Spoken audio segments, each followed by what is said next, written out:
Yes, Bruno. G'day. Hi, White Nose. Hello, beautifuls. Hey, enjoying today? Beautiful day we got, eh?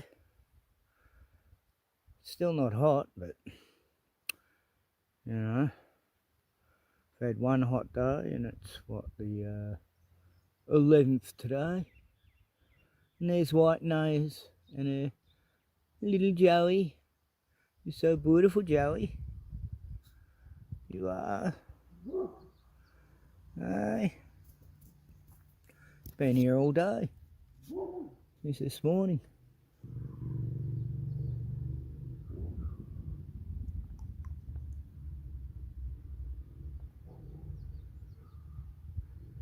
Yeah, Skippies.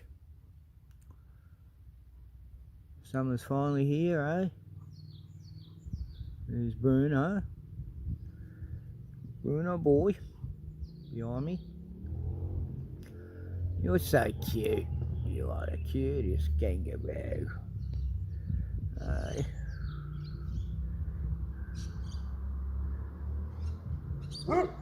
Yeah, bud. Aye, beautifuls. Little baby.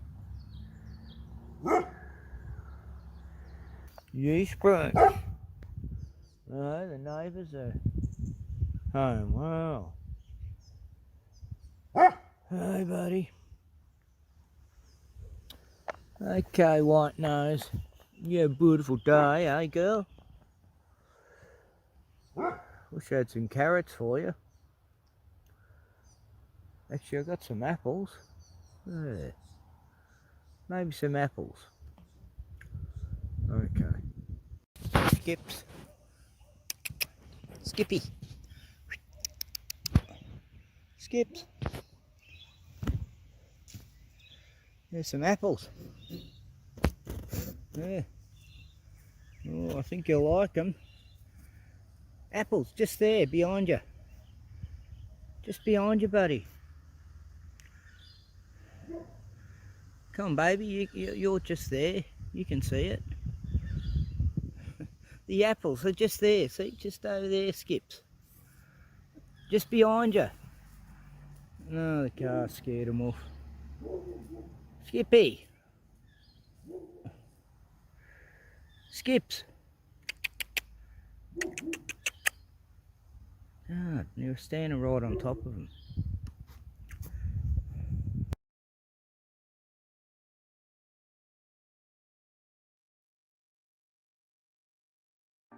I'm in Queensland and it is sunny. I have the palm trees behind me.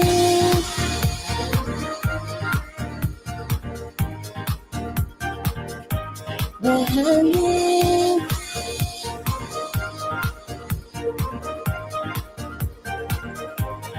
Yeah, she's back here to stay. She's in the Sunshine State. On Chappelle is her name, and she's got something to say. Yeah, she's in Queensland, where it is sunny.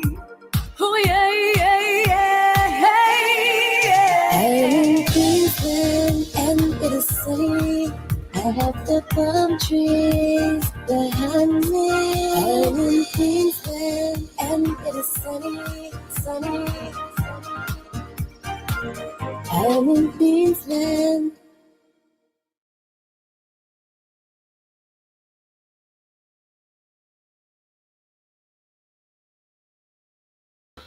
Yeah, so Queensland sunny with Corby, Chappelle Corby. Oh, fuck, they were funny days. She come back to Australia and did that song. Oh god, that's the funniest thing I'd seen for a long time. Yeah, so fairly nice day. What is it? 17, 18, and it's sunny. I'm in the Gippsland coast and it's sunny. And the kangaroos are very funny. Yeah, that was crazy. Fucking Chappelle days. I still think she was probably innocent. It will seem pretty weird why you take fucking boogie board full of weed to. I don't know. I know people go to Bali and they just get the weed there. It's like, why would you even risk that? It's mental. And you'd only get like a fifth of what you'd pay here. It's cheaper there. So I couldn't see any economical value of her smuggling weed into Bali. Yeah. And then there was the Boxing Day thing, eh? Tsunami. Now Bonnie Blue. She's been arrested in Bali. Poor Bonnie. She just wants to go and, do what every other prostitute does, except with a little bit more creativity, I guess. I mean, it's not like she's any different than any other hooker. I don't see what the big deal is, of why they arrested her. It's well, who was talking about it? Oh, Dan Andrews Federal Court update. Yay! Can't wait. I'll show a bit of that in a minute.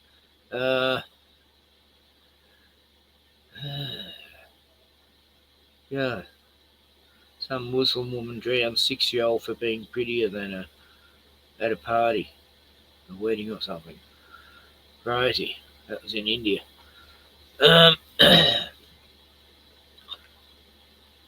So, how far back was it?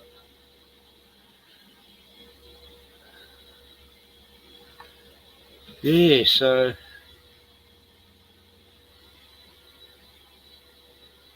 yeah,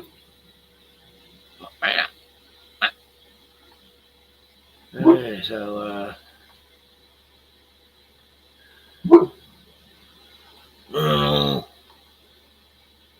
I'm sure I saw it today. Yeah. Somewhere here. Bruno. Um,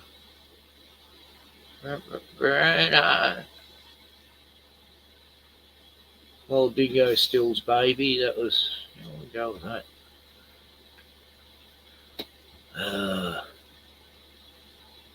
It was a few years back. But it does happen. Dingoes will steal babies. Occasionally. Yeah, they're very brazen. Rudy, what are you barking at? Hey? So I was going to show a bit of a doco Biff did. Chaos Chronicles. He spells it Chaos. I'd spell chaos with a K. Sure, that's how. That's because of Radio Chaos. So,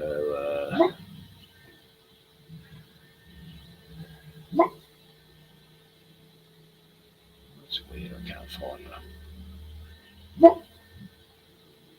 Oh, you losing? Just watched it. Oh, here we are.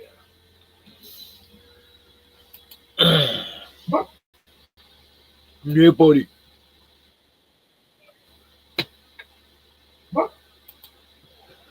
I don't know what he's barking at.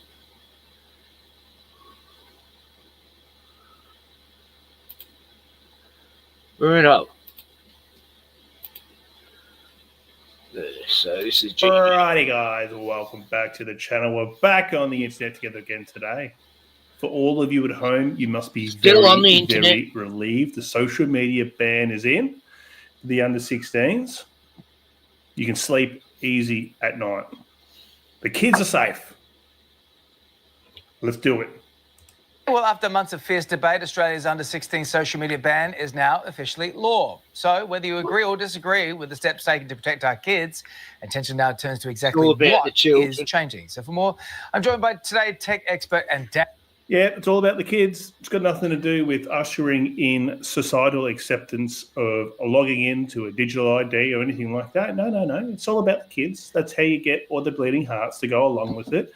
Not that we voted for it. Not that we had an opportunity to go to a referendum over it.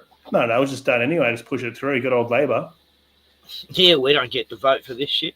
And before people get in and say, gee, man, you're cooking on the glass Barbie, you're on the Shard, you need to go out camping with Desi Freeman out in the bush and live out with him there.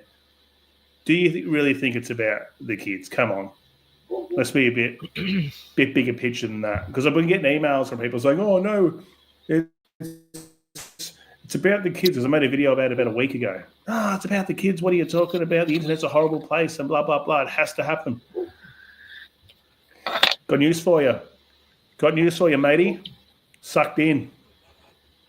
Dad of three, Trevor Long. Longy, you've got a 14, 15-year-old. I've got a 15-year-old. Yeah. We're all caught up in this. How's life changing in your household? I think the big change today will be how they communicate with their friends, because you've got to realise, as much as it is, I don't love the platform Snapchat, it is how kids communicate. Yeah. I remember once asking my daughter to call one of her friends so that we could find out where they were, and she said, I don't have a number.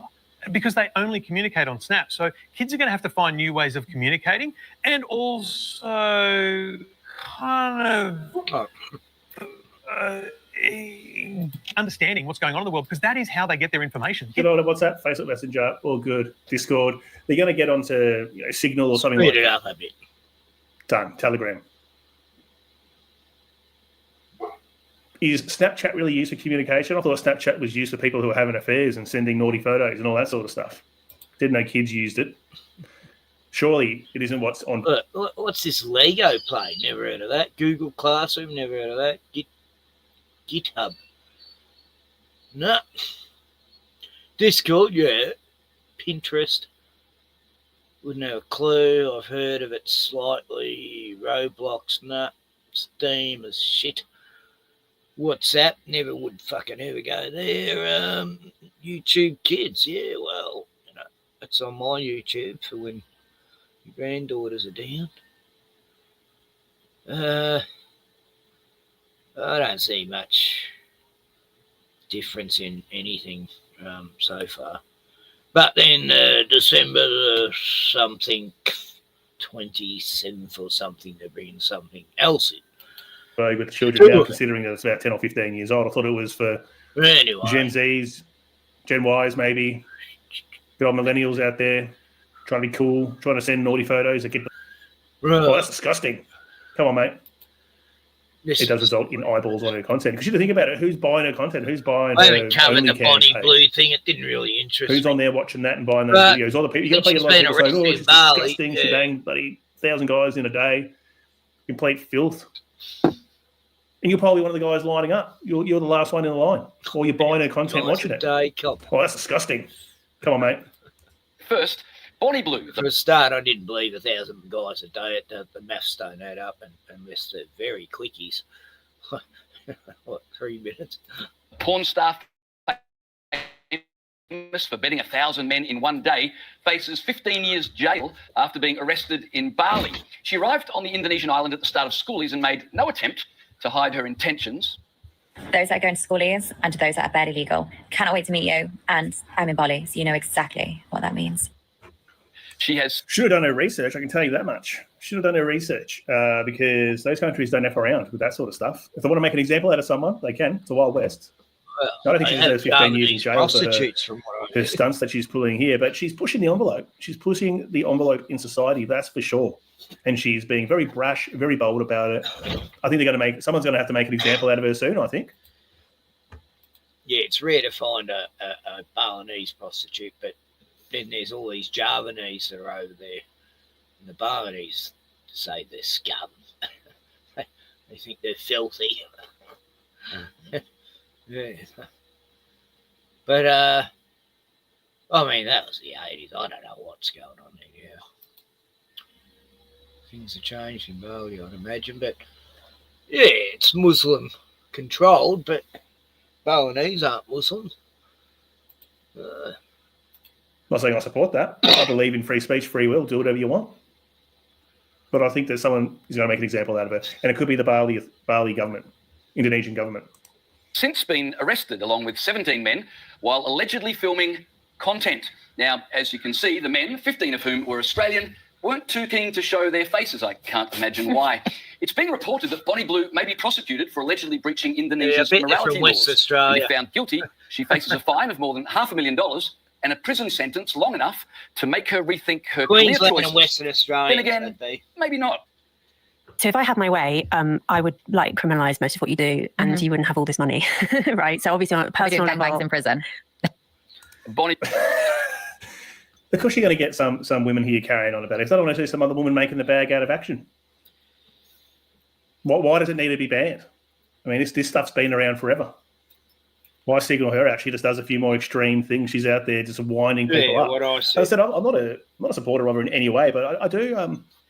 I think she's good at riling people up and getting attention. And people say, well, Drew, you're giving her attention here. Yeah, fine. Giving her attention. I guess I'm talking about this scandal, this story, which is not surprising to me in the least. She's making the bucks. What you see is a lot of women are getting upset about her doing this stuff. Maybe you got to ask her why. Blue was banned from Australia last year after inviting barely of age school leavers to have sex with her so she could post the footage online for money. Indonesia, none too impressed, Freya, and why would they be? Well, I think it's so funny how Westerners go to Bali and they forget that Indonesia is 87% Muslim. And in 2022, they enacted morality laws based around Islamic values that ban... She's spot on with that. Like you're literally going to a Muslim country. What are you doing? You can't be doing that over there. It's just not smart. And even when I was there, I really wanted to go visit the prisoners there. the Australian prisoners. And no, it's not allowed. I wasn't allowed. I asked around. We went right past it and everything, and no, tourists aren't allowed to go there. Even if it's just to give some moral support to those in there. I don't wish anyone to go in one of them shitholes. God, they're horrible. Like the Philippines. Things like sleeping with people outside of marriage, cohabitation before marriage, let alone what Bonnie Blue is doing, which is full-scale pornography production, and she's advertising it. So I can see why the Indonesian government was not too happy about that. I think she was completely naive and foolish to think she would be able to do that. But in many ways, Bonnie Blue... She might get her wish, though. She said she's going to have gangbangs in jail. She can have gangbang with the Bali 9 over there. The women jails are a bit better than the men's jails there, though, from what I saw at Chappelle Corby's prison. In jail. Blue is the end result of the sexual revolution. Sex has become just an act like any other. It has been turned into a commodity that you can buy and sell, and there is no moral value attached to it anymore. So are we really surprised? No. It's pretty sad state of affairs we are in the world. I mean, she laid it out. There's no value on sex. There's no morality around it. You know, who's selling it? Women are selling it. I know this is going to sound a misogynist comment. Wanting guys to take them out on expensive dates and buy them shit, run around after them, and that's the carrot, right? You might get a bit of sex.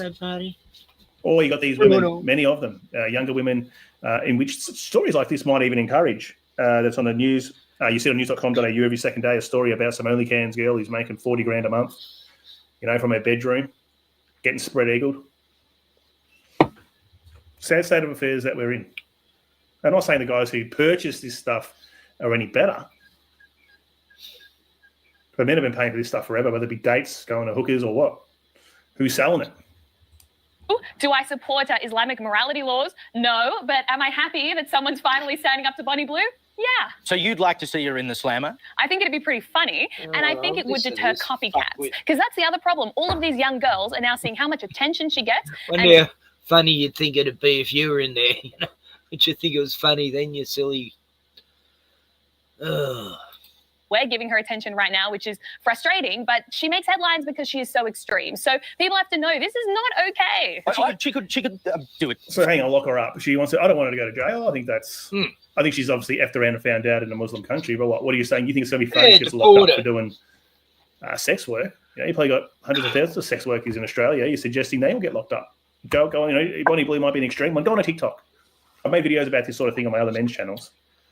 Go on a TikTok and write in full service workers. And you'll see videos of women just as brash as Bonnie Blue, just not as famous, counting all their money they've gotten from a day, hookering, selling clunge. Like they're going to be counting stacks. What you make in a couple of months, 3 months, 4 months, they're making a day. It's not like, you know, she's gone there and started doing home invasions and stabbings and rape and carjackings like they do when they come here. Not so much the Indonesians, but, you know, it's not like she's committed a gigantic crime there. Fucking hell. She wants to be a slut. Oh, well, good luck with that. Hey, cash. Mr. Government Man doesn't know about it. We got money counters. Should they all go to jail? I don't know. Somewhere else where she's not going to get arrested, right? Which is what she should have done in the first place. I'd make 2 points. One is Bali should probably understand who its clientele are. So if you're going around making laws saying that you can't shag people you're not married to, I mean, what do you think people go to Bali for? But that's not the law. The law is you can't produce pornographic material. There's a big difference. Yeah, people don't go to Bali to get laid normally. It's never been a place where, you know, you can get sex everywhere and all this shit. Not like the Philippines and Thailand. No, but there are other rules around sex as well. But yeah, just good on you, Callum. If you go to a foreign country, you play by a foreign country's rules.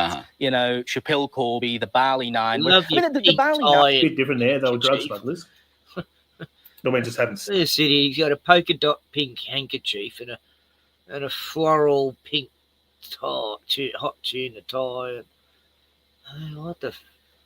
I mean, he's got kids. What? No, actually, that was the other guy I wanted on. Sex. They're literally smuggling large amounts. I think the Bali 9, I think it was heroin. And Chappelle Corby, you know, the whole bodyboard bag, you know, full of dope. Drug smuggling. And I always found so Boogie strange because Australians bodyboard bag. No, it was a boogie board bag. No, she didn't take a body bag over there. were so upset about it, and these men could face the firing squad and the death penalty. Of course, some of them have indeed. And it was all, woe is us, how could this possibly happen? But like, if you try to run drugs into a country where that's what they do to people who run drugs, you know the risk you're taking, don't you? Just as if you go to a country where it is illegal to make pornography, surely you know you are running the risk of ending up in jail. She not only knew the risk because... Anyway, I can't take these guys, these puppet heads. Oh, God, they just annoy me. Just a few minutes of listening to them, it just hurts your brain. Oh, I know, she's just an idiot. That's all. Just a stupid idiot trying to get clout. But yeah, you do have to behave yourself to a certain extent over in Bali. You know, even when I went there, you know, it was like, well, you just treat people with respect like I did, and you don't get in trouble. And you know, you respect the laws. When in Rome, I always believe that, you know, these fuckwits, all these influencers getting arrested overseas now, it's just cracks me up a bit. Like that Vitali, haven't heard from him for a while because once he went to prison over there in the Philippines, you know, he can't have any social media anymore, which he lives by. But that's what you get. He went over there and he fucked around for 48 hours and he was in jail, you know. I mean, you don't go around stealing coppers' motorbikes and their hats and they're trying to pretend to take their pistol and pretend to rob citizens and boast about, I don't care if they lock me up at some more bum time I get. He's a Russian-American Italian. Oh, fuck, you know. I watched it all unfold before he went to Philippines. In a way, that was one guy I was glad, you know, because he was just disgusting. Johnny Somali, that's another one I did want to see do jail because he's just a piece of filth. And not long time, you know. Even Vitali, always feel sorry for the cunt. The prison he's in, they're all like sardines, you know, in the most hottest, no air conditioning. And yeah, I've heard he's lost heaps of weight and shit. Well, he thought Russia would bail him out. They don't want to know about him. America didn't. Johnny Somali thinks Trump's going to get him out, you know, of Korea. Hey, there's people here. Oh, hello, peoples. Jono's here. Kendall. Hey, Ozzy. Joe, what happened, Joe? Oh, Joe's favourite whore was arrested. What was it? Woman. And, oh, you pissed on a Buddhist statue and was in an emergency flight home the next day. Indonesia's where Satan lives. That's right, they're Buddhists, aren't they? Some of them, and some are Hindi.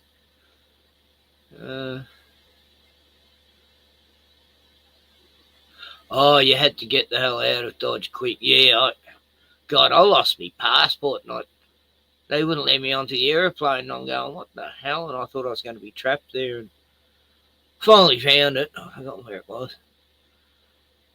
Yeah, they're the kangaroos. They're in my yard at night, but they hang out next door during the day. Was he? Yeah. I love my little white nose. I've known her for 5 years now, that one with the Joey. And some of them other kangaroos are probably her offspring growing up. But, it's very, it was about 17 today, was he? Very mild, warm. It's 3 Fahrenheit where Joe is, and he looks miserable on that avatar.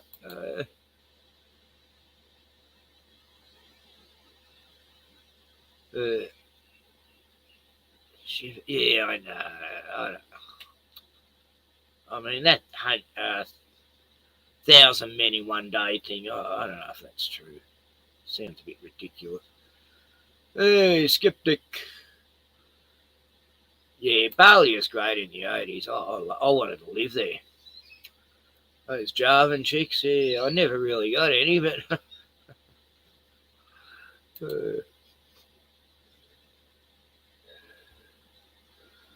nah, it wouldn't be fun having a whore for a missus unless you're a total fucking cuck.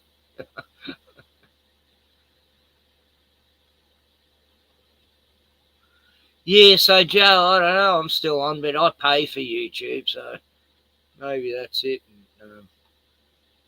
Mr. Wide, Sidewinders, yeah, and Skeptic, and D-Man, oh, how come you're not blue? Hey, and the D-Mans, well, Joe's living in Iceland, yeah.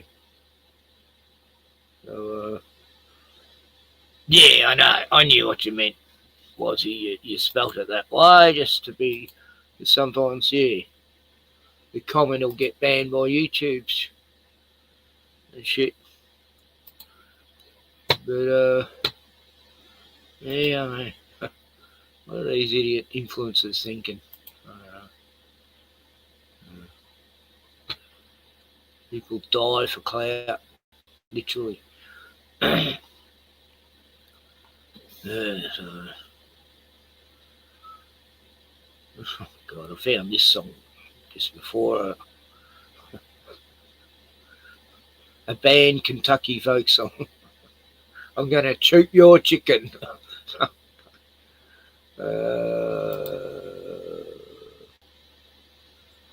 don't know if it gets a band or. I'm the last from the village with callous hands. I work by day, but by night I got plans. Let's line up quiet when the moon's hanging low, with the trousers half down and their eyes all aglow. Old farmer McGee, young Tommy Smith, the priest in his collar, he's not above myth. I don't charge a penny, just a pint and a grin for a tug and a twist and a Lord forgive sin. I'm gonna choke your chicken till it crows at the moon. I'm gonna choke your chicken, make it spit out a tune. From the barn to the bar room, I'll ring it real good. I'm the hen house handy woman, best in the neighborhood. There's Widow O'Reilly's voice shy as a lamb, till I grease up my palm with a dab of lamb large jam. He stammers and blushes, says, ma'am, if you please. Then he's bucking like Bronco in under 2 squeezes. The baker, the butcher, the candlestick man, they all bring me pastries and beg from my hand. I got a rhythm and grip like a milkmaid gone wild. Leave 'em limp in the hayloft, sweet dreams and beguile. I'm gonna choke your chicken till it crows at the moon. I'm gonna choke your chicken, make it spit out a tune. No rings, no romance, just a fist and a squirt. I'm the queen of the quickie and I never wear skirts. Yeah, anyway, this song's a little bit naughty. He'll just cross himself twice and come back for a pull.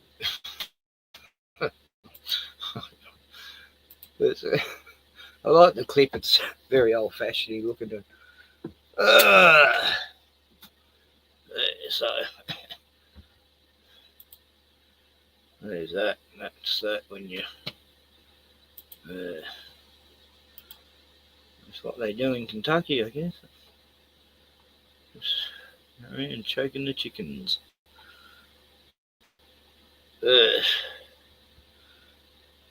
So, Trump gave out some very special awards today. Like, ground-breaking awards, you know. Oh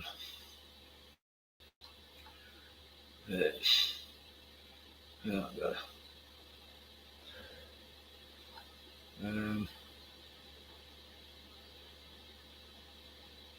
Fucking.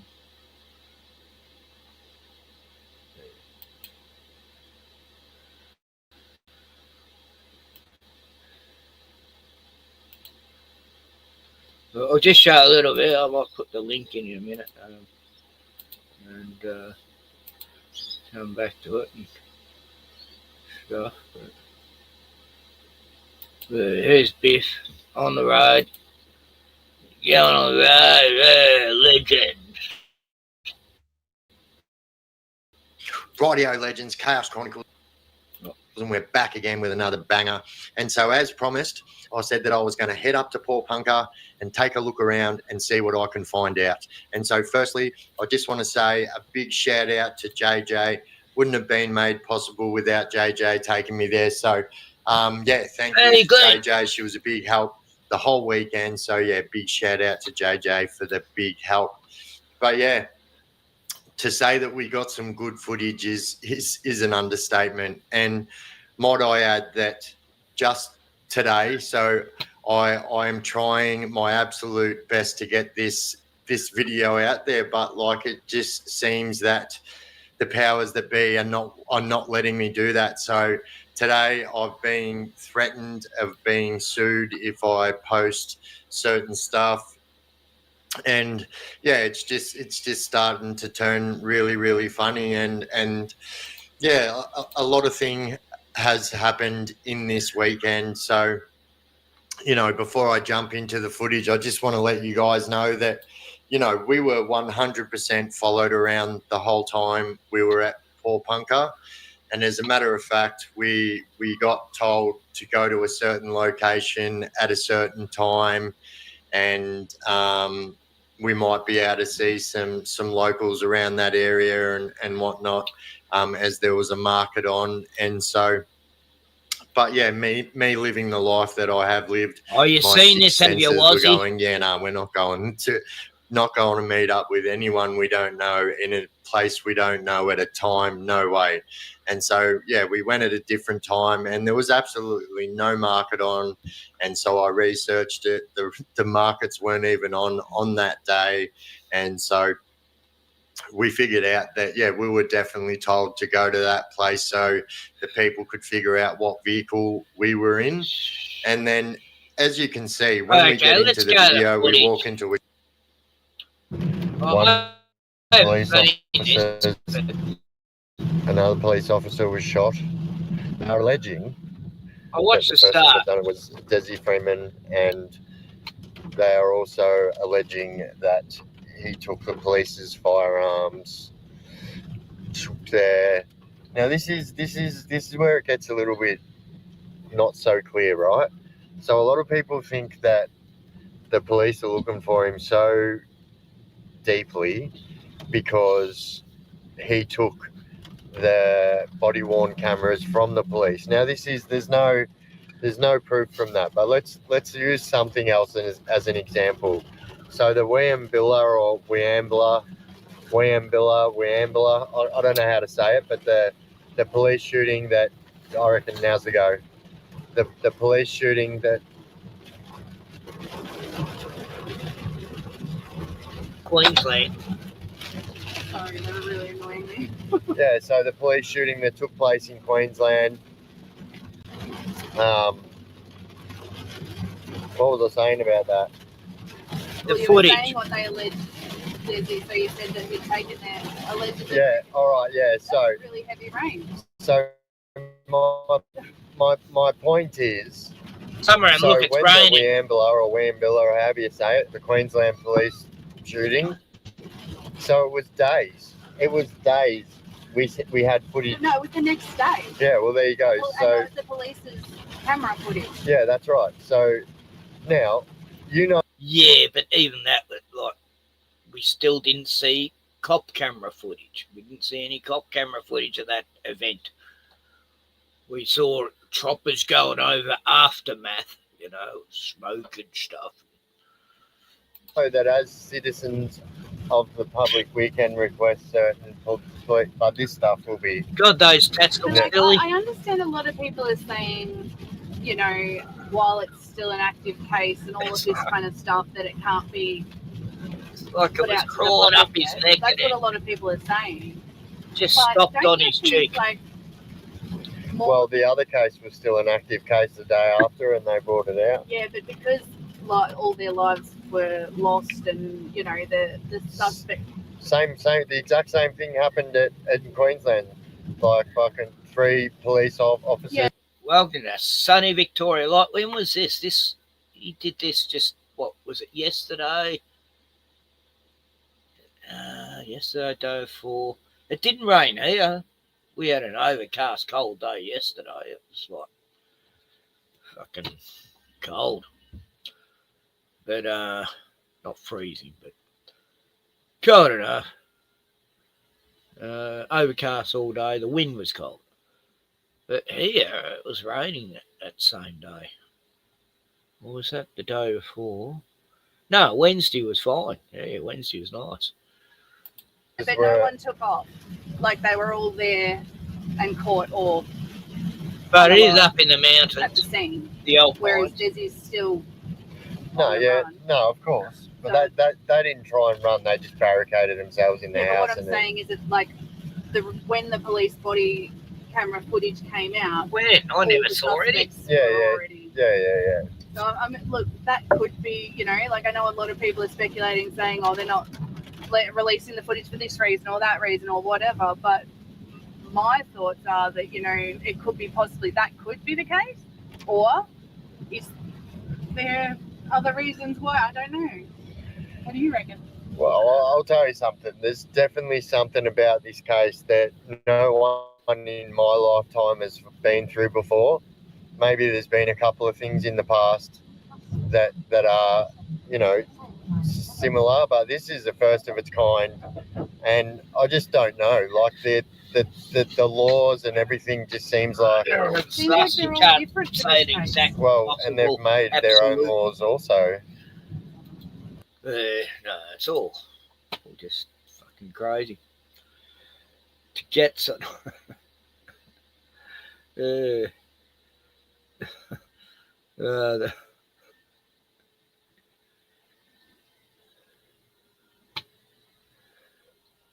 should tattoo your bald spot, Glenn. Yeah, good idea.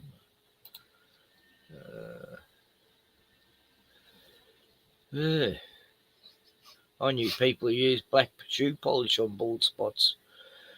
They're so conscious of how they looked. And it was obvious. And I'll be going, what is that meant to be? Yeah, like that's what I mean. Like the laws seem to have changed for Desi's case, and like why? Yeah, don't get it.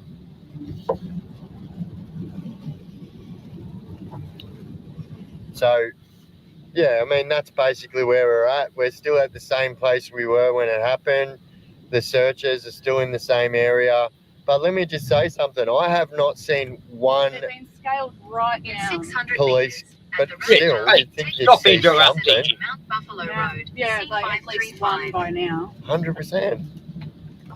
We've seen one that might have looked like an undercover kind of car, but apart from that, Yeah, other than that, it might not have been. and it might not have been, like, we won't know, like, just was like a new Prado, like a police style one, you know. Yeah. But like it was just sitting there. But other than that, and that was like not even most guns straight through.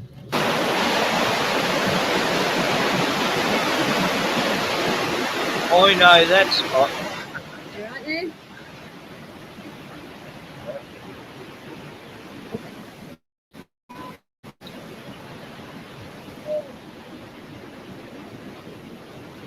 Got a river like that up in but this is where Desi was swimming that time, naked in front of one of his kids' friends or something that were on the trip with him, and apparently went skinny dipping, and so he was up on a sexual assault charge in front of a minor.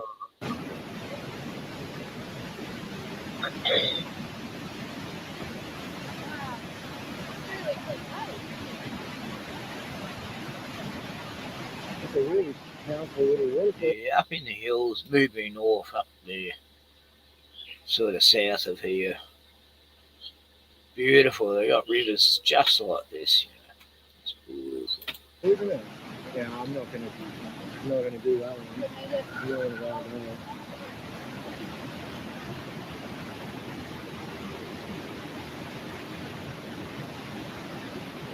here you can only just go, unless it's a track that goes up there.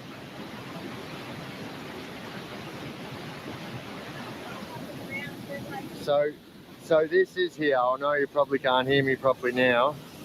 Oh, hang on, I've got to wipe the water off.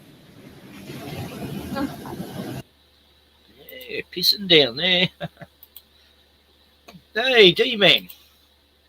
What's up, Tim? G'day. What's going on? Hey, just showing a bit about the Desi updates and stuff. And He was saying what he I was want gonna to put a see video. is them. I want to see them talking to locals. You know, that's Yeah, that's. he was saying the last time we talked that he was going to make an update video. He said people were following him the whole time. Yeah, right. I mean, it's weird how that we got this case and the Gus case at the same time. It's just strange. And last year was the trail case, which, oh God, that was sus as. Because these were off the grid. They claim they were sovereign citizens, these school teachers. And they were uncovering a child trafficking thing going on in New South Wales. So there's something more to that story than we were told. Hey, Ken. Hey, What's up, Glenn? Good to see you. When you going to get your hair tattoo? Yeah, I'm well, look into that. I don't have any tattoos, but I'd consider that. Yeah. Yeah. So Joe says, who's this guy, Desi? Oh, Desi's, he's Oh, like, man. it's a bit like the Rambo story, Yeah. you know. He's Rambo, John Rambo. Yeah, he shot 2 cops dead and injured another cop, and then fled into the bush with his family. I don't know how, with 10 cops surrounding him, and he's been in the bush ever since, or somewhere anyway. He can. It is a full-on Rambo type story without. He stole their gun. He stole their guns. He stole their He cameras. stole their weapons as well. Crazy. He can make things. He can eat things and make a Billy go puke. Yeah. Witchetty grubs and all that. Yeah. But so there's no video footage. There never has been. It's never been released. Nothing at all. Nothing. All we get is like 3 photographs. 3 photographs. That's all you get. Yeah. So do you think maybe this is some kind of ploy to try to shine the light on off-grid people and try to? Oh yeah. It's being probably. used it's being used as an example. But anybody who questions the government, anyone who thinks about living outside of the system, is dangerous, and they're going to kill you. Roger. Yeah. You know. Yeah. What's up, Roger? Yeah. And it's being pushed as sovereign citizen. You know, that's all you hear. Sovereign citizen, Desi Freeman, sovereign citizen. Yeah, you know Isn't what it, Ken? That's all they push, mate. You know what they do around here. If you start to live by your constitutional rights, that's what a lot of the police PD do around here. They say, "Oh, what are you, one of those sovereign citizens?" And it's like, no, Yeah. I'm abiding by the Constitution, the law of the land, the oath that you take, and they just throw that's that it. word around, and it's dangerous. It could put Oh people in. yeah, no, I wouldn't say I have ever, because I've seen what happened here. You know, I'm driving without a license. You know, I don't need one because I'm a person of the land, and then it goes to court, and it's just you either pay the fine or you get locked up. There's no other way around it. Doesn't matter what you say you are, no matter what bit of paper you show them. It's not. They're just going to laugh at you. You're not one of these sovereign citizens, are you? That's the first thing they'll say. Yeah, the other term that's connected to it, you know, whether it's subconsciously or not, that it was being pushed through the media so much, you know, but it's probably a little bit in the background. The other term that connects to sovereign citizen is domestic terrorist. You know, they like to join those two things together. You know, what I And mean? they're trying to put off the gridders in that bunch as well. You know, off gridders, they must be sovereign citizens. You know, oh god, yeah.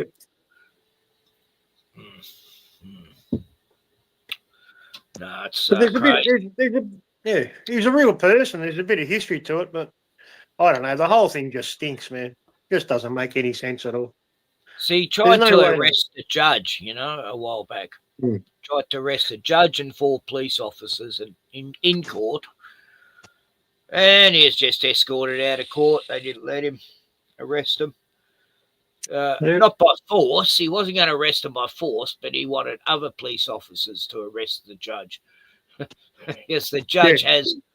The case that was at court about was the judge and all these cahoots in town are in with this big rich family that bought half of a fucking mountain, you know, Mount Beauty. And so suddenly it's closed off to all tourists, you know, because these one property owners have bought all these properties, stopped people using all these main tracks they used to always use. And it's weird how it all ended up going this way, you know. Because he tried to arrest the judge. Now he's apparently shot some cops and fled into the bush, and he's Rambo, and he can pick up snakes, you know. The flow-on effect, though, is that there's been a lot of warrantless searches, and a lot of people with gun licenses have had their guns stolen and their licenses revoked because they were associated with him or had similar beliefs, you know, thought the same way. They might have said something on social media that alerted the police, you know, and they're raiding people in Western Australia and stealing their guns because of this. And it's on the other side of the country. It's got nothing to do with Western Australia. I know. Oh, look, people crazy. are keeping the porch on for gas, you know, in Western Australia. Yeah. Sounds like you know, there was a keep your porch on for Gus movement, you know, so if Gus turns up on your property, he'll find I'm you. pretty you sure know? he won't turn up in fucking Perth. Yeah, it's a And they were telling Victorians and all states to do it. And so it's like a vigilant, you know, keep your light on for Gus, you know. Yeah. No, fuck that. We just want to find Gus, you idiots. We don't want no vigilant shit. God, I hate these vigilant crap. Let's get a candle and that's not going to solve anything. Sounds like they're just going to start using that for anything they want to use it for. And if it's one of them sovereign citizens, and that just gives them an excuse to do anything they want. Well, they've had this machete ban here in Victoria where everyone had to hand a machete in by a certain date or they'd get a $47,000 fine if they're found to have one at their home or something. Did you have to hand over all your dinner knives or forks or pitchforks? Well, yeah, it's not just machetes they're attacking people with. They're using hammers and samurai swords and they can find anything they want on the black market. God. Well, and they're not the ones handing in the machetes. It's only honest people handing in the machetes.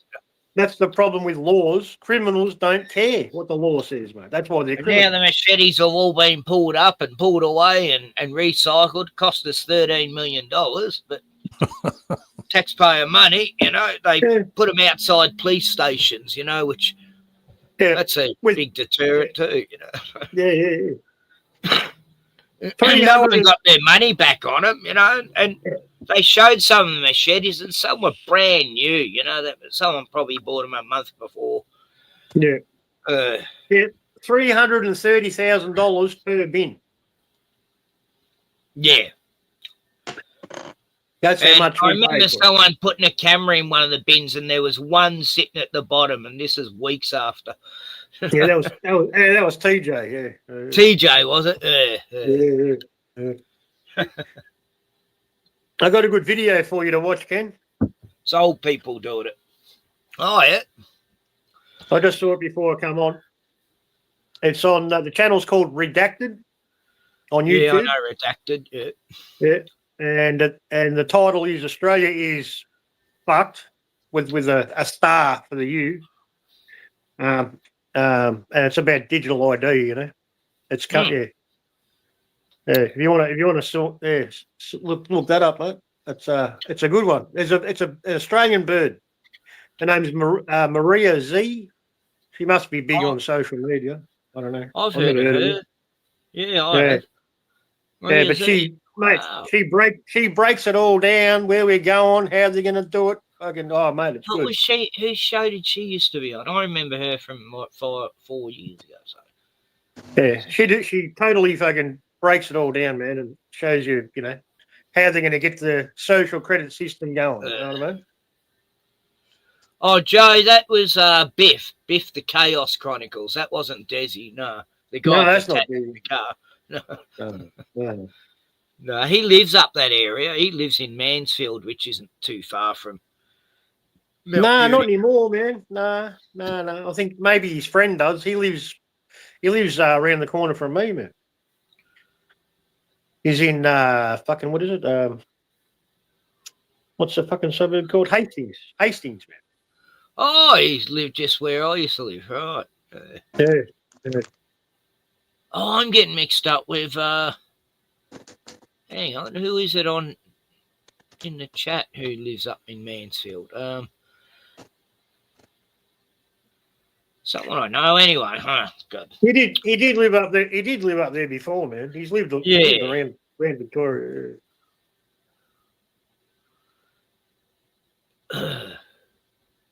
But my mum comes from Mount Beauty, man.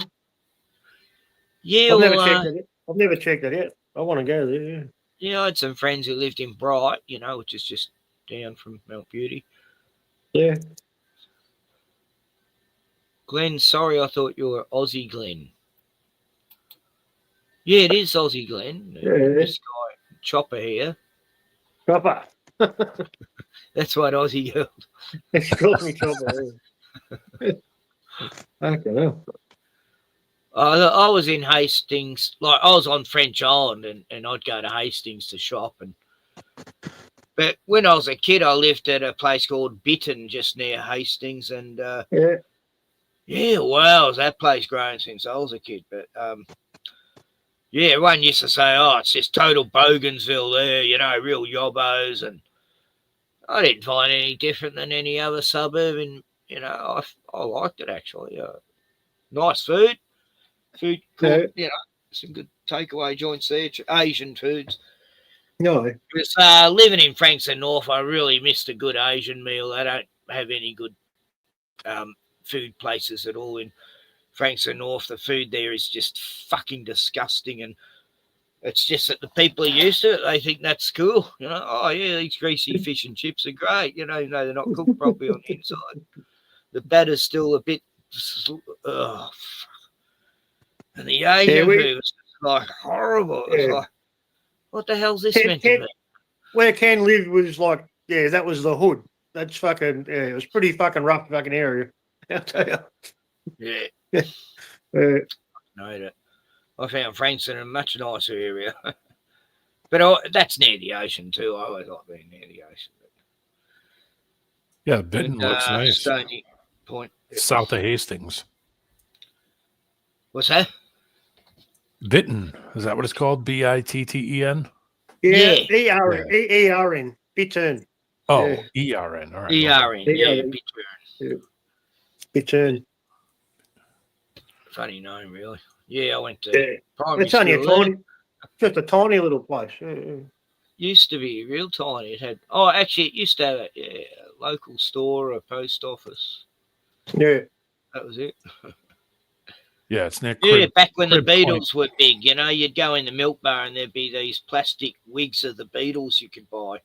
And Coca-Cola was like a real treat, you know. We'd have that like maybe twice a year. We'd have a bottle of Coke. Yeah. Yeah, milk bars are our corner. We used to be like your corner stores, you know. Yeah. And then it all just turned into 7-Eleven, you know. And now you got 24-hour supermarkets, you know. Well, nearly 24 hours. Got stupid malls and shit. Yeah. But all the milk bars are just about gone. You have to go into the country to find a milk bar now. They don't exist anymore. Oh, they do. I think they just sell illegal tobacco now.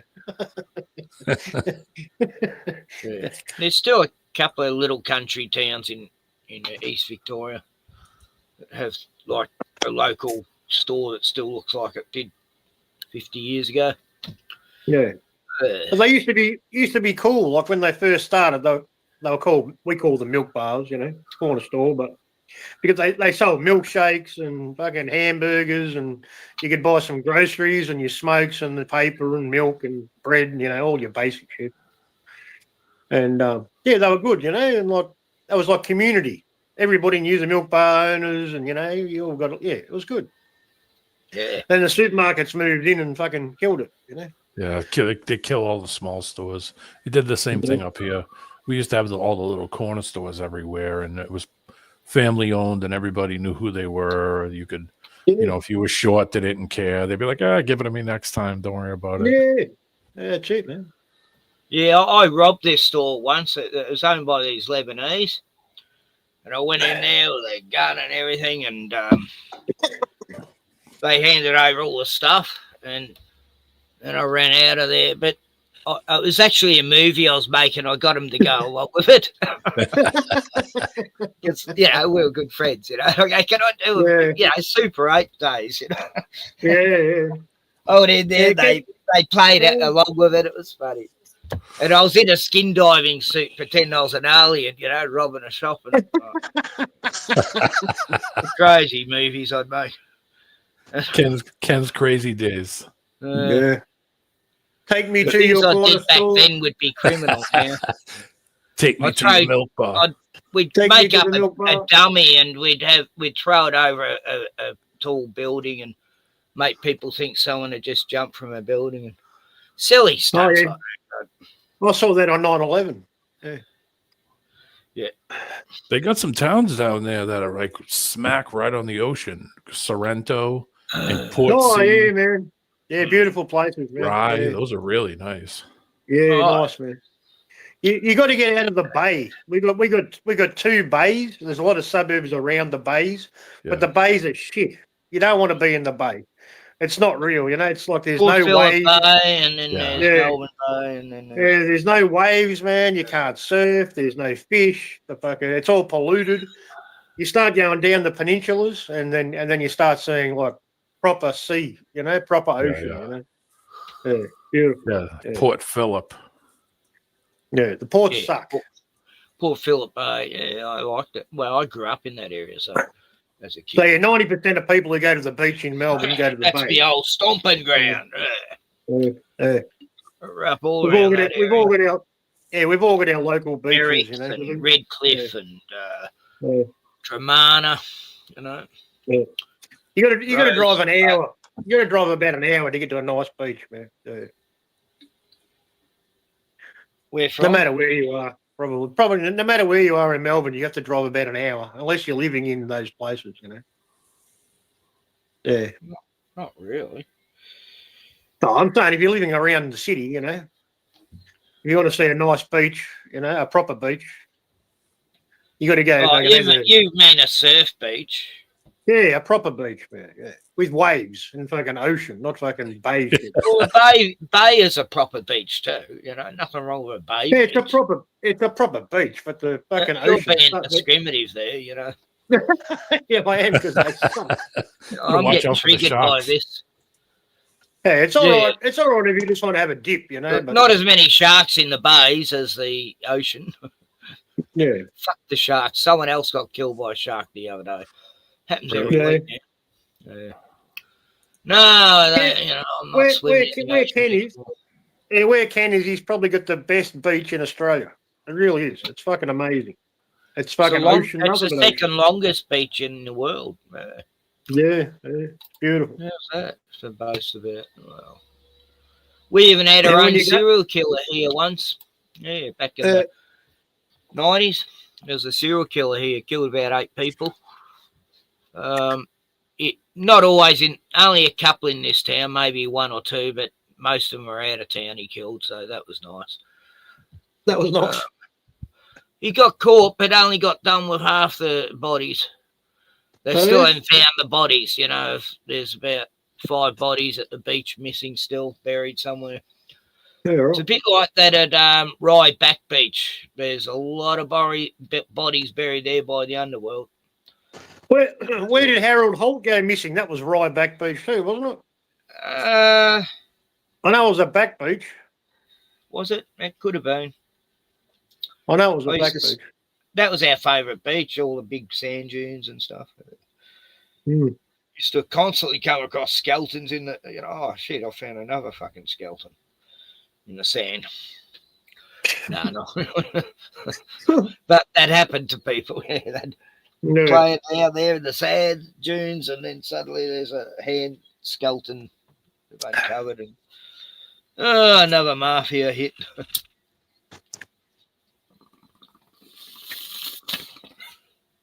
That attack was in Byron Bay.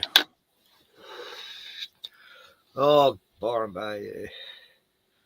That's a funny town. It used to be a hippie. It used to be a hippie town. Now it's a yuppie town.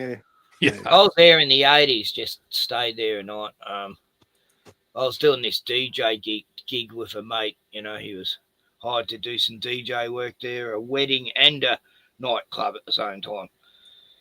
Yeah. And he left me in charge of this Italian wedding, and I didn't know how to fucking do anything, And I'm going, yeah. Oh, I was like, all these people expected me to put on a show, and I'm going, what the hell am I doing here? Because something happened with the equipment at the nightclub, the pub.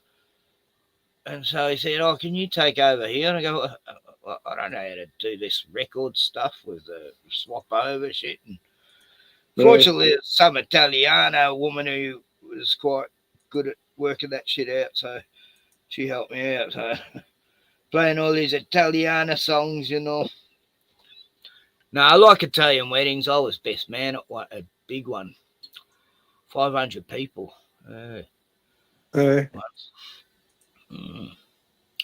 Dominic. Every wedding I've ever seen has been an Italian wedding.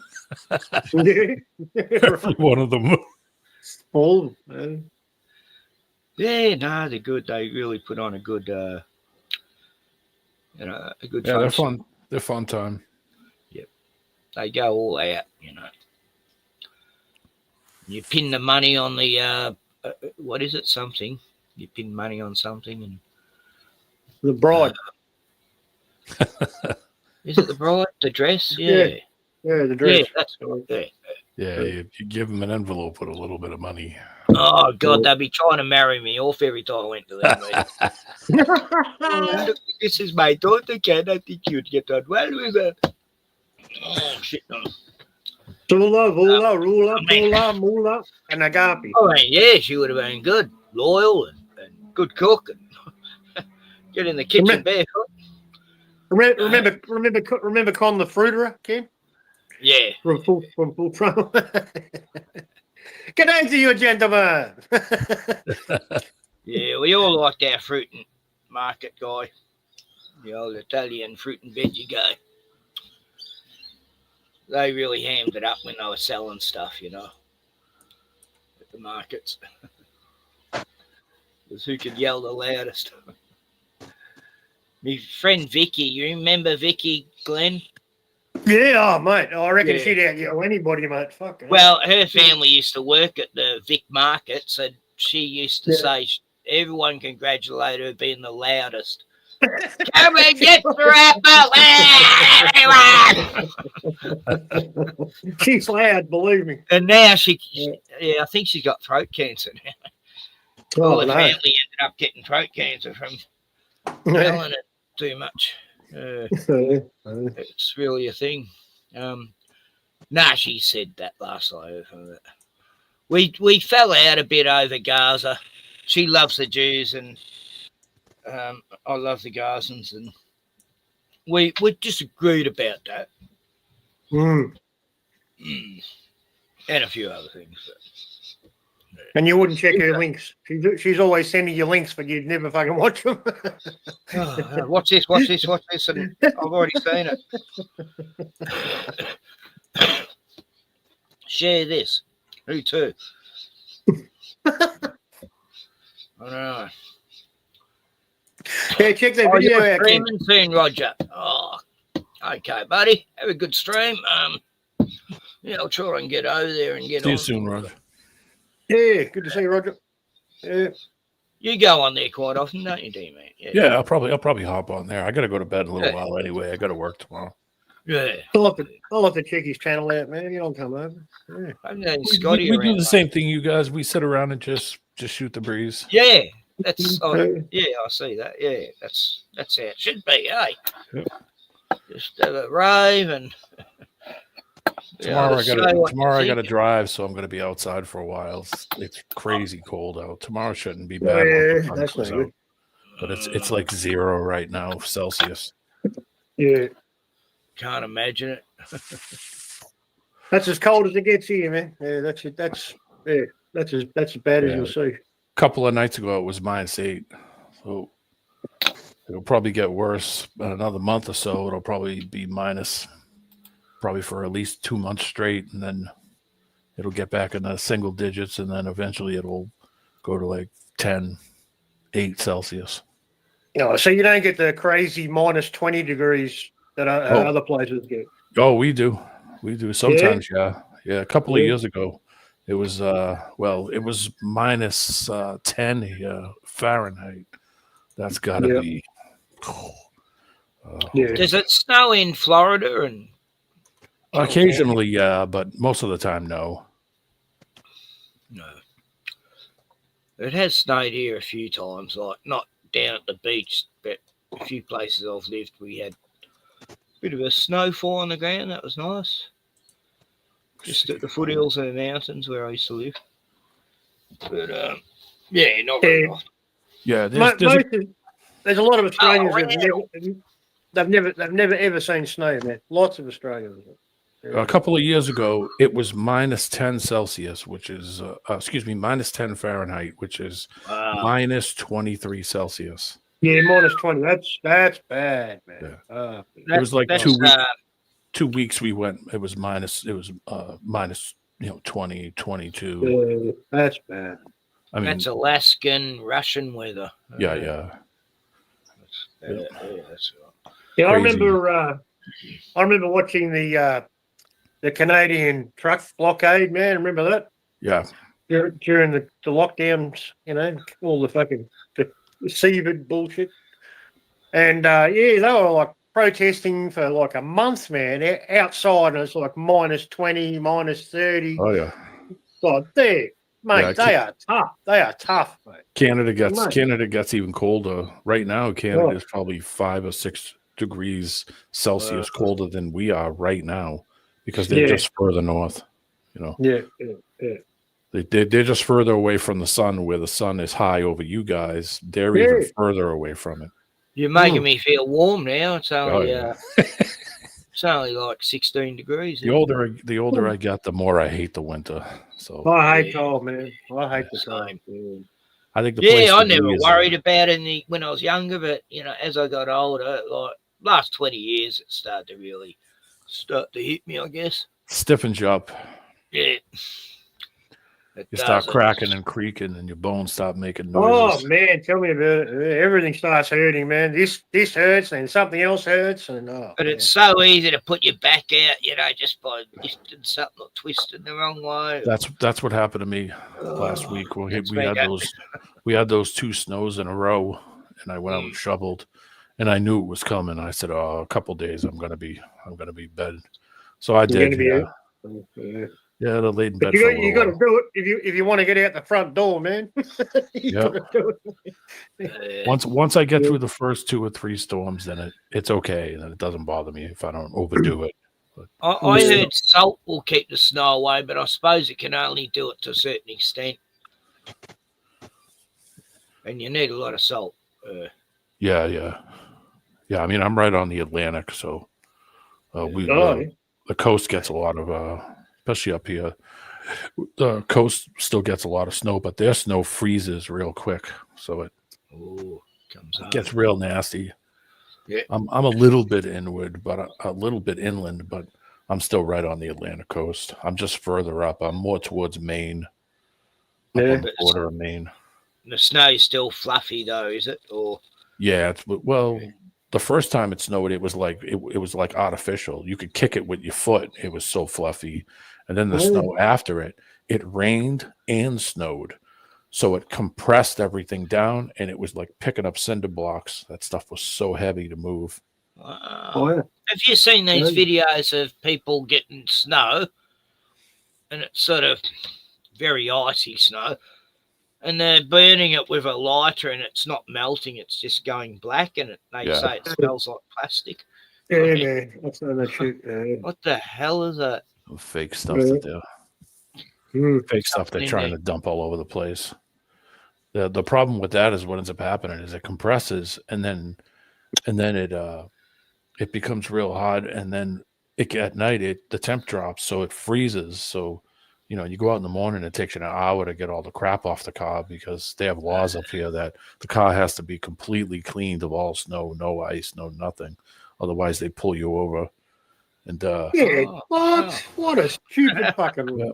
so what they do, I got pulled over not last year, year before. Well, no, it was last year. I got pulled over last year. I had one little piece stuck on the antenna, and the guy pulled me over and gave me some shit. How do you get it all off, though? You'd have to go through some... I had to climb up on the tire and take the end of the snow shovel and smash the ice that was underneath it, so I could get the one little 1 foot square piece that was stuck to it. I didn't want to break the antenna. That's why I didn't do it. So I figured, oh, I'm only going right down the street. I'll be fine. And, an antenna. How's that going to be of any harm? Oh, God. They just make up laws every day. You could have taken someone's eye out with that antenna. Yeah. A bit of ice on it, flicked off. Well, everybody tailgates, so they're right up your ass while you're driving, and then the piece comes off and it hits their windshield, and they pick up the phone and start calling people. Oh, this guy's got ice on his car, and they hit my windshield. Yeah, but if they weren't up your ass, it wouldn't have hit them in the first place. 3 feet behind you. People are unreal. Do you get the crack drivers, man? Like dudes that are fucking like obviously fried off their brain driving cars, and they think they're in a fucking race, man. They think they're in the Grand Prix. Yeah. They got to fucking go past everybody in and out, in and out, in and out. It's like, fuck. Yeah, and then they get to the same red light that you pull up on. Yeah. And it's like, where did you go that was any further than I went? All the lights are Yeah. timed. The ones I see, man, they don't stop for red lights. They go through them. Yeah, They're I've seen fucking that insane. too. I've seen some Yeah. crazy accidents. Being a driver on the road a ton of Oh. times. Yeah. Motorcycles are the worst up here. People on the bikies are the worst. They zip in and out and use the breakdown lanes. And I've seen some guys hit the back of trucks, fly off the road, smash into traffic. Oh God, all kinds of things. Yeah. Of course, the bike has got no exhaust. They got their feet up like they're sitting on a reclining chair. Big giant handlebars, and they look like prison escapees. They're playing dress up. I see dudes like going to work in the morning sometimes, man. I see them like it's like they just stole the car, man. They're driving like they stole the car. Yeah. It's just fucking insane, man. Like these people are fucked, man. They should not be on the road, They're the ones you got to worry about. Well, they're the ones that the room, police man. should be looking for. That's right, man. Yeah, I'm going. Because they're the speed fucking limit. off their head. They're off their fucking head, man. I'm serious.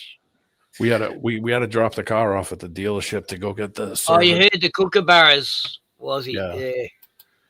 They're beautiful. They've been here all week. They're hanging around, watching me, laughing at me. They do sound like they're laughing. Yeah, they do, man. It sounds like it's the biggest joke ever, but they laugh at each other too. One will I'd be start, able and to the other feed one him will go. my hand. I'd be able to feed him my hand if Bruno wasn't here. I had to drop the car off at the dealership for the service, for the warranty service. And the guy looked at my sister and dropped it off, and he looked at the thing and said, "Wow, look at the mileage. Look at the miles per gallon." Because those cars only get like 31 miles a gallon. I'm getting 35. He's like, "Well, it's because I don't drive like a dick." Yeah. That's why I'm not floorboarding it all over town. Driving it conservatively so I can save fuel. Yeah. Yeah, no, that's it. What's the hurry anyway? Like when you live in the country like me, No need to rush. Yeah, it's going to take you an hour to go anywhere anyway, so just cruise. Yeah, I'll be in the shop and they go, "Oh, sorry to keep you waiting, love," and I go, "Why? It's like sport. There's no rush. There's nothing else going on." Yeah. Take your time. Yeah, drive on the highway, the speed limit's 65 miles an hour. If I go 65, I'm the slowest moving thing on the highway. Slowest moving thing. Every car's going 20 over that, probably going 85. 80, 85. Yep. Yeah. Easy. Yeah. So I just I try to find the people on the highway that are going almost the same speed or similar, and then I'll just draft them, and it saves me a lot of fuel. Oh, yeah, man, that's smart. Yeah, you can do that as much as you can. Yeah, for sure. Yeah. Saves me a lot of gas every year. Gas is not too bad here. It's like I got gas yesterday. It was $2.67 a gallon. Yeah. I don't know what that is to a liter. We pay at the moment. We're paying about $7.80 a gallon. Would you say was it 160 AUD per liter? Yeah, that'd be about it, Glenn. No. Yeah, No, at the moment, the cheapest I saw was $1.90, man. Yeah. So it's $7.60. $7.60 a litre. We pay per litre. You pay per gallon. So yeah, you pay like $7.80. Sorry, $7.80. Yeah. Just under $8. Yeah. And I have to buy the premium, mate, because I've got a turbocharged car, so it costs me more than that. It costs you a bit more. Yeah, because of the turbocharger. It's got to use the higher octane. The cheapest I can get's like $1.90. Well, that's when regular unleaded is like $1.65. Well, you'll get petrol cheap, D-man, compared to look, it's $4.50 in Cali. Where Joe is, where's Joe Boulder? 3.78.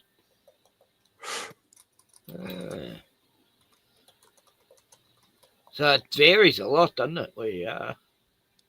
Yeah. Oh, yeah. Yeah, your gallon is 4.5 liters. Oh, 4.5? I thought it was 4. Yeah, 4.546 liters is one Australian imperial gallon. Oh, yeah. Yeah, there's an English gallon and then there's an American gallon. Yeah. Oh, that's right. I forgot about that. That's why their miles per their fuel consumption miles per gallon ratio is different to American. It's not the same because they've got a different different fuel. Yeah, different so fuel England's measurement. the proper 4 liters per is a gallon. Yeah. Yeah, right. Yeah, Skeptic said it's $4.50 a gallon in California. Wow. I know. So it's almost double the amount of money. If Yeah. I go down to the airport, if I drive south and go anywhere near the airport, the gas is about 40 cents more if I'm near an airport. Yeah. And that's just price gouging. That's all that is. Yeah. They're just doing it because they know that if you're going to the airport to drop off a rental car, you'll pay You gotta more. fill it up. Yeah, and you'll have to fill it up right there. So they're hoping that you don't fill it up anywhere else, that you'll just bring it back. It's like that here in the outback places, like some of these eastern rural towns. They'll put the price up 3 times, because they're the only bloody gas station there. Yeah, they're the only game in town. It's a rip-off, and you'll find that, Glenn. I bet when you're going on the Nullarbor, you'll go. Oh man, I'm going to get robbed blind. Oh, yeah, I know that. When you're in the real outback part, the price will be like double. That's why I'm going to take a couple of jerry cans full of fuel, mate. That's all. Yeah, fill up at the cheaper joints. Yeah, exactly. Yeah, I'll take fuel. Do that. I'll take fuel with me. I'll have 50. I'll have a tank in the boot on top of the tank in the boot. You know what I mean? Yeah, that's the way to go. Yeah, my car gets like 30. Well, I'm at like 34.5 miles a gallon, which isn't bad. And that's like almost 4 gallons over what the standard is. Just like I said, just because I drive it conservatively, it's not a sports car. I think I'll get about 25 miles, 25, 26 miles per gallon on a trip, you know. Yeah. That's the best I get. This guy I know in Queensland, he's a what do you call it? A mechanical engineer of some sort, you know.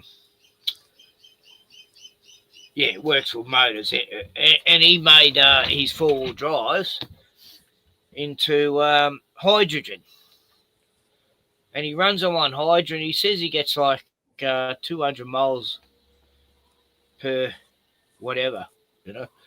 Yeah, Toyota had It costs him nothing hardly. You know, Toyota had a hydrogen car for a while in England. They were selling in England for a while. It was a hydrogen cell car. One of the car guys that reviews cars online had one for a while. James May. James May James had one. May, yeah, from Top Gear. Yeah. He had one of those Toyota fuel cell cars, which is like a hydrogen hybrid car. Yeah. And, I think he said he was having trouble trying to find places to refill it. I did see that. I watched that video, man. Yeah. But they've been trying to get it going in Australia, man. But yeah, like no one can work out how to store it safely. I think that's the biggest issue. Yeah. Because it's pressurized. It's pressurized now. Yeah. My friend was in Russia.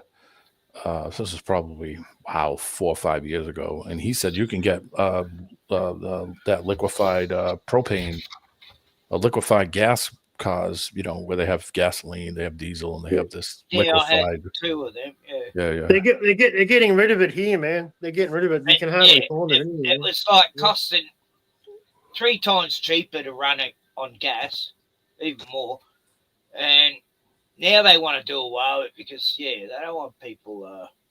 They don't want us having it, man. I always had the dual system. I could go to petrol or propane, you know. Yeah. And when you're on propane, it's like, you're saving so much. Yeah. Pretty much everybody in the 80s, if you had a V8, you put it on gas, and it was a dual fuel setup. So you could run, you know, your regular gas, as you call it, and LPG.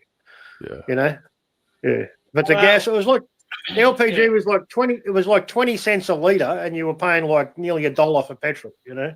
Yeah. So it was.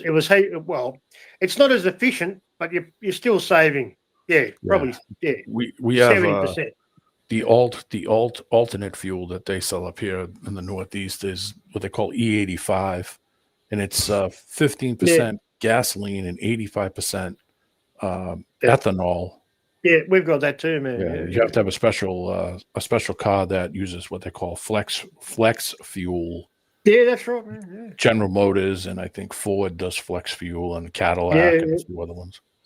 Yeah, we had it. Yeah, we had the same thing, man. The Holden Commodore that came out, it was a brand new platform. For Holden, which is part of General Motors.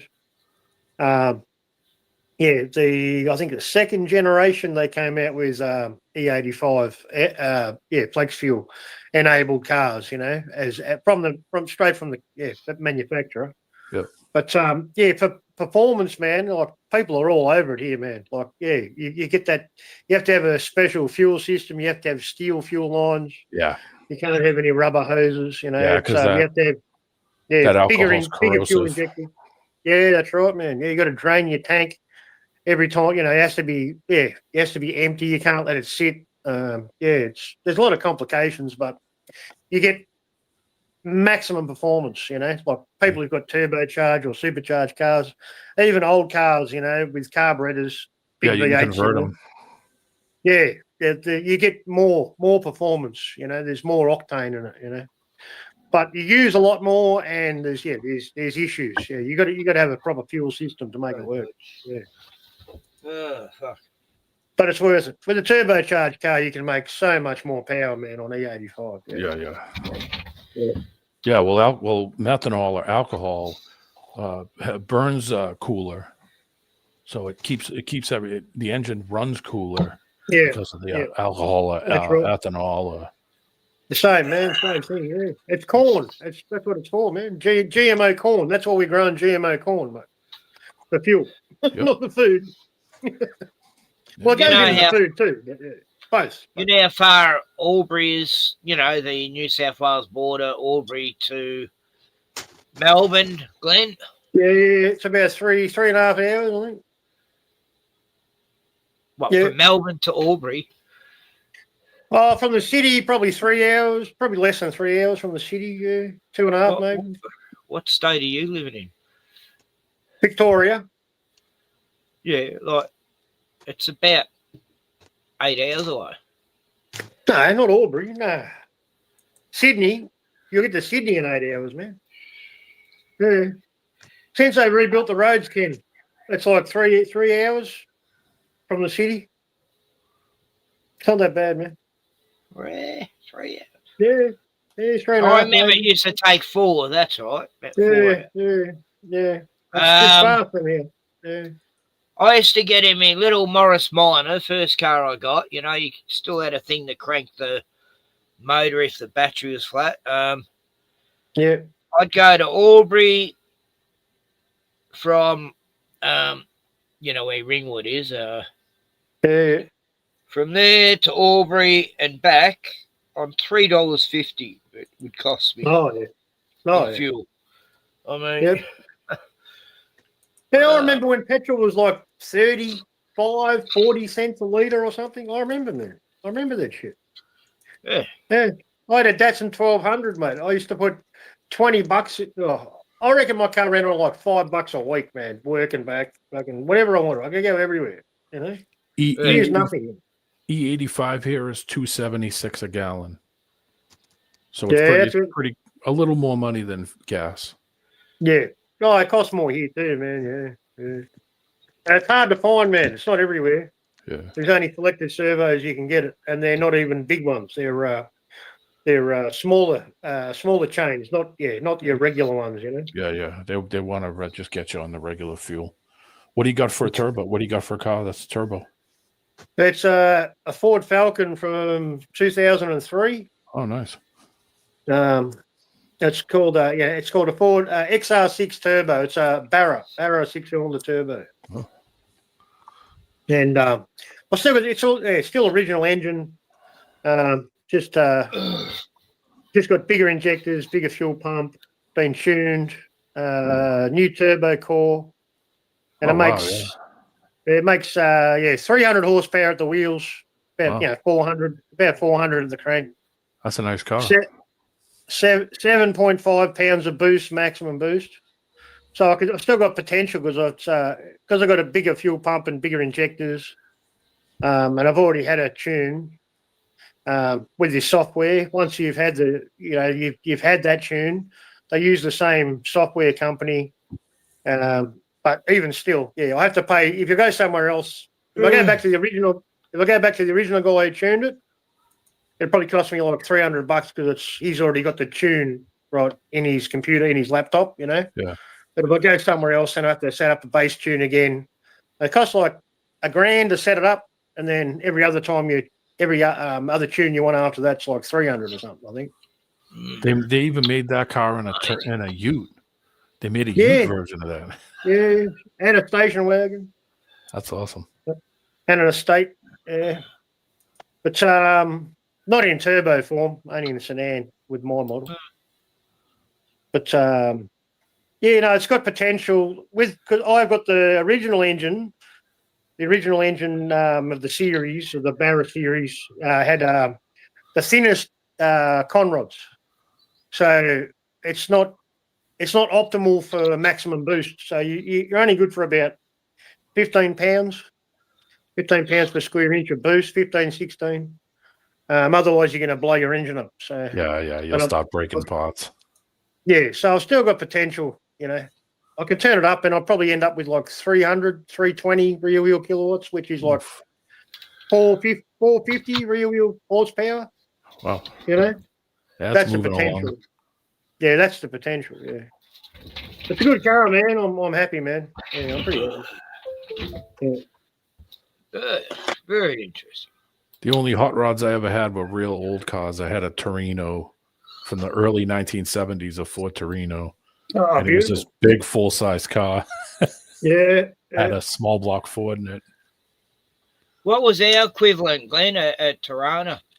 No, Ford Torino was basically the same as the Ford Coupes that we had here. The XA, XB, XC. Oh. Yeah, the Yeah, ones that Alan Moffat used to race, you know.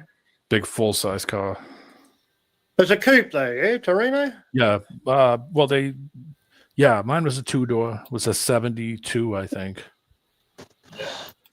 Yeah. Here, I'll put a picture in for you. What was it? What's the movie called with Clint Eastwood? Gran Torino. Gran Torino, yeah. That's it. That's the one.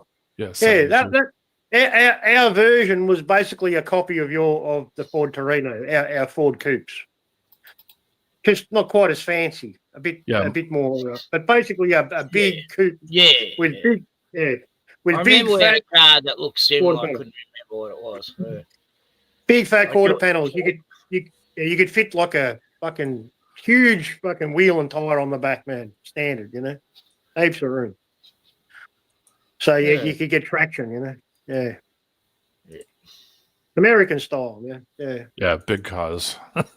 That's all. Yeah. That's pretty much all I ever had was big cars. I never had a small car up until, oh man, the 1990s. I bought a Korean. The first foreign car was a Korean car. It was a Hyundai, and I got no money, and it burned oil like no tomorrow.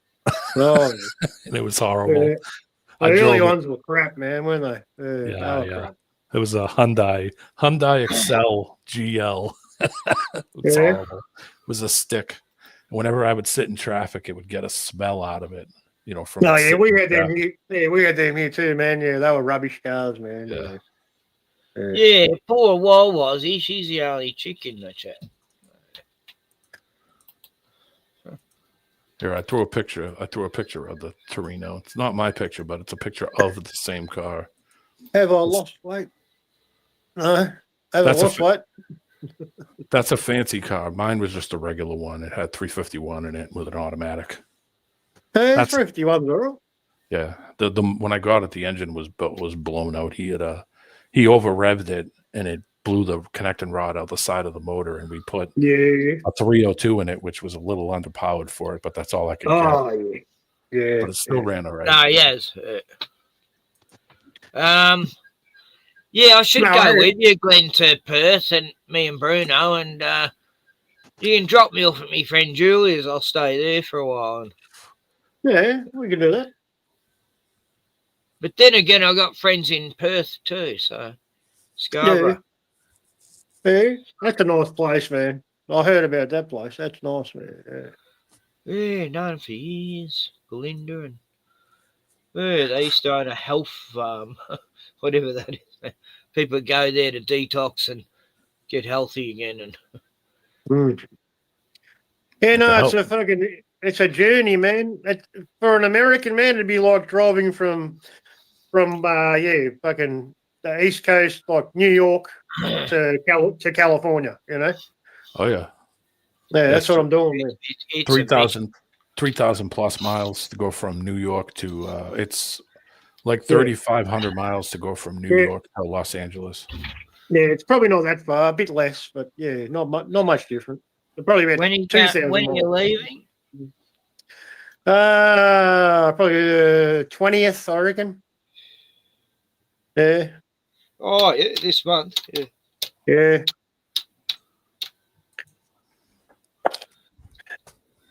Yeah, I really don't want to do it by myself. It's a long trip by yourself. Good to have a mechanic with you. Yeah. And always good to have a strong man, you know, someone who can lift the car while you change the tyres. And that's why Bruno's coming. You know, it's good to have, say, a surgeon or, someone who's knows a lot about injuries. And, I haven't got a bus. I've only got a car, man. I can't bring everyone. Then you need Yeah, you need the muscle man, the gun guy, you know, the off-grid guy, the mechanic. Yeah. Well, we'll pick Pilot, you Desi need up. a pilot, you know. We'll pick Desi up on the way. Yeah. He can help us here. It's yeah, from and from then where you I'm- have got to have the hot chick who just makes the trip look a lot better, you know. Yeah, If I- we'll pick Minzy up on the way from Queensland, you know. Yeah. She can There go. was a She can movie. teach us how to survive in the bush. Yeah, it was an American In the movie bush. that was made in Australia. Man, it was called Corvette Summer. Oh yeah, With Mark Yeah, with Mark Hamill driving a Corvette. I remember that red film. one. Oh wow, that was a bad one. Yeah. Glenn, I it's saw about- that in movies going, that was I a- want me that- buddy back. Well, that was about a road trip, man. You know, that was cool. Yeah, I have to watch it again. I don't know if I liked it or not. I was too used to him being Luke Skywalker, you know. Yeah. Corvette Summer, that was made in Australia, was it? Yeah, it was made here, man. Yeah, I remember when it was at the movies. Did I see it or not? Oh, God. I know, bro, I used to go see every bloody movie worth watching at the cinemas once. Glenn, it's about 30. It's almost 3,200 miles to go from where I am to Los Angeles. Yeah. Yeah. If I That's more in kilometers. That's probably a like big country. That's probably like 4,800 kilometers or something. That's a long way, man. Yeah. So I forgot to do the Welcome to Country speech at the start of my stream. Damn it. I always forget. It's probably about 6,000. Yeah, it's a long way, man. It's like 6,000 kilometers, probably. I'm in northern Hampshire, so I'm close to the main border, but I'm close to Canada. So wow. pretty far out. You're at the furthest point away from California. Yeah, Yeah. well, Maine would be further. If I go about 5 hours, if I go 5 hours east, then that's New Brunswick, Canada. All right. Nova Scotia. Oh, Prince Well, Edward Island. that's cold, man. I heard that's cold. Nova Scotia. Yeah. Hey, we've got an Aussie chick here called Wazzy. Wazzy! Aussie girl, woman. Hello. It's hot over there, eh? It's not that hot here yet. It's We only Have you seen Desi? Nah. No, Desi's not in South Australia. Gus is. South Africa. That's right. I forgot. Oh, Desi's in South Africa. Yeah, as if he'd want to Of go course there. he is. Yeah, if I was a no. prepper off the grid, I'd go, hey, I might live in South Africa. Yeah, that's the place you'd go. Right. Hey, D-Man. Oh, God. What's up, Wazzy? How you doing? Yeah, good. How you going, Glenn? Oh, is he gone? Hi, Glenn. Nah, he's gone. He gone. Wazzy, Ken. Like Desi. No, I shouldn't say that. Wazzy, Ken said you want a location swap. It's only 0 Celsius here. Yes.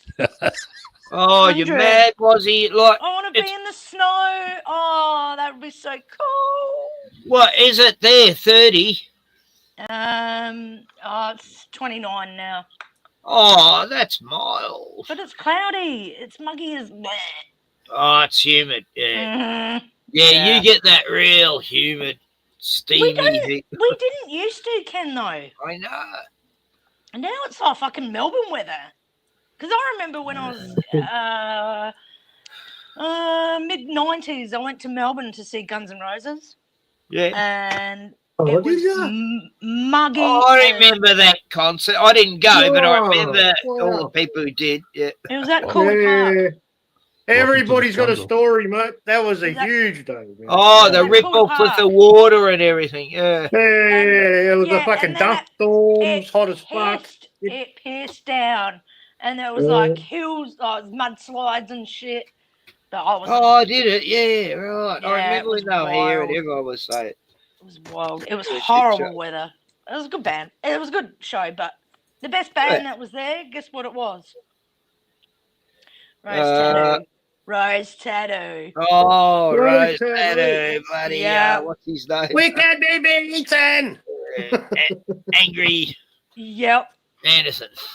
Because Yeah. Skid Row came on, and he Oh, was yeah. just F this, F that, there. He was a wanker. Total wanker. Yeah. Yeah, it's a band from the 80s. Yeah. Oh, they were Skid sort of Row. glam. They were real sort of Glam. gay looking almost. weren't they? Yeah. They were like a poor man's. would- They were a poor man's Motley Crue. That's what they Yeah, were. I would say he was a fucking woman. yeah. it's real They tall. look like, God. Hey, I'll be back. I know. All right, mate. No worries, Demon. Yeah. I reckon if you look up the old photos of him, you could swear that was a chick. I wonder if he was. I wonder if he was. A lot of them bands, Motley Crue and Twisted Sister, and they The all first time, man. the The ultra first time. glam, the ultra glam Yeah. look. Like, what It are was, they? yeah. Hairband. Yeah, the Oh. first time I saw Smoking in the Boys' Room video, man, I went, "Who's that chick? She's hot." And my mate said, Oh, what? and You didn't my start mate it, Glenn. No. my mate Oh, said, no. my mate said, that's a dude. His name's Vince Neil. I said, bullshit. Why? That's Like, Fucking hell. the whole lunchroom would have been laughing at you, wouldn't they? No, I wasn't at work. Oh, it wasn't at work.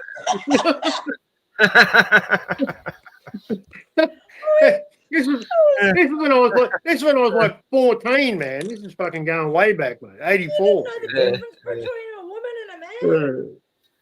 No, because it was fuck, man. He had suspenders and blonde hair and lipstick and makeup, man. I thought it was a bird. I didn't. Well, they did. They had full makeup on. I know, man. I didn't know. Fuck, I was only a young fella. No. I knew it. Oh, you would have been easily tricked in Thailand. Wow. Yeah, I didn't. Yeah, luckily I didn't go to any Thailand, Don't go to any Thailand, Asian man. countries. Didn't go to any Asian countries. No ladyboys got. No, I'm Don't going go off to with a Thailand. beautiful woman. I can't believe how beautiful she is. And Oh, no, yeah, she's there's a got reason for schlong. that. She's got a schlong. No. Yeah, that's the clue. That's the No, clue. thanks. Yeah. Ew. No, not my thing. What was that video I showed about how to reckon the range of hot chicks to done in a scientific way? What was it? I showed a while back. What are you talking about? Oi, clearance. Richie always laughs when I say that. He's like, you do it really well. I'm like, I know, that's why I do it. What are you talking about? You talking about? Weird. Yeah, no, I love that Yeah, show, I'll but put I'm some not allowed more, to tell it anymore. I'll put some more Charlie on the weed. I keep missing his live streams, man, because when I wake up, he's already fucking finished. Hey. I get it. Richie. Yeah, Well, I've been going a bit. Yeah, I'm completely missing his now because I'm in bed. It's like, fuck Yeah. it. Bad luck. Yeah. I'll watch It's it over, today, but it's over by 5:30, man. I'm going to work, man. I don't get to see it. though. Yeah, exactly. Yeah, you can't really go on when you're at work. Mm. Yeah, so it's going to be hotter tomorrow. Yeah, Oh, I'm going to cry. It was about probably about 25, 26 here today. So it's going to be Why have you got 31. such cool weather over there? Yeah, because we're closer to Antarctica. That's why. And we're the second hottest state, aren't we? Next to New Zealand. Not New Zealand. Fucking. Adelaide. Yeah, Adelaide's. Yeah, for a state, yeah, you probably got highest. Well, you'd be up The there. driest state next to New But South. you know, Oh my god, what the fuck's wrong with me? you know where Territory. the highest. Probably apart from Darwin, right? The highest average temperatures in Australia, Mildura, Victoria. Oh, is it? Yeah, that's where they grow all the. Right on That's the where they border, grow all isn't the it? oranges. Yeah. Oh, such a bunch of assholes there, God. I went there. It was Yeah, like Bogensville, you know. My friend's not my friend, my support worker's family's there. Yeah. Yeah. Oh no, I've known people who are cool too. Now she speaks like an SA chick, and they're like, "Why are you talking like that?" It's like, no, you're the one talking fucking weird. What? Hey, what you mean, eh? Hey, say, eh? That's what Canadians say, eh? Yeah, so do Western Australians and and Queenslanders. I've never heard Canadians say "a." I never got that when Richard I said have that. in some show somewhere I was watching. Hey, they're saying "a" a lot. No, I've never seen it. What are you looking for, Ken? What are you looking for? Oh, I'll show you. This have you ever seen this, Tanya? It's very informative. Who's Tanya? Oh, I don't know. I was thinking That's his friend. Tanya's his friend. Did I say? Okay, so this is the universal hot crazy matrix. It's everything. No, I meant Wazzy. Yeah. No, this other girl I know, Tanya You in me got town. Tanya on the mind. Oh, she's hot. Like she's about nearly Is she 6 hot? foot tall. She's an Amazon, mate. She's a fucking Amazon. Oh, fucking She's 6 foot. She's taller than me. She's a fucking Amazon. She used to be a goth in her younger years, and she's got this beautiful grey streak in her dark hair, and it just, really sexual. Ken's gone. Oh. But she's 45. I'm 67. Nah, can't She's keep 25. No, 45. Oh, right. 45. Yeah, she's a lovely person. She's a really nice person. I used to have a 15-minute, 15 minute, a 15 year. Now you're Yeah, I fucking go words up. for 15 years younger than me. I won't go 20 or 30. You Nah. know? Nah, me neither. Anyway, scientific. Even guys my age, I'm just like, fuck, man, you're too old. Why not? If you got it, if you can get the younger guys, why don't go for it, old Wazzy? Oh, I'm not getting any guys. God. Well, I could get women, but I'm not looking, and I've had chances, and I've sort of thought, no, I'm pretty fine at the moment. I'm You're just set in don't your want to be ways, hitched to Kenny. no one. Aren't you, Ken? I had someone try to ask me if I wanted to marry him last year, and I'm going, oh. What the fuck? I mean, Who wants to get married these days? I know, and I believe people still do that shit. Like, what? and she's 15 years younger than me, but No. she looks 20 years older than me, and she's a crack addict, so that's what she asked me for. Want to get married? Yeah, no, I don't want to marry the crack nut. Pass, Ken. Pass. See ya. Okay, come on. What's this video? Let's go. Yeah, you're Let's go, like, Kenny. if you haven't seen this is from a very expert, scientific way. Thing a young man needs to know about women. I've developed this on my own over 46 years of living on the earth. So this is how it works.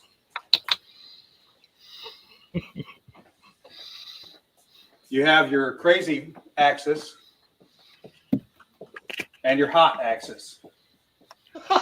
Hot is, as usual, measured from 0 to 10. We're all familiar with that. Glenn made me think of this. Crazy is measured from 4 to 10 because, of course, there's no such thing as a woman who's not at least a 4 crazy. So you got 4 to 10. This is your hot crazy line right here. Very important that you keep in mind where the hot crazy line is. Speed it up. As a rule, she's not enjoying it. This is your no-go zone. We do 125. not hang around and date and marry women who are not, at least in our mind, a 5. So this is your no-go zone. I don't want to miss any details. We just rule this out. Life is better this way. That's the way it is. All right. Above a 5 and to about an 8 and below the crazy line, this is your fun zone. You can hang out here and meet these girls and spend time with them. That's your fun zone. But keep in mind, when you're in the fun zone, you want to move out of the fun zone to a more permanent location. It's 45. So that's the fun zone. Above a 5, hot. Below an 8, hot. And below the crazy line. This means these are most of the time not crazy. Okay. Above the danger zone, above the crazy line, we have the danger zone. Danger This is zone. your redheads, your strippers, anyone named Tiffany.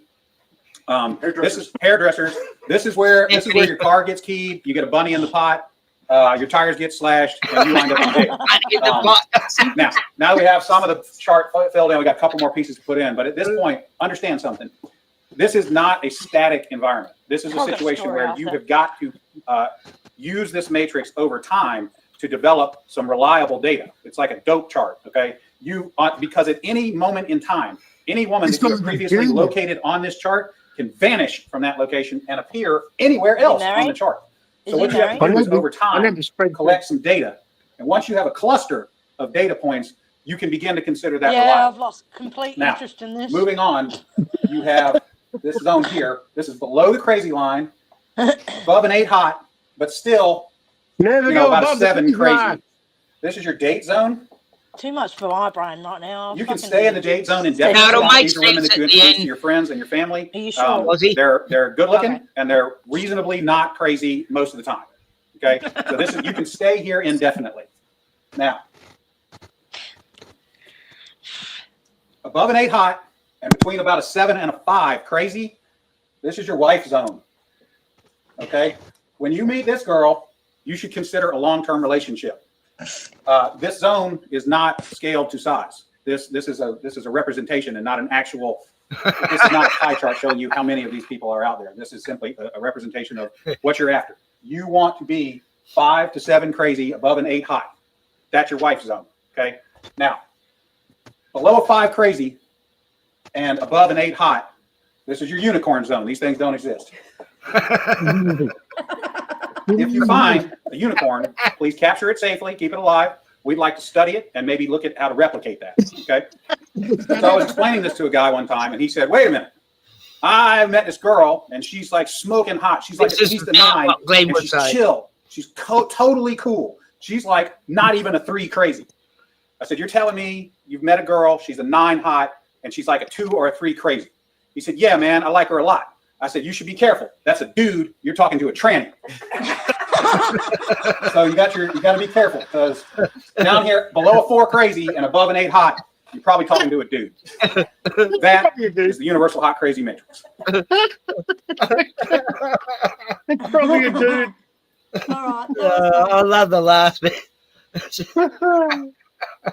Yeah. Yeah, she's not hardly crazy. She's very. Oh, yeah.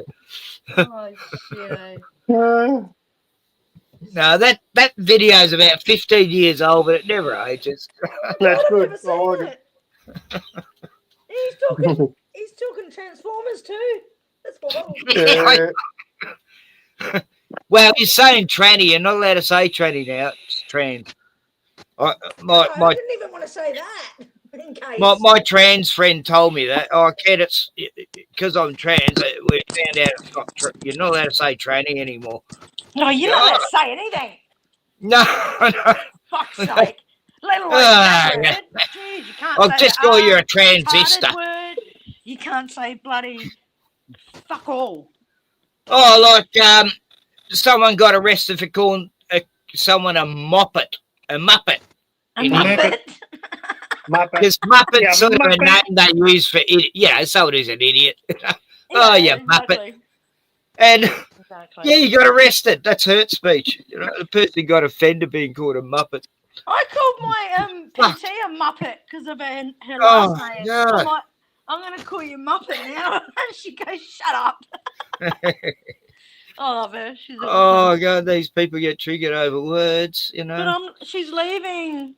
On PT, she's leaving. She told me on the slide today, and I was like, no. Like, right, I'm gonna have him now. So I'm gonna have a guy instead. Yeah. He's lovely. He's not single, but he's just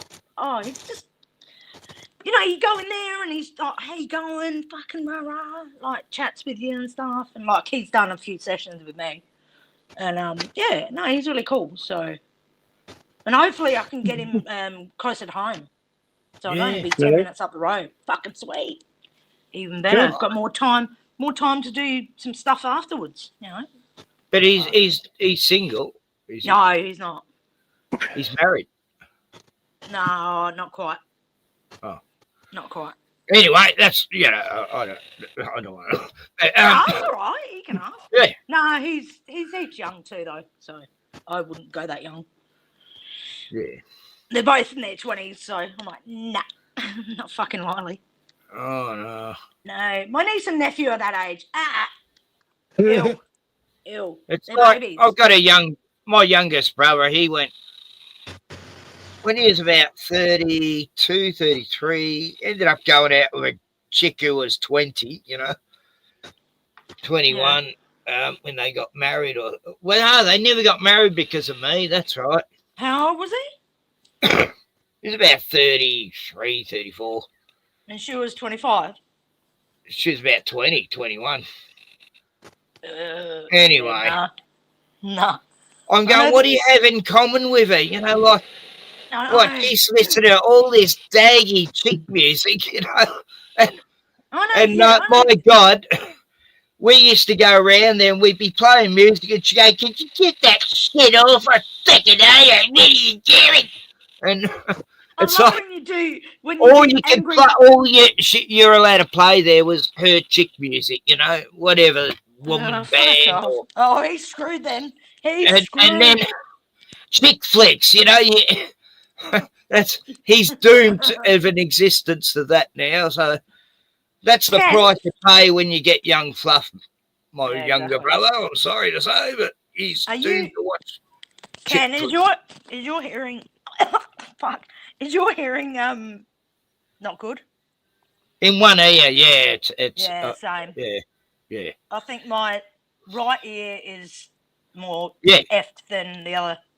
Yeah, it's me right ear. But that's because I watched a lot of live bands. Yeah, that used to happen. I remember going to bands where, never wore earplugs, and I would be next to the fucking speakers. What a dickhead! I know. No, look, I could take it with the bass, but not with a high pitch. It's like, wow. That's fucking me. Glenn, where you gone, you twat? Yeah, I feel you. I'm listening. Oh, okay. I've been going deaf in one ear for about the last 3 years, I reckon, maybe longer. What? But what? When? Who? But what? Yeah. What are you saying? But yeah, fair dinkum, it blocks up, and the last 2 or 3 years, I can't hear out of that ear, and it's happening now. For the last probably 2 weeks, I reckon. Well, you know what it is? It wax build up? Nah. Yeah, I don't know. It's like middle ear shit, It's fucked up. No, it happened to me. When was it? It was about 2018. Is that an old person's thing? No, I'm kidding. No, 2018, I started noticing everyone in my town was getting this block ear thing, no matter what age. And then I started to notice people overseas in England were getting the exact same thing, and people in America and people in Canada. And we talked about it before, Ken. And it was really bad. My ear would get totally blocked, and they'd give me this stupid cream that did nothing except block it more. And put cream in your ear. I ended up putting methylated spirits in it, and that unblocked it. Ew, Ken! I know, I was desperate. Jesus. I was like, fuck this. Nothing they've given me works. And it's like this stuff they got. Put that shit in your ear. Yeah, metho, no worries. Oh my God. You can drink that stuff. Come on. Yeah, it's good. No, I'm joking. With a bit of fruit. Don't say that. Don't. With a bit of fruit juice. You're promoting drinking poison. No. That. Redaction. Look, I've never tried it myself, but as long as you put some juice in it, it's all right. Metho, I've always got some methylated spirits for bad cuts. If you get a bad cut or a dog bite, just chuck a bit of metho on, it'll stop the bleeding real quick. Does it? Brilliant. Yeah. Wow. I've got some. I had to take my tongue piercing out the other day because my tongue was killing me. Ow. Oh, wow. I took that out, cleaned it. Why would you do that to your tongue? Jesus. I don't know. Oh, I remember I got a goddaughter. When she was about 14, she got her tongue pierced. Her mum let her. Wasn't for any sexual reasons. Just Her so whole you know. tongue got swelled up. Her whole tongue got Before you infected. go there. Yeah, it does I when just, you couldn't first get imagine- it done. I just don't like pain. Pain's not my friend. I don't like pain. But Fuck it didn't that. hurt. It didn't hurt the first time. Yeah. Oh, I knew another mate, his brother decided to put it like a eyebrow ring in his brother's eye, you know, and he got this needle and heated it up and put it through. Oh, And, yuck. yeah, put the ring in, and Nah. within days, his whole face swelled up. He nearly lost his life. He nearly died from it. You know, the infection. People are fucking mental. Jesus Christ. So, and his brother was a bit of a crackhead, you know. He really knew what he was doing. ew. Gross. But he wasn't. He was nothing. You know, he's just, why do you even have a drink, this guy? But So I had to get it done. So I started working at BWS back in the day, and back then you couldn't have you couldn't show your tattoos. You couldn't have any piercings. I get a job. No. Yeah, before. Yeah. So I had to take it out. This was what, fucking 20 years ago. Yeah. And now you look at the people there. One dude wears his hair Everybody's in got tattoos. I know. one dude at one of the BWSs around here, he's like 6, 7 foot or something. Wears his hair in a bun. Fucking, he's got tattoos. That's always a worry. He's a bit. How's your father? I think. But I mean, whatever, mate. You can be whatever you want. But I don't agree that you should be wearing that kind of shit in work. Hair buns. No? Hair buns. No, I think No, hair buns. not hair buns. No. Just jewelry, heaps of jewelry. Look, if someone turned up on my job with a hair bun, I'd get the scissors out and cut it off. No, mate, we don't do that here. Like, even look at the health, I'm joking. Healthcare workers. Oh God, the NDIS You know, is hospitals. such a rip-off. In hospitals, they're allowed to wear whatever they want, and they can wear their fucking gay badge. Like, how is that relevant to your job? Yeah, It's not. It's fucking not. No, it's And bringing it politics. needs to stop, man. I don't give a fuck who you want to be. Yeah, go fuck whatever you want as long as it's not harming anyone. I don't want to know. I'm not going to be friends with you because you're gay or straight or whatever. I don't give a fuck what you do. Hi, I'm your nurse. I suck dick and I love the rainbow. And, yeah. You don't want to know. It's not necessary. It's not necessary. Yeah. No, it's not. And then in childcare, have you seen the people they're doing for child things in childcare? Have you seen these things? Yeah. No, you never ever want a child to end up in these foster homes. You know, they're the worst. This is in childcare, Glenn. Yeah. I mean Ken. Oh fuck. Oh, childcare centres, you mean? Yeah, people that work there. Have you seen some of the things that are getting fucking arrested? Oh God! Look, I know they have at least 5,000 trans teachers. I work the company I work for. It's part of the condition of the the employment, the ratio. They have to have. I'm pretty sure. I can't tell you exactly what the quota is, but I'm sure there is a quota. They have to have at least 25%. LGBT employees. Yeah, it's box everywhere ticking. you go. Everywhere. It's box ticking. Yes, that's everywhere now. I mean, have you looked at what shows are on these days? They have to have they have to have an Asian. They have to have a black bloke. They have to have they have to tick the boxes, the woke boxes. Yeah. You've got to have two fathers or two mummies with a child. No, that's don't agree. I don't agree. Like, one of the worst expressions I've ever heard in my life is chest breeding. It makes me feel ill. That's disgusting. It's like I just want to smash any guy who's in pretend to do that shit. That's just sick. Fucking oath it is. chest feeding. Oh, fuck off. Disgusting. Get angry about and that they shit. have to.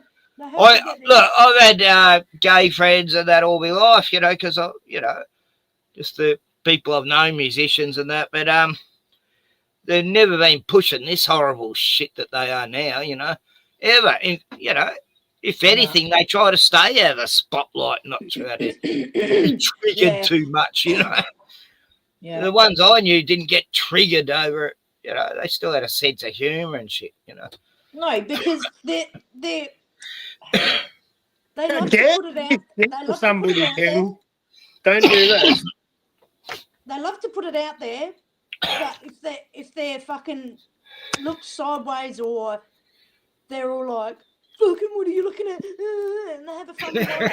Like, don't use it as a shield and a sword. Boy, what you fucking look at that? If you want to be, if you choose to be like that, then fucking deal with it. It's like people say the channels go, you were upset me, how dare you say this and this, and well, go to another channel, idiot. It's so simple. You know, you don't have to watch me. It's all attention seeking. It's I don't all know how a attention man. seeking. That's all I don't know it how. is. I don't know how a man with a beard and a miniskirt can be offended. I don't know. It just doesn't make any sense, man. Right? But you, right? Exactly. Look, if You my can't little be offended, granddaughter man. was in a girl's Nothing could toilet- offend a man in a miniskirt and a beard, mate. It's just impossible. All right, I've already offended everybody, so there's no way I could be offended. All right. Yeah.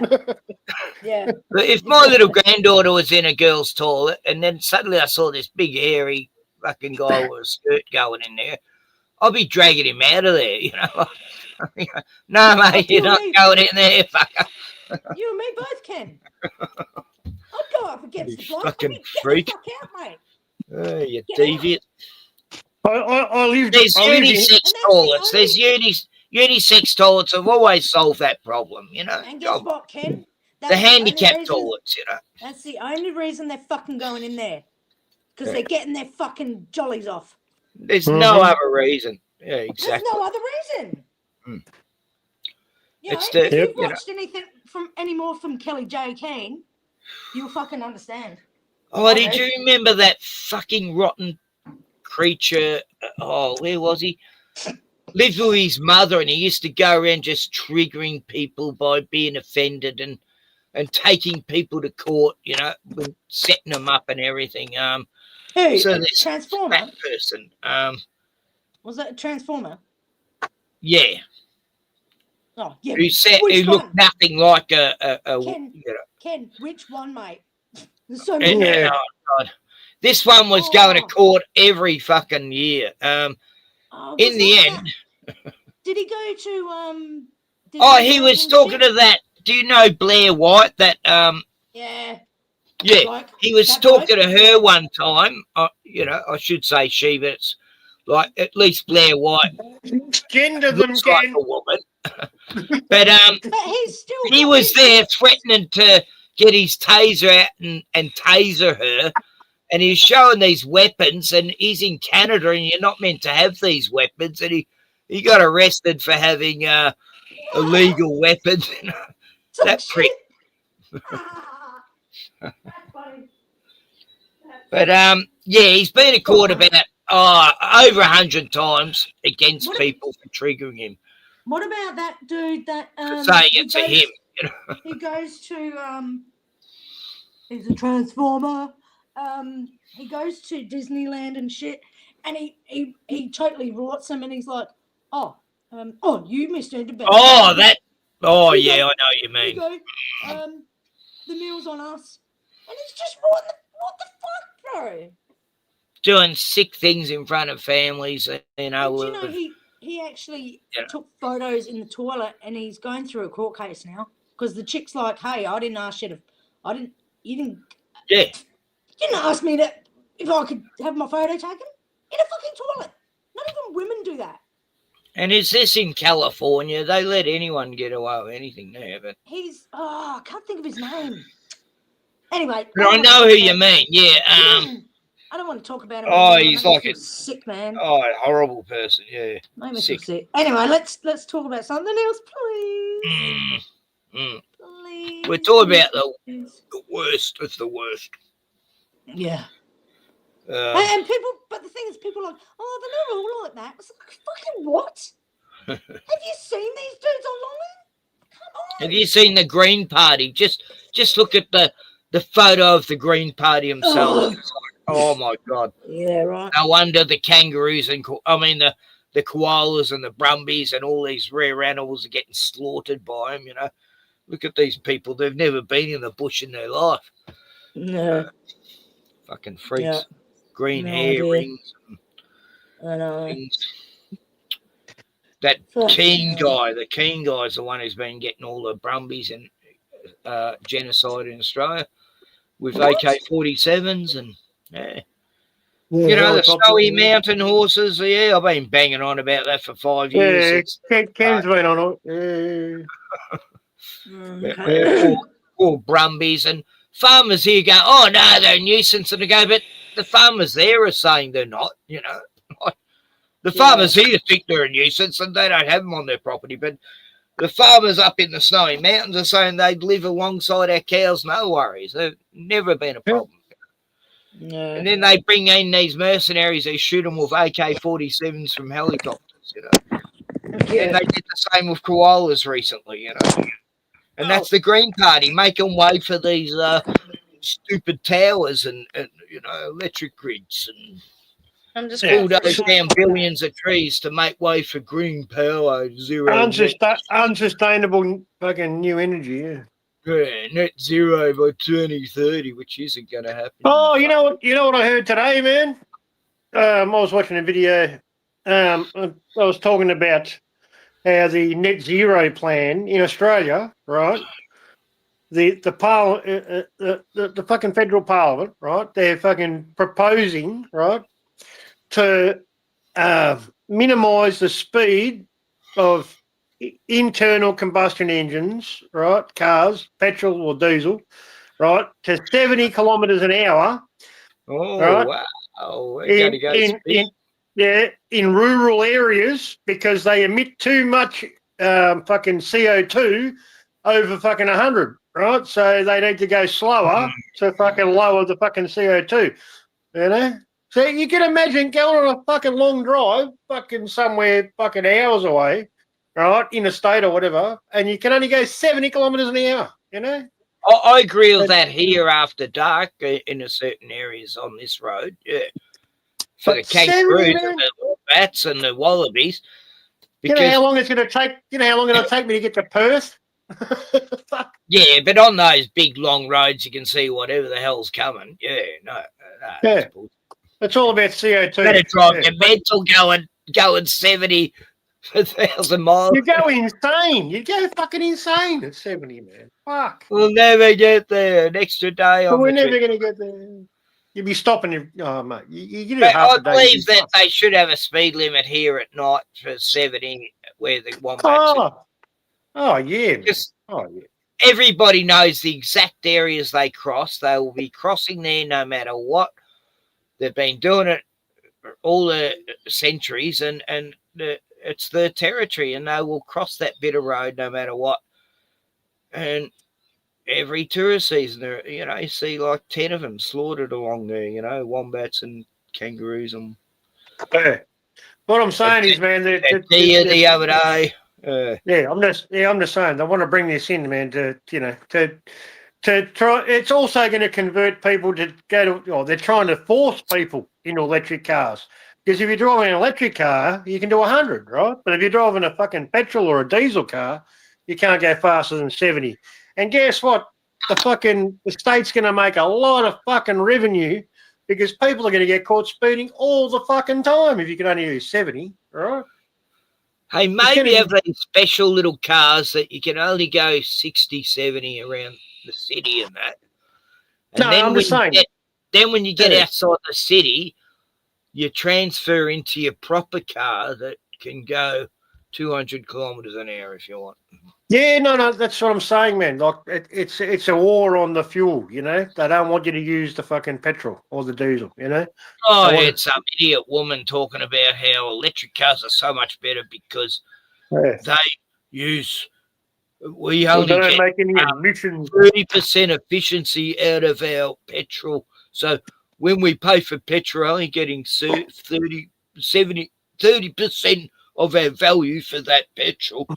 Whereas electric car, you'll get 100% value for your travel. And it's like, what? How does this even make sense? What are you talking about, you stupid idiot? And besides that, you got to worry about the cars blowing up and burning and incinerating your whole family.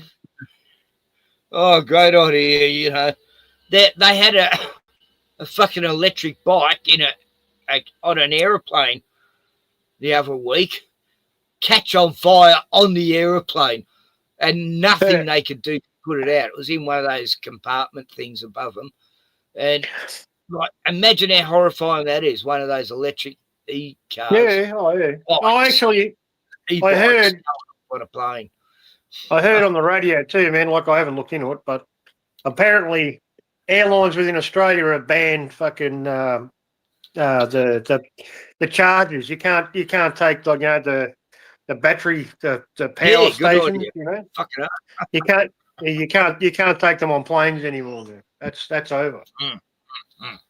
Well, I just saw a video why. You know, exactly why you shouldn't. Makes sense. Because the shit catches on fire. It fucking blows up.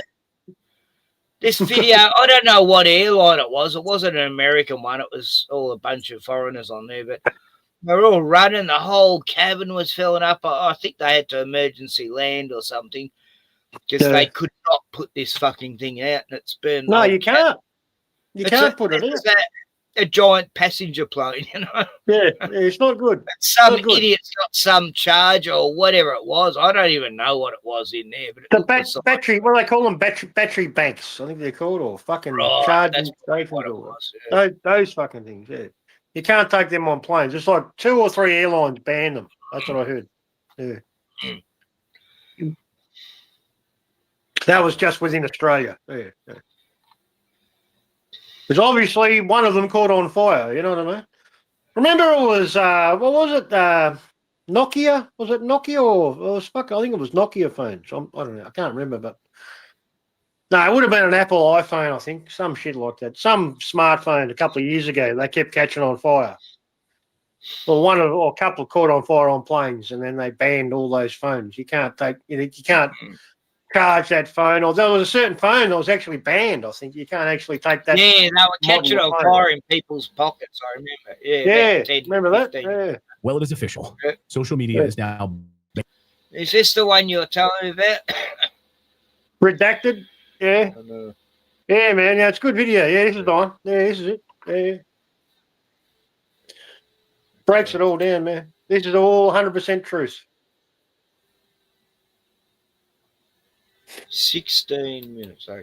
And for kids, Yeah, 16 and under, all across Australia. Here is the headline this morning: Australia's social media ban for children takes effect. The measure, which affects anyone under 16, is one of the most sweeping efforts in the world to safeguard young people from potential harms of the platforms. Look at all those happy kids in that photo from the New York Times. They're all so happy because you know what? They're not on social media and they're playing with teddy bears. I think that's the message you're being sent here. I talk too quick. I gotta slow down. Not that I want to read the New York Times, but you know, it's worth seeing how the mainstream media is portraying this. Hundreds of thousands of teenagers. But Redacted doesn't care if you show this stuff. No, I reckon he's cool, man. Awoke Wednesday it's a to big find their channel. social media accounts logged out man, and what if it deactivated is? under a new law that bars anyone under 16 from services. The day marked the launch of sweeping governmental effort to shelter children from the potential harms associated with such platforms. Putting the country at the vanguard of regulating social media services that parents and educators worry have ensnared a generation of young people. Like all the young people in Australia who are learning the truth about COVID, but their government kept them under lockdown and even separated them and put them into different camps and quarantines. Like maybe people on these platforms might actually learn information. Imagine that. That's what it is. I don't know. At the heart of it. So today we wanted to bring into the show, Maria Z. She's the founder of Z Media, who's been watching this very, very closely. Great to have you on the show for the first time, Maria. Welcome. Great to see you both. And let me just say, it's great to be here. I just went out and the kangaroos are right up near me fence and Oh, no shit. Yeah. little baby. They've been here all day. Ever since this morning they turned up and they've been here all day. Yeah, when I left your place last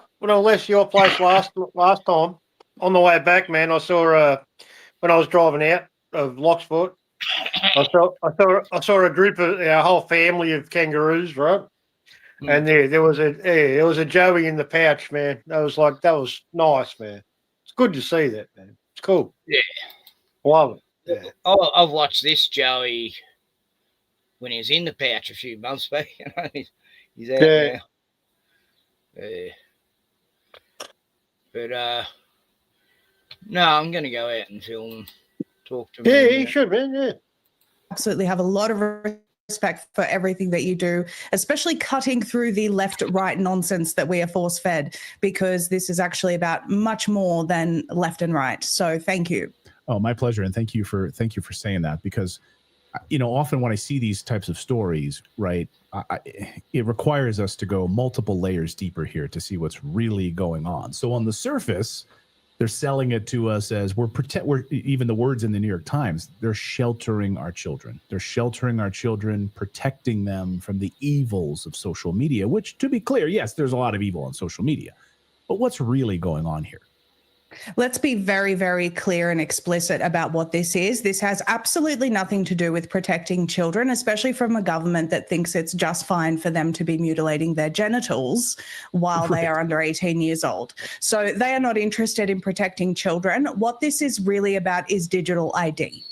And they will not admit that, but that is where this is heading. And I can tell you how quickly this developed in Australia. In December of last year, they rammed through this legislation, despite there being a lot of pushback. Australia is not a country, as in the Australian government, is not a government that cares about democracy or what their constituents actually feel or think or say. They will make things up as they go in order to achieve essentially what is Agenda 2030. And so despite the immense pushback, they rammed through this legislation. And just 6 months later, Clayton, they started to admit that, oh, well, yes, maybe we will be using digital ID for this. So as it stands, Australian children, hundreds of thousands of them, we don't know how many, maybe 500,000, maybe 1 million, woke up to not having access to social media overnight. That is true. And we're yet to see how this is actually going to play out, because apparently we're hearing reports that some of them are giving photos of their older brothers or a Labrador and passing through the age verification checks that way. Now, it's really interesting because a headline has come out just today in Australia MSM, and let me read you the title and how dystopian this is. They know. Major warning to teens looking to circumvent Australia's historic social media ban as under 16s booted from platforms. So they're warning children now, don't you dare, because the government's watching and they know if you're trying to circumvent this. But most importantly, Clayton, is how do you prove that you're not under 16? Well, that means that every adult will have to prove their age and link their identity and their verification to their online activity. Thus, in effect, creating a digital ID system and eventually a social credit system. This is where this is heading, I can promise you. Yeah, no, that's very, very smart, because it's not about the kids. It's about the adults. It's about getting everyone to sign in and authenticate information on the internet. So now you're signed in using your digital ID, which is all about tracking. They know exactly where you are, exactly where you've been, exactly where you're going. And this is all part of this Big Brother surveillance network that's being enrolled out. This is just a test bed in Australia, right? I mean, we're going to start to see this. This is a test, just like, this is sort of like, I was wondering what the COVID test was about, It was all about that, man. Yeah. I was thinking, right, this is for something else. This is a test for something else. It was a test. Yep, exactly. Here it is. It's But we'll never know. it's a digital ID. It's to make us comply again. Everyone's going to comply. The passport was the test for where they want us to go. Yeah, 100%. What passport? What passport? The COVID passport. But you don't need it now, though. So no, but the reason most people did it, right, is because they wanted to go to work, they wanted to go to the pub, they wanted to travel, They want to travel, you know. So they took the experiment, right, and then they got the certificate, right, and you couldn't do anything without the certificate. Yeah. And the certificate, that certificate, the QR code, before this shit, right, QR codes were tiny, right? Yeah. They were tiny and they were on products that you'd buy in the supermarket, but it was tiny, right? Yeah. After this shit happened, QR codes became normal. It became normalised. And, this was all just part of But the test. where else do they use, though? I've never used one before. Oh, you got to do it. They You got had to do it for used fucking everything now. Well, Yeah, it's to open up to a website. Usually, it used to be, but I never ever wanted to use one. I never used one. I still haven't used one. Yeah, that's what I'm saying. I've never used one. I've never used it, but I've avoided it because I knew what was going on, mate. Because that's when the They QR tried to code make came in. it but during the COVIDs, they tried to make it that it was mandatory to get your QR code app on your phone. You know? Yeah. Get fucked. I'd go in and I'd just make a sound with my mouth. Beep, beep. You know? Yeah, I'd QR code in. It would be fine. You know, here it People is. had like a screenshot of it going ding. I just flashed it in front of it, still doing nothing, and they'd nod, you know, thinking I'd just done it, you know. The W made me like sign in. I was like, fuck off. Oh yeah, I did that twice for something.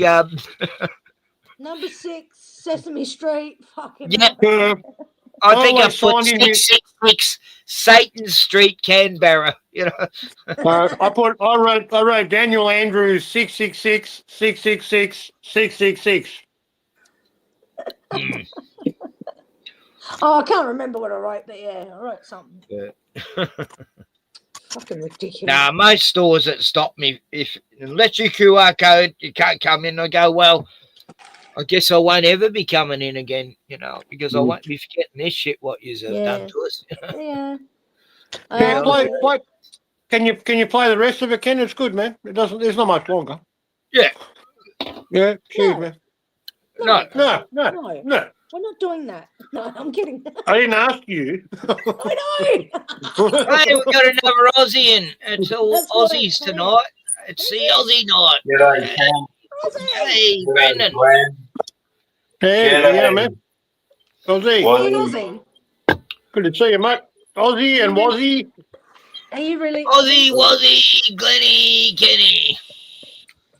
Oh, all rhymes. I've been deplatformed off Facebook, so I thought I'd come on. Yeah, cool, man. Oh, they Good to see you, brother. Aussie. Oi, oi, oi. Not really on Facebook. Yeah. What happened? Oh, let's have a look. I've been on Facebook. You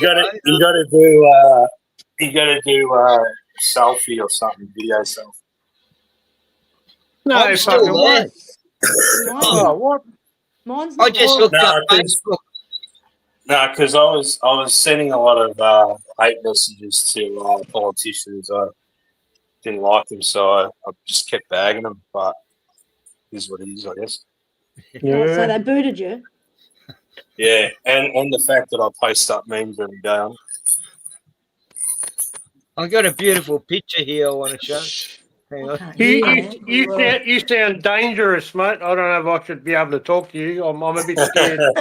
might be guilty by association. So yeah, look, yeah, I understand. Look, Ozzy, so long as you don't associate with this guy, hang on, I'll just show you in a minute. Who knows? You might be locked out of YouTube soon. I don't even know how long we've got. I just found a beautiful painting someone's done recently. Look at this. Oh, wow. Oh, there he is. Hey, there's it. Hello, We found him. Someone went to a lot of trouble to do that. Unless it's Someone ring the cops. Someone ring the cops. We found him. There's an artist who painted him. No, $1 million reward's back on. Make it he $2 did million. pose for that painting recently, so That's a Yeah, that's an Archibald prize. He got Archibald. He must have been in South Africa. It was pretty sunny. It looks pretty sunny. Yeah, he's got a pretty cool tan. I'm in South Africa and it's sunny. Did you see the song I played at the start? Was it Chappelle Corby song? No, I will. I did go back originally, but then I was like, I'm in Queensland and it's sunny. It's when she first got back in Australia. I'll listen to it hilarious. after. Is that cool? I loved it. Now you spoiled the surprise, damn it. Oh. Hopefully I'll forget. It's because it's summer, you know. I thought I'd play that summery song. Oh, God. This is funny. Watch this. You know, I don't know if you know our suburb, Frankston. Glenn does and Ozzy does. No, I haven't been So we there, got two Aussies. Two. Anyway, Two? We've got 4 Aussies here. no, I mean Aussie Wild Woman and Aussie. Oh, right. Anyway, this guy makes a good point here. Like, there's been this Recently, Melbourne's been a bit shocked by a spate of violent crimes, and I was reading about one. It was down in Frankston where a lady got attacked outside. There's never any crime in Everyone Frankston. was shocked. Like a lot of people heard saying the same thing. Like Frankston's got a library. Yeah. Recently, Melbourne's been a bit. If you had to just shut up, Glenn, you would have got spate. the joke, but you didn't get. Yeah, I know. Totally I know. They got a sorry. library, but nobody can read. Yeah, I know. Right. So it would have been good if he could have told the joke, but anyway. Violent crimes, and I was reading about one. It was down in Frankston where a lady got attacked outside the library, and like everyone was shocked. Like a lot of people heard saying the same thing. Like Frankston's got a library. Recently, Melbourne's been a bit. Good one. Where's Ozzy? Ozzy, where are you from? I'm from Pommies. outer western suburbs in Melbourne. Yeah. Oh, Melbourne. another Melbourneite. How you doing? Anyway, here's a word from definitely- my sponsor. Definitely the odd one out. Yeah. Go on, Ken. This is the Aussies. We used to cop it in the scone from the Pommies with a fast ball, you know. And now, look at them. They're whinging about sledging. The Pommies don't like people sledging them. I'll do more than bloody sledge the bastards. I'll smash the mongrels. Get some balls, you Pommy poofters. Hey, what kind of fucking cricketers are you? Can't cop it any longer. Not only are you piss weak at cricket, you can't cop it. Oh, was that a bit too much sledging for you? That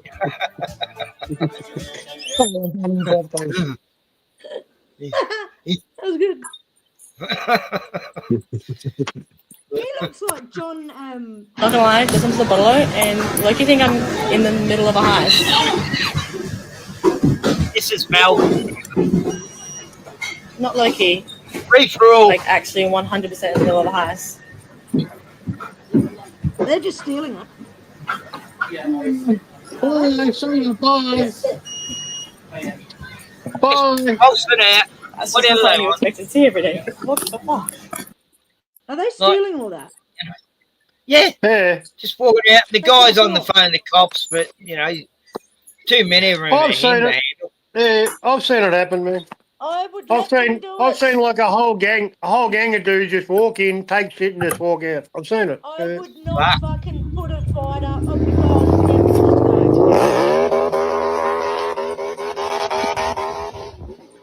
Something's wrong with that bike. Yeah, he's revving it too hard. Look at the smoke. Rings are done. Oh, he's smoking the tyres. Right. Yeah, tyres. Sounds like the dickheads round. Yeah, right. What a That's fuck. rubber, man. Rubber.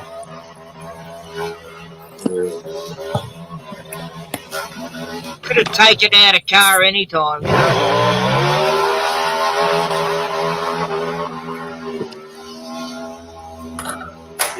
And yet the bastard cops don't pull them over. Nah. They want to pull everyone else to speed. And they want to pull everyone else to speed. They want to see you smoking marijuana. Hey, fuckwit.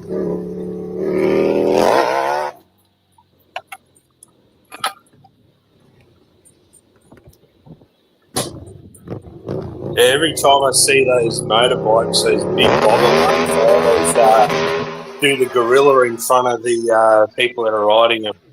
Yeah, Right? they Like don't want to be recognised. And they got these big Judge Dredd type bike wheels, you know. Yeah. Yeah. I reckon they're all undercover cops, if you ask me. All the bikies. All the best drug dealers have got a custom Harley, man. Oh, this is good. This is about the farmers here, and they're really bitching. There's an area near us. You wouldn't have this bullshit meeting here tonight, Stefan. So you send it to where it's appropriate. The Shire don't want it here. None of the residents want it here. Take it on board. Or you want to wait on. You want to wait. You know, you fucking net zero shit. Fucking our land. Well, take the appropriate thing elsewhere. If you're hearing this loud and clear, what are you going to do about it? Sam Sung, representatives. We're not going to stand up here now and say we're walking away because no one wants this project. It's part of the process. How's your conscience? How do all of you authorities that have assessments towards this project, how can you sleep at night? How can you sleep at night knowing that this whole community is against putting this location? This doesn't make sense. All the everything. That's right. I am a developer, but there is absolutely no way I would pick this location to do this kind of project. You've got to be crazy. This is our prime agricultural land. The farmers in here. Have you guys not seen the rates, the statistics of farmers and our mental health and the suicide rates just in this demographic alone? Do you see these young children in this room today? Do you see that this is their livelihood? There are generations of people sitting in this room today whose livelihoods are going to be ruined if you do this, because it's not just you, because you're going to start it. You're the first person, and then there's going to be someone else, and then the next person, and then the next person. And all of our land will be gone. And you guys just sleep every night because you're getting paid to do it. And you've got absolutely no care in the world for anyone else that's here today. And you don't sleep with your batteries either. So think about that.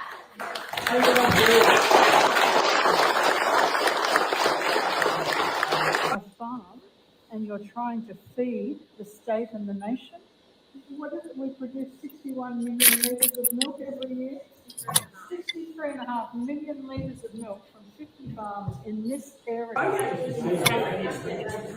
We don't want the project. You said to me on the phone, stakeholders that will be involved, and I said to you, look, the majority of the community don't want this project. Okay, and there's better places where it's. Latrobe Valley in industrial batteries for industrial mining is a great outcome for everybody. We don't want it.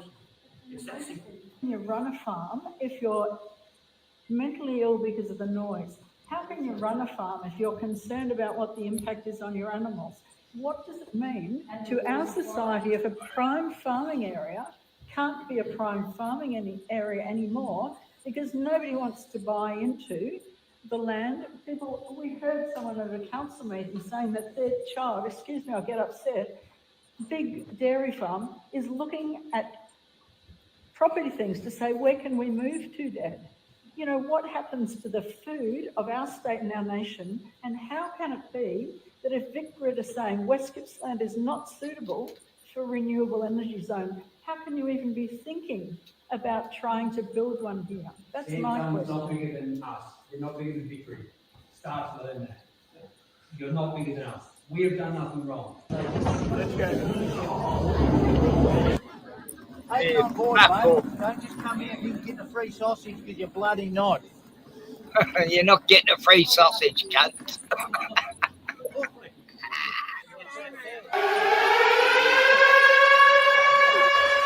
So we're just at the Shady Creek Hall. We've had heaps of people turn out tonight to voice their absolute disgust and not wanting any of these battery projects within this area, certainly against Samsung and all that. So was absolute huge night, pretty emotional and all that. So if Samsung hadn't actually got the idea and the message that we don't want them here, they get rocks in the head.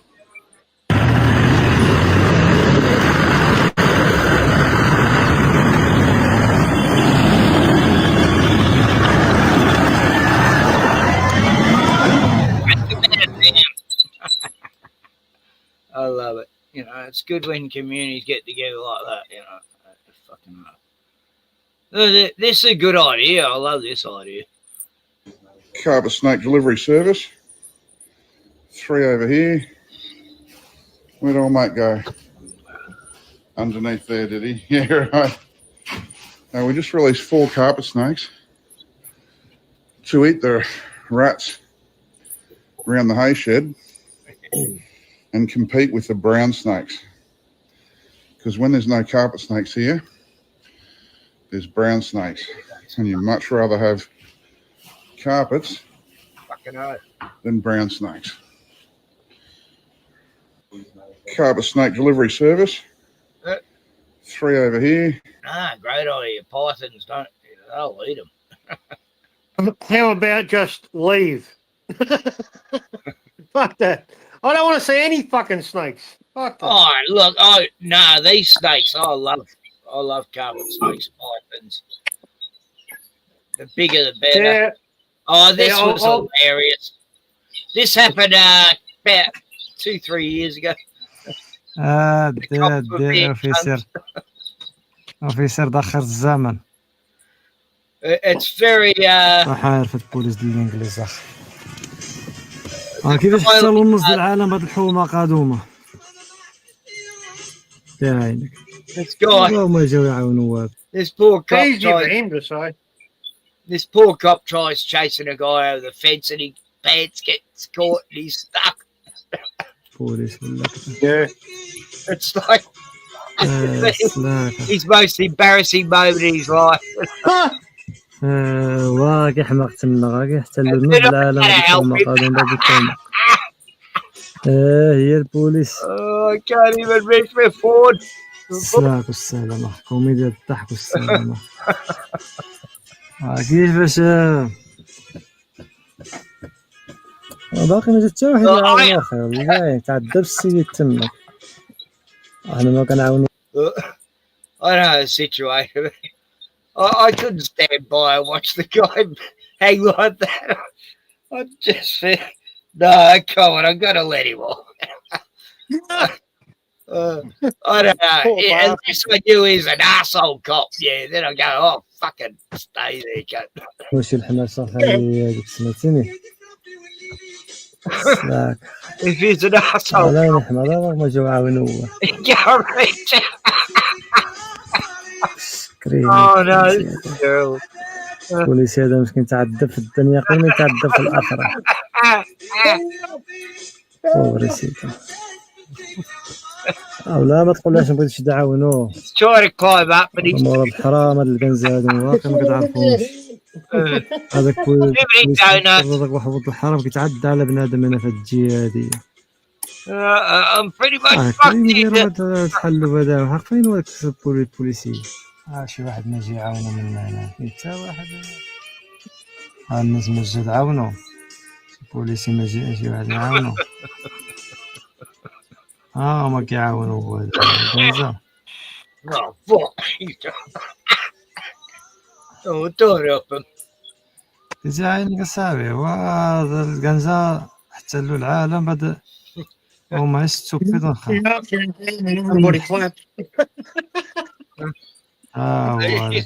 He's even pulling his jocks up for him a bit. Oh, you're so fucking heavy, mate. You know, you gotta cut down the donut.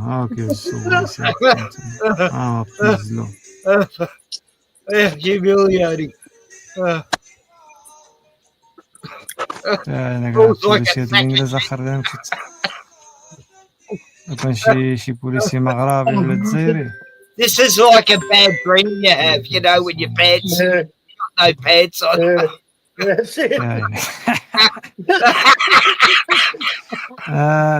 دير اوفيسر داخل الزمن. I'm getting out of sight now. The guy narrating's hilarious. I don't know what he's saying, but he's just so casual. Pretty casual. Look, this guy's insane. This guy is fucking mad. I don't want to be near. I'm more scared of us than what we are then. He's got a I don't want to fucking be around people, but the most deadly snake in Australia, a tiger snake. About 6 years. It's got comfortable with me, but I'm not saying it. I'm not saying I won't get bitten, but it's comfortable with me because I'm not a threat. That's just Oh, the way cool. to Well, put it, I was guess. he? Yeah. See, It takes time, yeah. it takes time, and it takes. Oh, it's so cute. It takes It eats your soul. a little bit of. I just want to courage let kiss them it on crawl the around, mouth. and you can get bitten. And you talk to it as well. Because these guys, if you get bitten with these rate as, I think, the 5th deadliest snake in Australia, No, in the world. or whatever. But The if you second get bitten with one of these, you've got serious health problems within an hour. One bite, I'll be Like within an dead. hour, you've got serious health problems. I'll be dead within Seizures, 5 seconds. blindness, convulsions. Look, Glenn, I've got So, a couple of tiger snakes here. I'm going to let you handle. In the last 25 years. Mm. Well, you have been bitten, Dad. You just haven't been sick from the snake. And if you come across a snake, what do you suggest people do? Come across a snake? Yeah. And the only way he's still alive is because it must have been early in the morning or at night. If you come across a snake, put your dick in your pants. Early morning, the venom's not that deadly Yeah. when they're cold. As soon as they warm up, then the venom's deadly. Just avoid it. Yeah, Simple. right. Just avoid it. Yeah, don't harass it. Don't harass Leave it alone. Yeah, like you are. Leave it alone. That's good advice. Yeah. Yeah. Do you want me to get the tick remover, or are you going to do it? Getting ticks off it. I don't like it. No, it hates it. Usually. Don't fuck around with snakes, man. Another one there. I agree. They don't like having ticks pulled off because it hurts. Look, I will admit, I did come across one brown snake that for some reason was so fucking friendly. It just did not see me as a problem. It just wanted to be friends. And for like a whole week, every morning I go out and it'd be sitting on my doorstep, just curled up, waiting for me to come out. And my dogs would jump over the top of it. And I'd get away quick. And it used to look up at me with the most beautiful little eyes, like wasn't even savage. And I go, oh, I've got a brown snake that's actually retarded. It's a retarded brown snake, and yeah, I was able to guide that thing out the gate. No worries, it just followed me. But yeah, that's a one-off thing where I did meet a brown snake that I didn't feel threatened by one bit, you know. Yeah. It didn't kill me, so we this became one's never friends. been handled as much. That's why it's twisting, turning, and I just felt that it was different than Yeah, the it's others. comfortable now. now it's fine.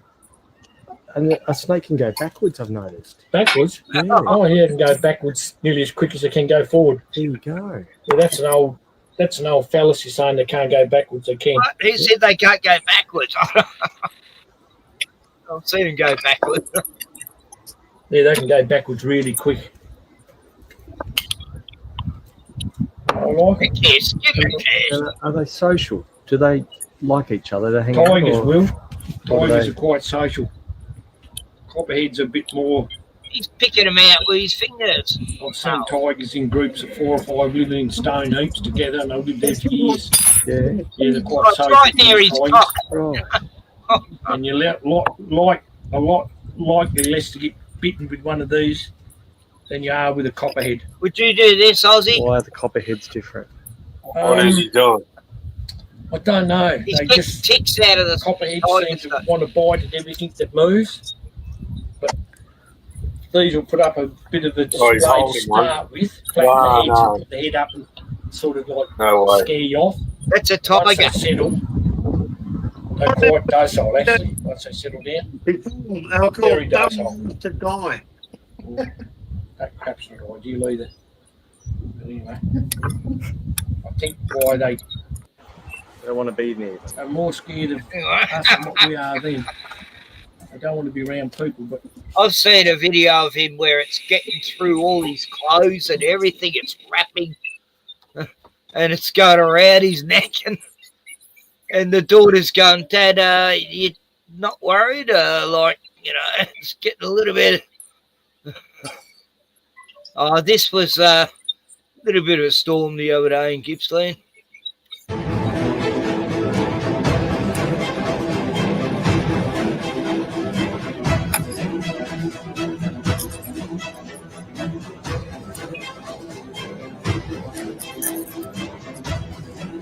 Yeah, it's a great summer we got so far.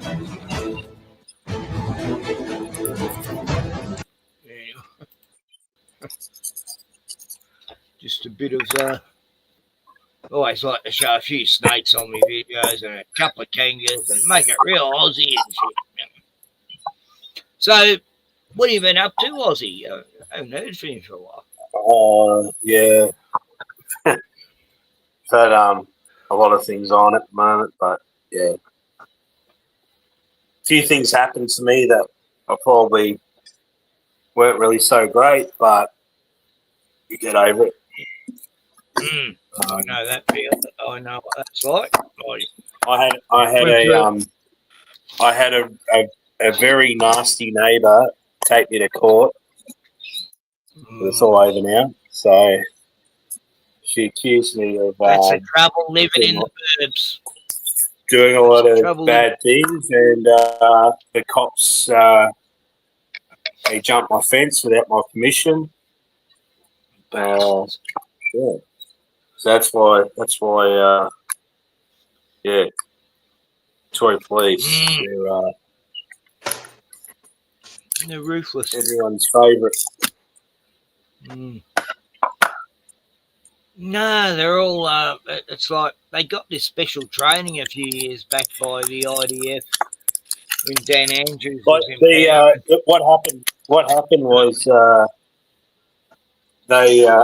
she made a sob story that I was being threatening, but her dog was keeping me up at night because she purposely put it right next to where I sleep, where my bedroom is, and yeah. So look, I don't mind people with dogs, but you know, there's a time and place. So yeah. She was antagonising her, right? Yeah, but she was. No ladies like that who they'll make their dogs create trouble just to yeah. All they do is buy a dog or have a dog just to create drama. That's all they do. And she got her son involved. Her son was making threats to me and over the fence, and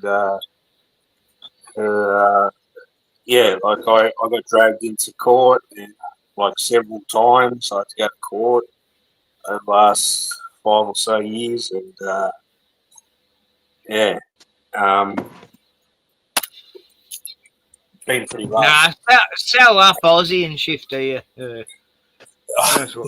you need to work, don't you? It's over now, but she's moved on. So yeah, I've got new neighbours. They seem to be a little bit better, but they've got a dog too. But they tend to look. People make noise, but I'm work odd shifts, so I've got to get my sleep, so I can't have any noise. So that's just how I am, unfortunately. Everyone's different. Yeah. But yeah, that's over with. And then not long ago, I got a speeding fine. I thought, should I take it to court? But I can't be bothered. Yeah, I know. That's what they rely on too. I've been fined so many times, and they were bullshit fines, and I could have won it in court, but they rely on you not wanting to go to court to even be bothered doing that shit, which is sort of how I am too. So yeah, I could have won that case, but You know, in the end, I don't want to be going at court fucking all these times. And they might make it harder for me because they'll probably see And it's my the most numbers. depressing place on earth, court. You know, I fucking hate the place, you know.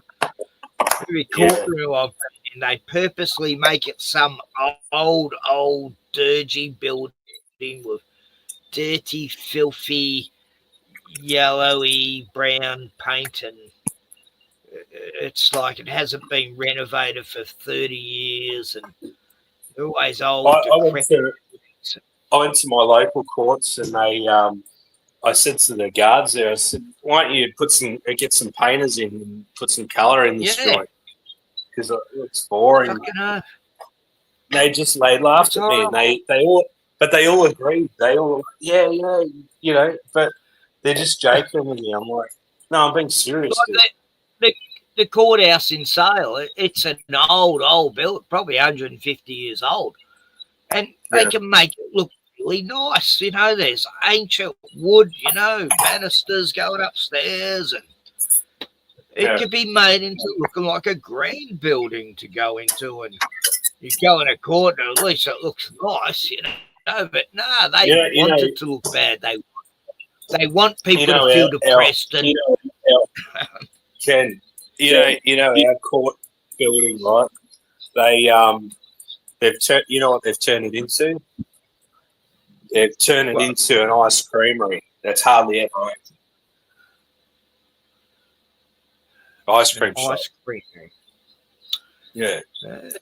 But yeah, I remember going for ice cream there last year, and the back wall is like, you'd hate this because, you know, you're a painter, used to be a painter and everything. There's this dirty big crack in the wall in the back. And they just left it. They just left it. So, and the building's like, it's probably heritage listed or something. It's probably over 100 years old or something. It's not hard to fix one of them up, I tell you. Yeah, I've painted old, fix anything. You know, I painted banks that were like 150 years old, and yeah, I loved it. I loved doing up old buildings. You know, it was just so satisfying seeing an old building look nice again. And the government just don't want to spend that. They'd rather spend it on this safety American woman to go overseas on fucking holidays. $96,000 of our taxpayers' money. But, yeah, so I got reported to the E-Safety Commission by this Puckel fucker, and they never got back to me. It's like they probably were confused. Hang on, he showed us a video of himself pissing on stream and having a shit in a plastic bag, and the video that the guy you complained about showed has it all blotted out so you can't actually see his parts or anything. And it only goes for a minute, but they probably go, but this guy's actually doing this on his live stream and he's complaining about someone showing him doing this on a live stream. Like, how can that be illegal? So what did Puckel do on his live stream? Did he piss on his live stream? I think that guy's a bit weird, but you know, that's a shit argument. I've seen people on this LC stream, you know, go on there and flop their parts out and crap like that, and he cuts them off. But Puck got his own live stream a few weeks back. Like 3 times he went and had a piss in a piss jug. Okay, fair enough. You're in a caravan, you know, you got a piss jug. But he had that right in front of the camera, you know, so everyone can see his thing while he's having a piss. Then he stand over the video I saw was totally edited, so it was cut down to a minute, but it went for an hour or more. But then he's going, and he's standing over the camera groaning, and then he grabs a plastic bag and he shits into it and wipes his ass on the live stream. And it's like, who on earth would go to that level of depravity? And who reported who reported who to the East Safety? Was it him that reported you? Yeah, because this other chick who did a video of it showed it on me stream. You know, it's like she totally cut out all the. She put like symbols in front of his parts and all that. Yeah. But no, I've heard a word from him. He should be careful because they probably look at that going, actually, he should be the one arrested. Like, what? He's probably blocked because I didn't block him, but he was saying a few rude comments about me and all that last time. But I just laughed it off. Yeah. I don't even know what he's doing. He's in a. No, I feel bad for him because he's in a bit of a. Well, he's probably in a shit spot financially as well. So maybe he's not financially stable. But it doesn't make me a shit person. I've been in real bad financial situations in the past, but I haven't decided to take it out on everyone else and then try to fucking get them arrested. Yeah, but some people do it differently. I'm sorry for him as much as I do a fucking pedophile being hung. Yeah. No, I don't feel one bit of sorrow for this fuck. That's all he relies on. He wants people to feel sorry for him. He wants attention. He wants to make out who's the victim all the fucking time. Like, if you're that much into being such a victim, you're not a victim. You know, there's other peoples who have done that in the past. Oh, we're a victim. You know, we went through this, thing back in the World War II, and we're a victim all the time. We have the right to do anything because we were a victim once in the concentration places. Yeah, you can't be a victim all your life. You got to fucking grow the fuck up, stupid idiots. And what was he a victim of? His mum who spoilt him rotten decided not to spoil him rotten anymore. That's his whole total fucking backstory. Is his mum stopped spoiling him and he went psycho. Spoilt little fuck. You had to grow up and be a fucking real adult. Yeah. Anyway, Jevon, who's totally obsessed with him, she said, "Oh, Puck's turned over a whole new leaf this lately. He's forgiven you and everyone, and he's what? He's forgiven me." I get fucked. Oh wow, he's really turned a leaf. Oh, get fucked. That cunt should be begging forgiveness from everyone who can get him arrested by cops at any moment, you know. The amount of shit like 10 people have on him, he could be in jail right now, but they can't be fucked doing that. And they're not nasty people like him, you know, who would want to do that. Yes, the sympathy over Pucker is about as much as a fucking mosquito when I swat it. Oh, look at this lovely guy.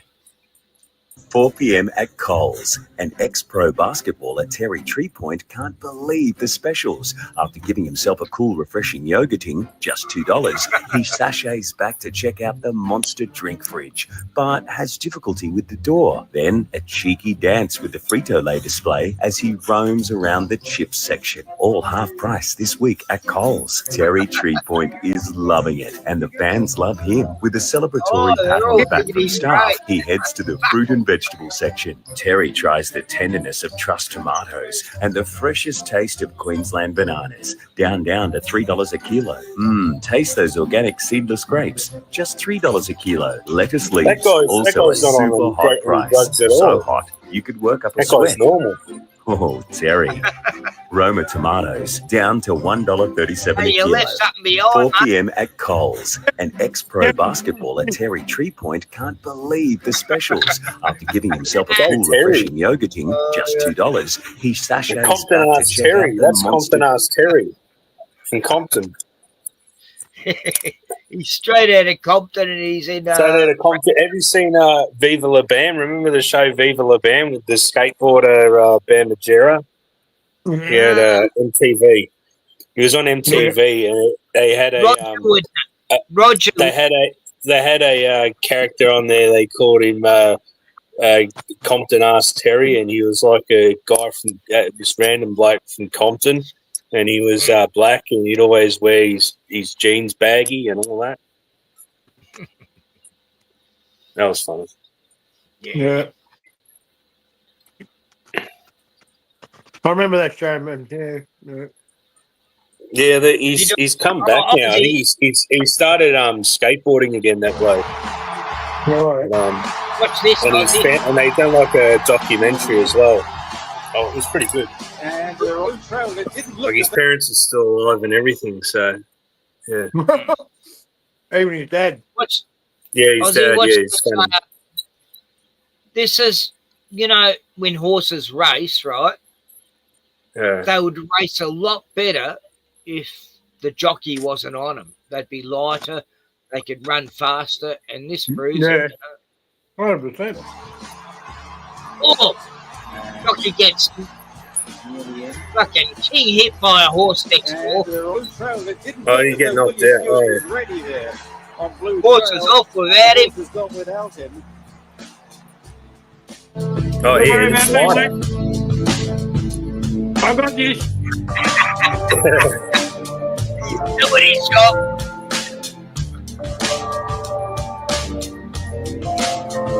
Down the hill.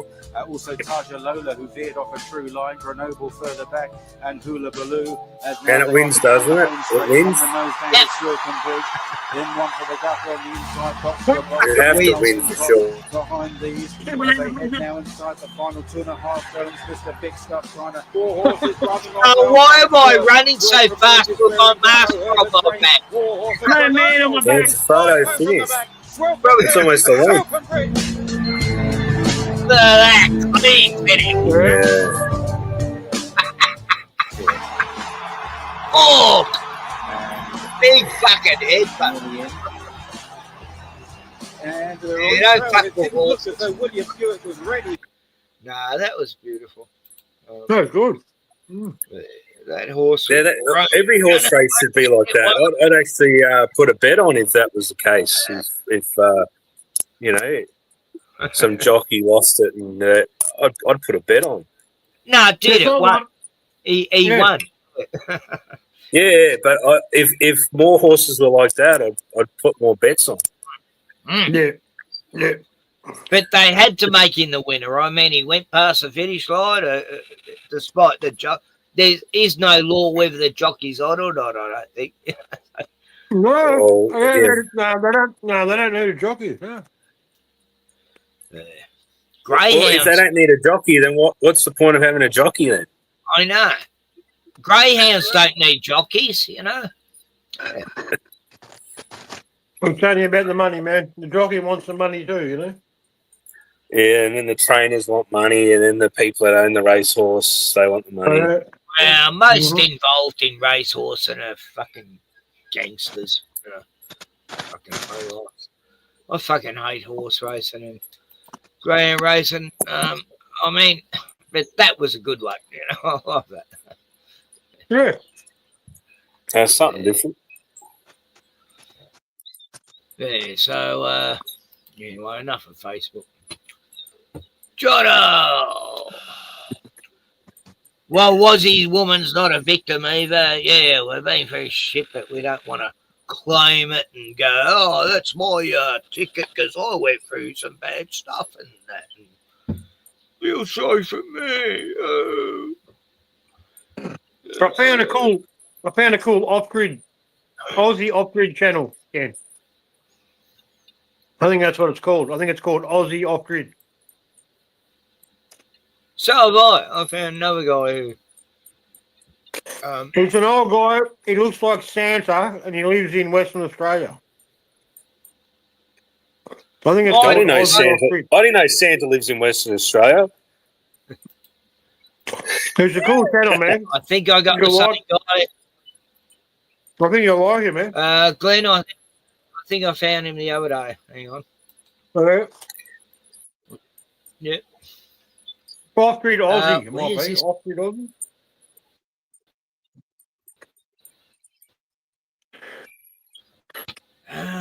he's here. He was talking about some good stuff about. He's cool, man. I love him, man. He knows what's going on, mate. He knows. He's on with all, mate. He looks like Santa. No shit. Have you heard of Off-Grid Flipper and Tinker Shed? He's pretty good. No. Yeah, he's been through some shit. This guy, he's a bit of a bruiser. He can't live in suburbia because he has to punch on. No. Yeah, look, suburbia is only for the most. Like the it's most what you were trained. talking about, Ozzy. Like, Yeah, it's like it's hell out there. Like you can't deal with anyone out there anymore. You can't talk to people. You can't talk within reason. I can't even talk to my neighbours anymore. It's got that bad. Like I'll give you a good example, right? No, A that's neighbour- like 6 months. I'll give you a good example. One of my neighbours at 6 the farm, months in that's lived across the road from me. As soon as he got the jabs to go back to work, he's like, he comes up to me and he goes, "Oh, how'd you going? All right, you know." And that was the day I got terminated from my job. And I said, "Mate, you wouldn't believe it, but I got terminated from my job." He goes, "For what?" He said, I didn't take the you know what's right." And he goes, "Oh, why don't you just take it?" And I said, "No." I said, "Well," I told him, I said, "Mate, why don't you just fuck off?" So he hated me after that. Then he wanted to make up. Right? You know what? And I was mowing the lawns at the front, and he goes, "Oh, let's just call it peace, right?" I said, "No way, mate. You had plenty of chances. I'm not calling it peace with you. I don't need you." He goes, "Oh, if you ever need me, that's it. I'm not helping you out." Fine. You wouldn't help me out anyway, mate. No, all you'd help me out with is take me to hospital and get a jab. No. He's not skillful at anything. He's just skillful at coercing people to take a medical experiment. That's what he's good for. So yeah, follow the He leader. can't even lift heavy things. Oh, he might. I don't know, but he's a bit dumb. That's all. He's got a head full of rocks, mate. Yeah, concrete head. There's too many concrete heads here, mate. Yeah. I know. Like, I lived in Frankston North for 6 months, and it was like, now I know why I chose to live in the country the last 35 years. Fuck. Some country areas are no good either. You got to be careful which country areas you go. All the morons live in the city, mate. What's that, sir? All the morons live in the city. Oh, yeah. But, look, there's no morons that live here too, in the suburbs. Like, even in Frankston North, there's a lot of smart, educated people there surrounded by the idiots. I met a few who weren't like the average fucking commission house idiot, No, I'm just saying, like, following the mainstream script, it's like 90%, man, 95. The closer you get to the city, the more the fucking stupidity rises, the more fucking brainwashed people are, the closer you get to the city, mate. I don't know if you remember. Do you remember when we were at the pub last time? We're at that Young Jackson's and PK bought the chips, and I was the one that got booted out because all I did was complain about the price of the beer to the barman. Oh, they were on our case right at the start. Mate, as soon as they see PK in the pub, mate, they're fucking on us, mate. But how do these bouncers know to harass us like that? Like, it's weird each time. It's PK, man. It's PK. They follow him. It must be like ASIO. A friend of mine goes, "Oh, it's probably ASIO or police or something." Before you got something undercover in there. From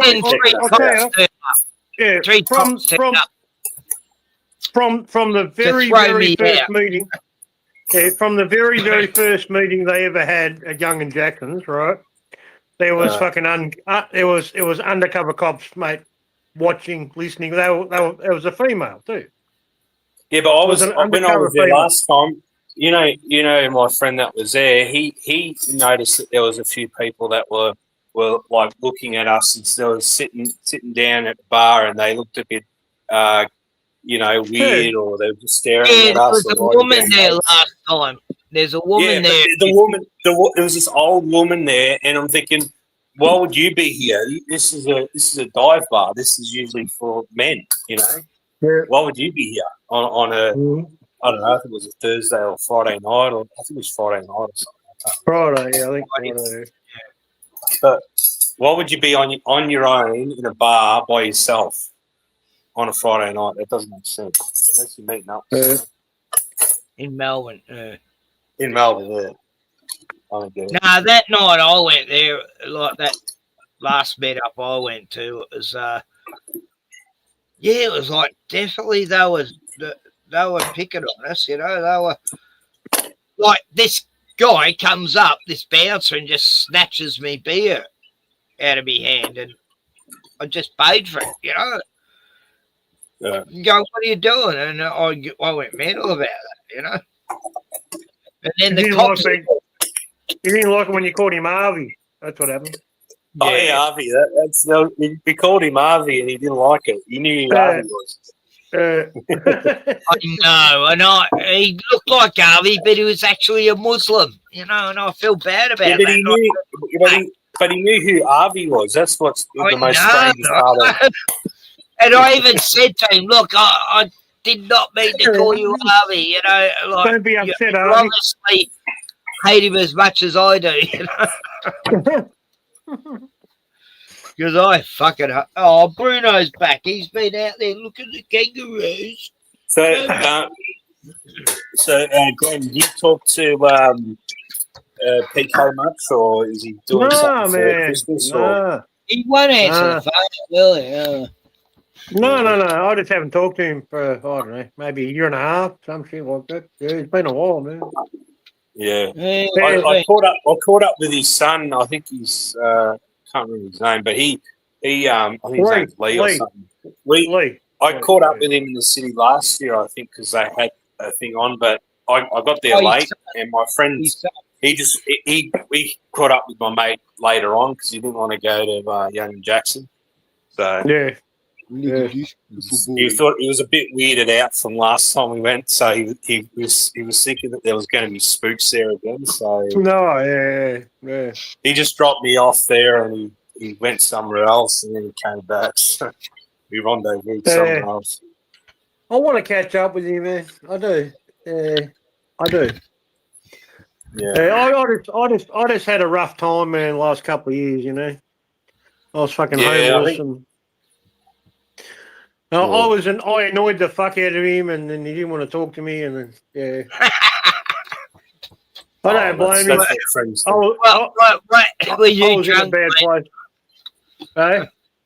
Were you drunk and you were talking a bit? No. I was fucked up by what happened to me, and fucking I was living in the bush, and then it's a long story, man. Anyway. But I was annoying him.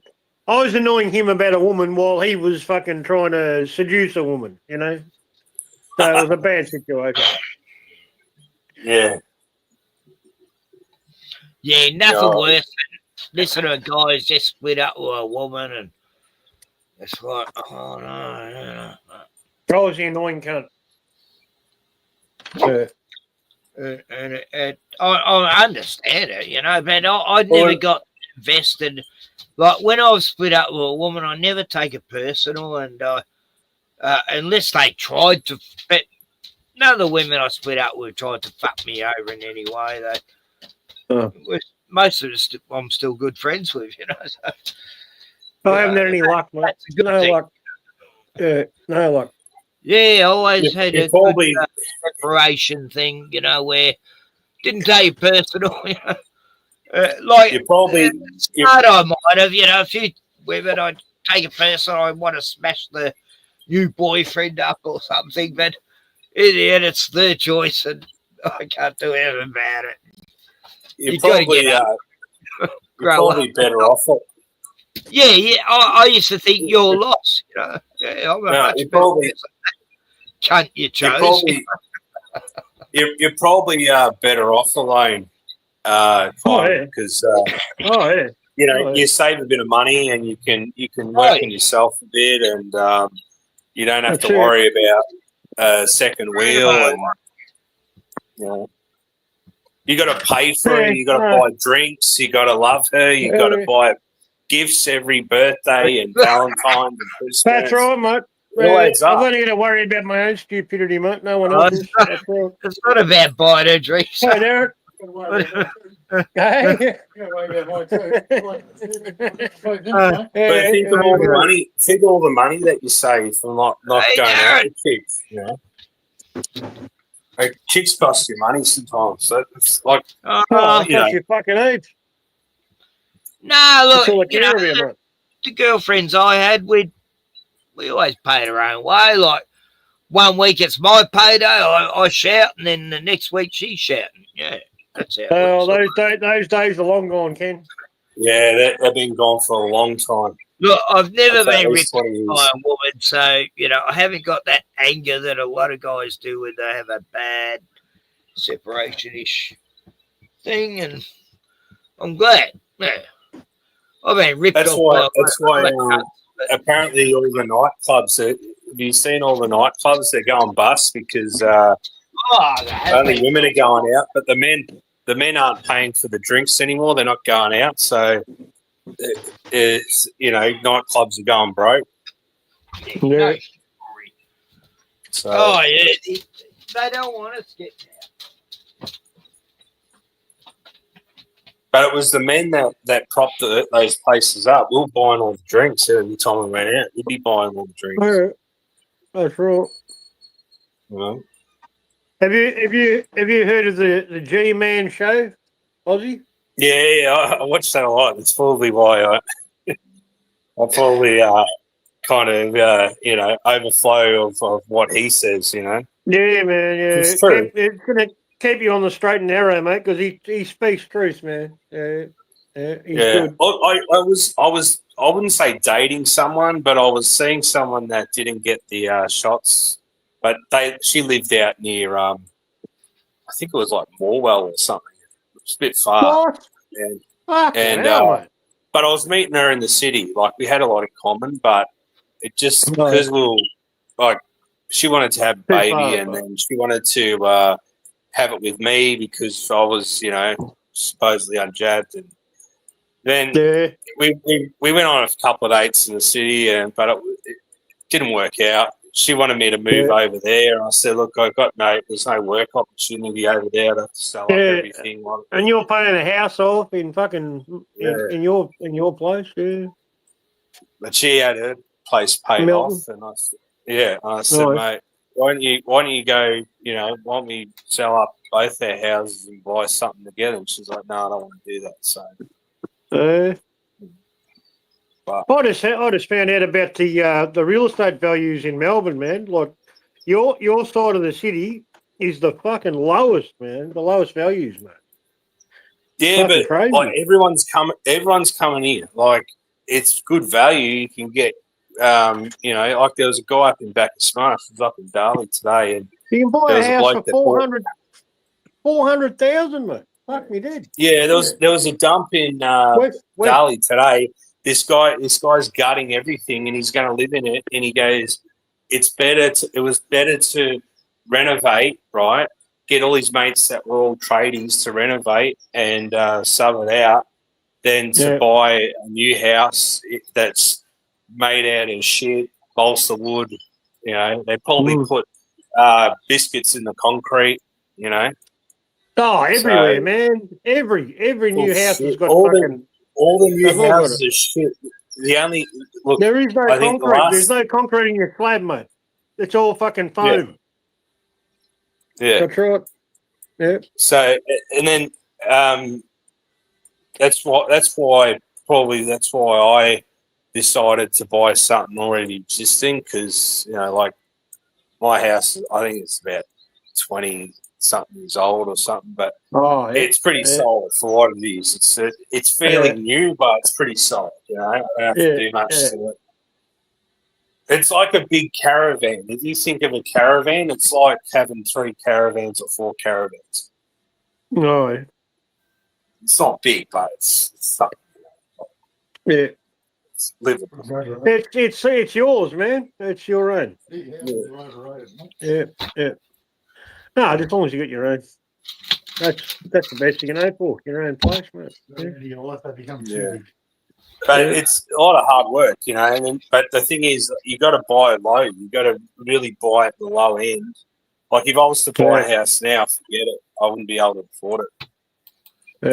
You know, that's if I was to start again. At the low end, you're working way up. Yeah, but the problem is there is no low end. There's fucking very minimal fun. Yeah. I know.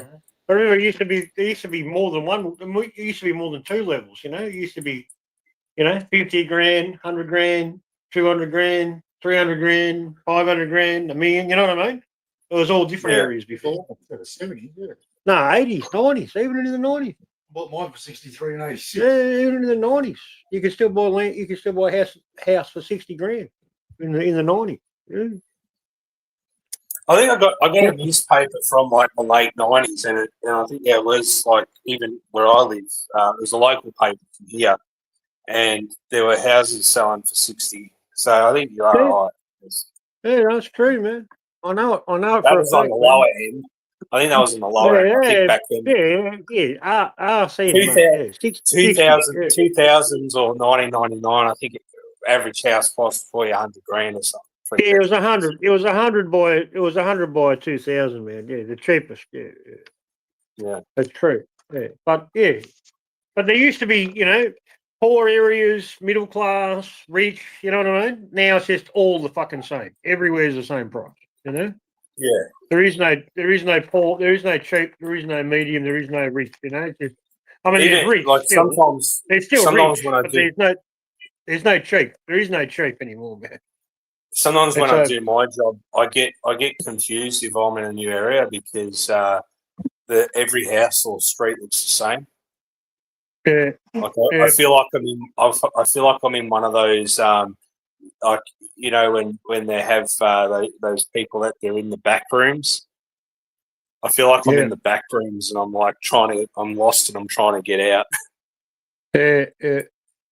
I watched a video the other day, man, just about property values. Is one YouTube channel that I watch, and he was talking about values in Sydney, right? Yeah. And he said in 1980 in Mount Druitt, right, the average price for a house was 30,000, right, the median price. And he said now it's 1.2 million or 1.6 million or something. It's fucking crazy. 1.2, I think. That's the lower end of Sydney, right? But that's like the worst area in Sydney, and it's went from 30,000. And he said if you work that out by inflation today, right, the cost of inflation up until now, right, going by that, right, that 30,000 house today would cost you 200,000, right? But it's 1.2 million now. Yeah, it's $1 million more than what it should be worth, you know.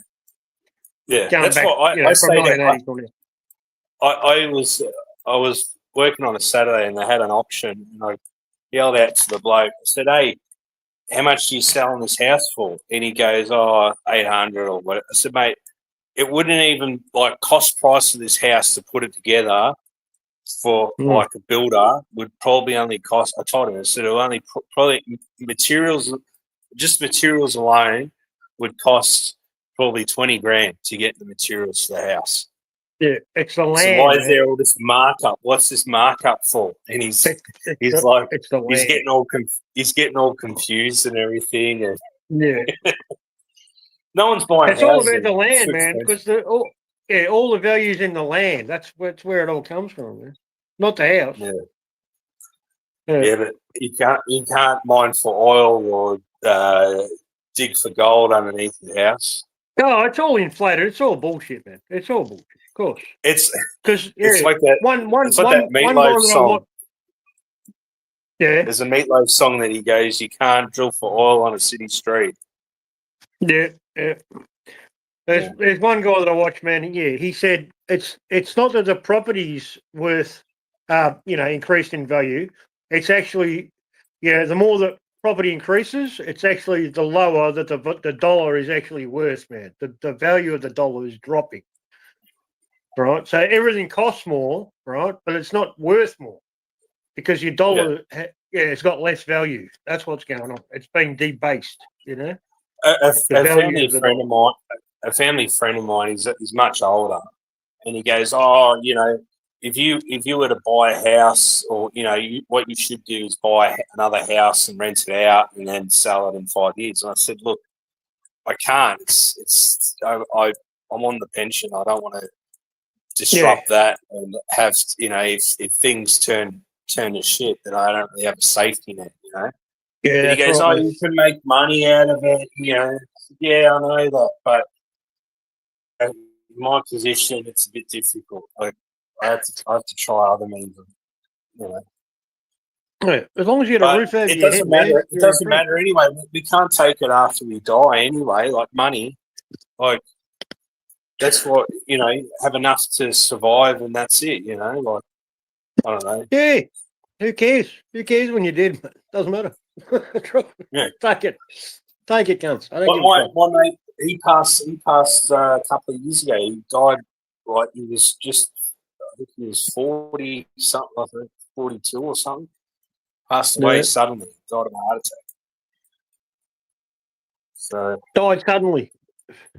yeah, Yeah. died suddenly. He was one of those died suddenly statistics suddenly. that Yeah. Yeah, So yeah, and yeah. he took those thingamabobs that Yeah. we were supposed Yeah. to take. I warned him about it. He didn't listen. But he wasn't. He had a disability as well. He was severely. He had like a learning disability and couldn't read or write properly. No. So but I did tell him, but he didn't really. He just listened to his parents, and they wanted. He had allergies, so he got the flu shot every year. Oh, yeah. Yes, very. No, it was bad times. I knew a few people who went and had it, and then they life totally fucked from that moment on. Like a 19-year-old girl, totally healthy. Her dad and her went and had it because they had to do road works. He was in charge of construction, and she's bedridden for the rest of her life. Like she went into a fucking coma within minutes of having it. Well, no shit.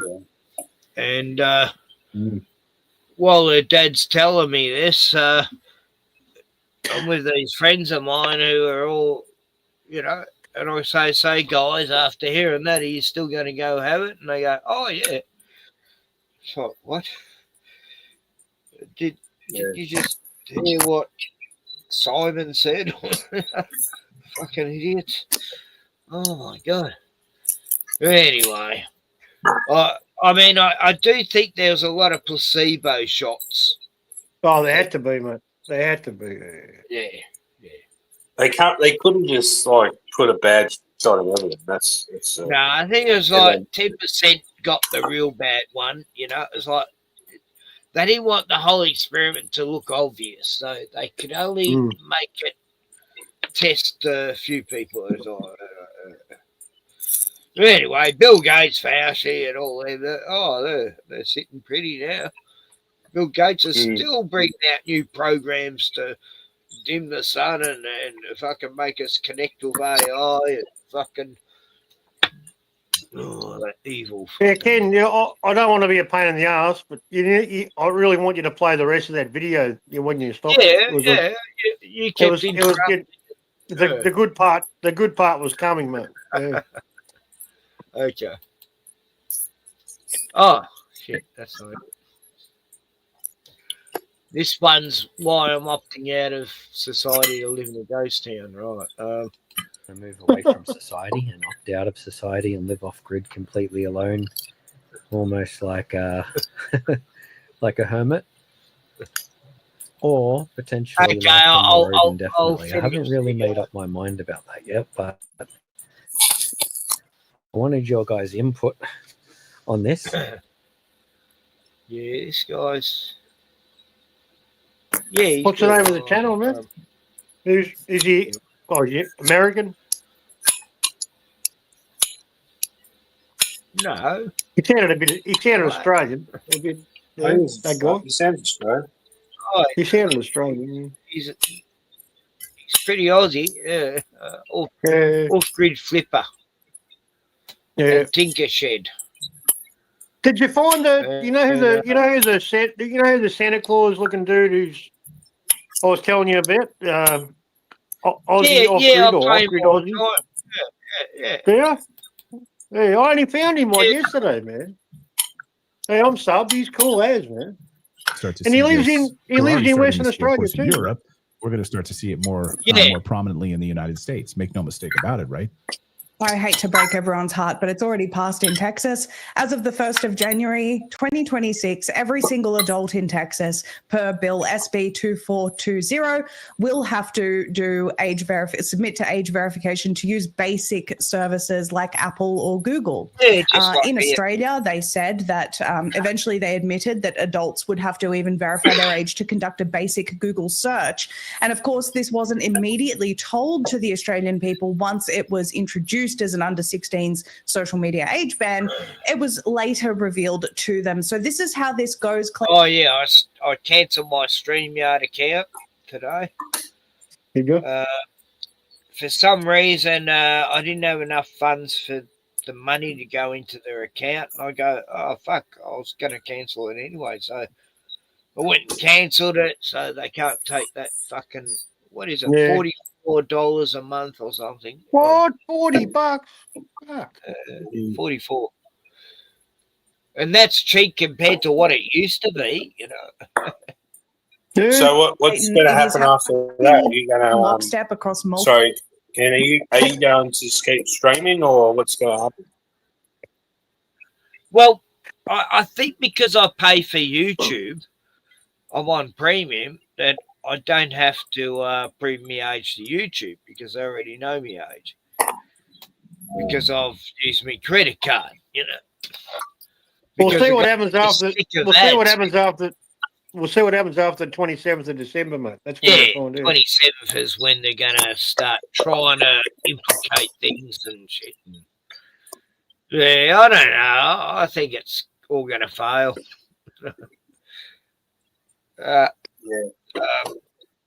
Just don't when they tell you you need to do like a selfie or whatever.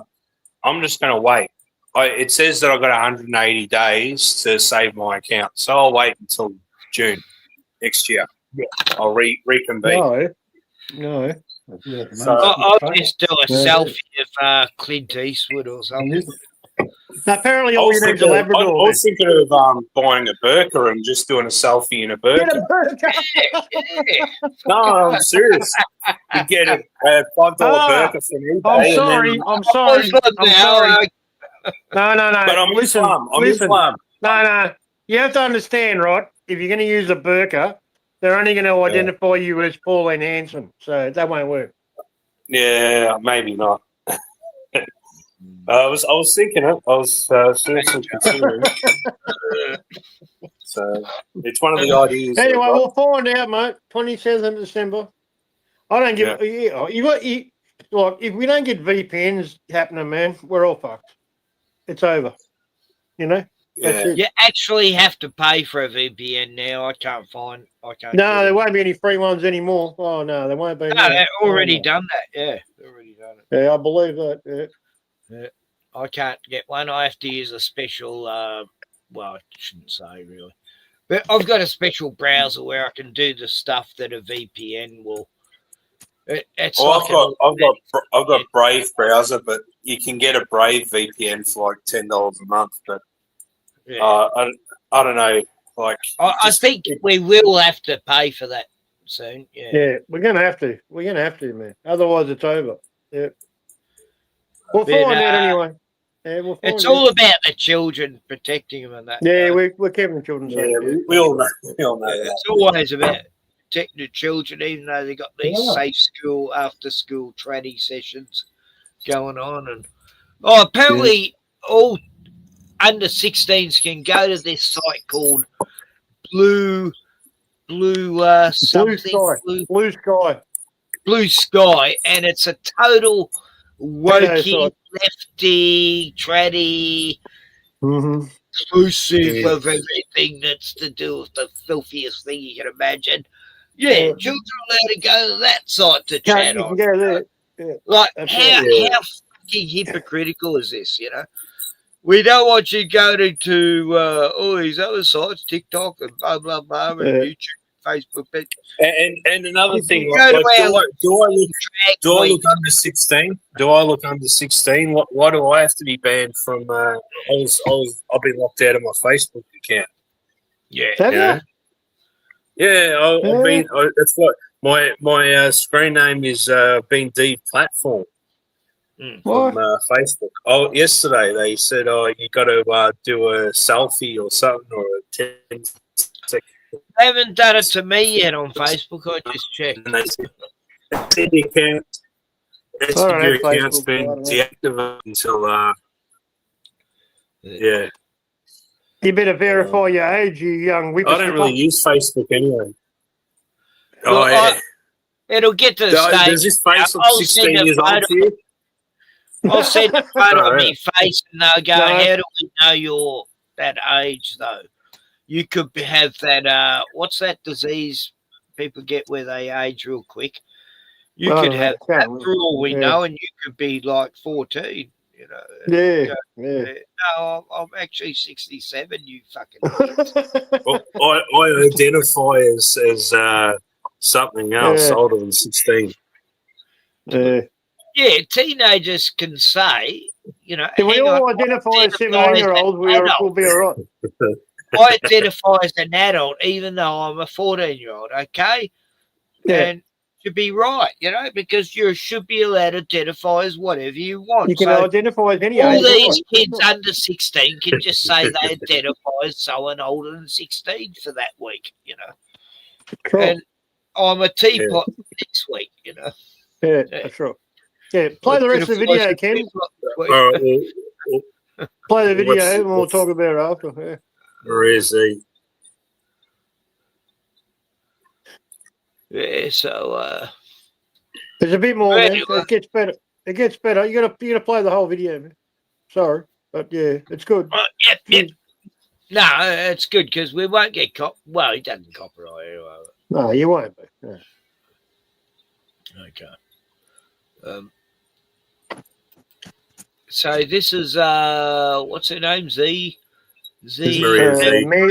Z. Multiple countries. Mary I can Z. rattle off a few bills right now in America. They're actually being discussed on Yeah, Thursday. We have yeah, HR someone I watch, 6289, which includes age verification. It's a Promoting a Safe Internet for Minors Act. So that will require age verification. Let me just say, they will never say Government wants digital to keep ID their minors initially safe. because that terrifies everyone. So they're saying age verification. And how do they do that? Well, they say, well, it can be a number of factors. If you would like to give us your government ID, you can. Otherwise, we can use things like age estimation. We'll collect your biometrics. Like you could send them a dick pic or a vag pic to prove that they've got pubes and God. You got an old shriveled up cock, you know, or a mentally. You've given me some ideas, Ken, but I don't really want to say anything here. But Okay, I'll show you my cock, government. You know, to prove that. show you my bum. The great Pull down my pubes pants. count. Me varicose veins. You got me to take Well, photos of me ask varicose veins. You know. I'll show them one. That's great. Deal. We'll use facial recognition, like Roblox is now proposing, for example, and we will use all these other methods to estimate your age and assure the government that we have done that through our third parties that just so often happen to be linked to Palantir. There's also HR 6437, the Kids Internet Safety Partnership Act, which requires age verification. Mike Lee, and I don't know what he's thinking, and I certainly don't know his intent, but he is introducing something at the federal level called the App Store Accountability Act, and that is it openly says it on his website, lee.senate.gov, that it will require app stores to utilize, quote, privacy protecting age verification methods. Eventually, Clayton, this does become digital ID. They may initially, and to be honest with you, I think in Australia, they've designed it in a way that they want it to fail. For example, people using a photo of their Labrador and getting through, right? They're saying, well, all these kids are still circumventing the guardrails that we've put in place. Now we have to go with something like digital ID because it's just not working. And those are the steps that they take, and they always do it under the guise of protecting children, because who in their right mind would object to protecting children from harm? You would sound like a horrible person. But it's important for Americans to understand. I'm going to say this account is Bruno's account, and he's 10 and a half years old, but he's, by human standards, 70. He's the true owner of the account. Yeah. He's the account holder. And dare you discriminate against saying he's a puppy? This is being raced through. There's 18 bills tomorrow being discussed around child safety online. Many of them require age verification. It's coming like a freight train. People are aging faster than ever before. This is due to more toxins in the air, chemicals in our soil and food, and other external factors that, of course, are really new to us. What most people don't understand is we can actually fight this at the cellular level. Take a look at this. Smells a rat. That was an yes, exactly. You've hit the nail on the head. But maybe you can talk about the mechanics of this digital ID, because a lot of times we throw around these buzzwords, digital ID, all of those things. And I think that maybe goes over a lot of people's heads because they don't understand the mechanics of the sort of data collection of all of these things. So maybe you can walk us through how the nefarious side of this, like once we're using a digital ID for all of this, how can they track us? How can they, provide some sort of social credit score, prevent us from doing certain things? Maybe you can walk through why this is so nefarious. Absolutely. A digital ID, when people think about it, they think of a digital version of your driver's license, right? Like it's a card that exists in the cloud somewhere, but that's not necessarily what digital ID is. It is a number of different factors that form your digital twin, if you will, online, that the goal is to have managed by one central power, one central Silicon Valley power, for example, though they're not quite there yet. And there are many, many different factors that lead to the point of a digital ID in society. For example, the mobile driver's licenses, Real ID in the US. By the way, the TSA is going to be penalizing Americans from next year, from February, if they don't use a Real ID, which they were originally told wasn't mandatory. So bit by bit, they impose these things on you to get you used to having your activities linked with your identity digitized. And over time, it forms this digital profile of you and your interaction with online platforms, including your speech on those platforms, what you look at, what you click on, what you say, and develops this digital twin of you that later on can be weaponized against you. And I can tell you right now, I'm releasing a report this Friday about what the WHO and Bill Gates are planning in relation to digital ID. They are wanting to track children from the time that they are born and send out little notifications if they're not up to date on their injections, making sure that the unreached are always injected. This is part of the plan when it comes to digital ID. And the key word that they keep using is interoperability. So while some states might say, right, well, we're going to have a digital ID here in, I don't know, Texas. I'm in Texas. Let's just say Texas. We're going to have a digital ID in Texas here, and it's not going to be at a federal level. But what the back end might have is interoperability, meaning that, okay, even though it's not a federal digital ID, it can be recognized in Utah or Minnesota or Canada or Europe. And this is their whole goal. It is a worldwide dossier, digital dossier that is available on you worldwide so that no matter where you go, every single government or big tech company that is part of the technocracy that is looming will know what your views are, The WHO admits that they're going to collect information about your race, your ethnicity, your religion, your injection status. It's all going to form part of this digital dossier that will be used against you. And I'll just say one more thing, that in the plans of the United Nations, the written plans of a group called the AI World Society, they openly admit that once a digital currency that's controlled by them is rolled out, it will be doled out, like through a universal basic income, for example, based on people's compliance with the system. They say you won't be punished, but you just won't receive your universal basic income digital currency if you don't behave in a way that is congruent with our agenda. These are published documents that I've been reporting on for years now. It is extremely dystopian.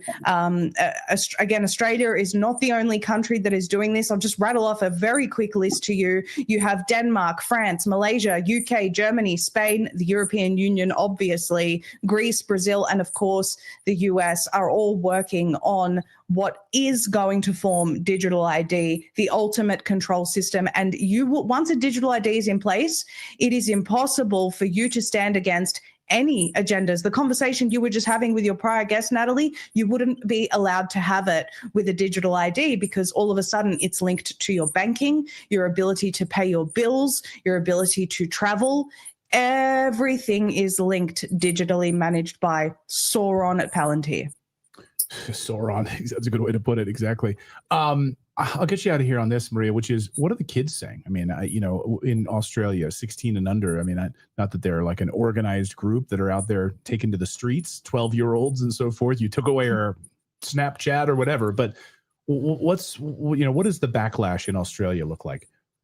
Yeah, it's important to focus on the impact on children. And of course, social media is bad for them. It's bad for me, for goodness sake. Right. But it's not up to the government to be their parent. And just one quick tidbit, Clayton, it's reported that now this creepy video from the Prime Minister is playing across schools in Australia in a very Maoist fashion, reminding them, and I'm translating his words, my interpretation is, don't worry, children, the government is now your father, because your parents aren't capable of managing you, so we will now have to. And children, of course, they feel lost. A lot of their support networks are online. There are a lot of kids who are struggling through this ever-changing world, and they depend on the internet to learn, to become functioning members of society that are expected to use the internet. So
it's impacting them horribly.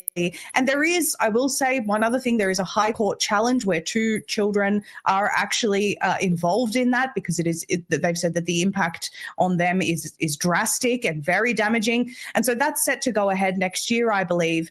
We'll see where that heads, but we can't forget the negative impacts on the children of just shutting them off. And ultimately, Clayton, the decision is on the parents. When we have the government stepping in and saying this is harmful to children, so we're gonna circumvent the will of the parents and make it illegal, that is just terrifying. We can't allow this. No, absolutely, 100%. Like, the parents need to be involved in these conversations like we are with our own kids. Maria, great to see you. Great to have you here on the show. We hope you come back. Thank you so much. Very, very smart. Thank you so much. Appreciate it.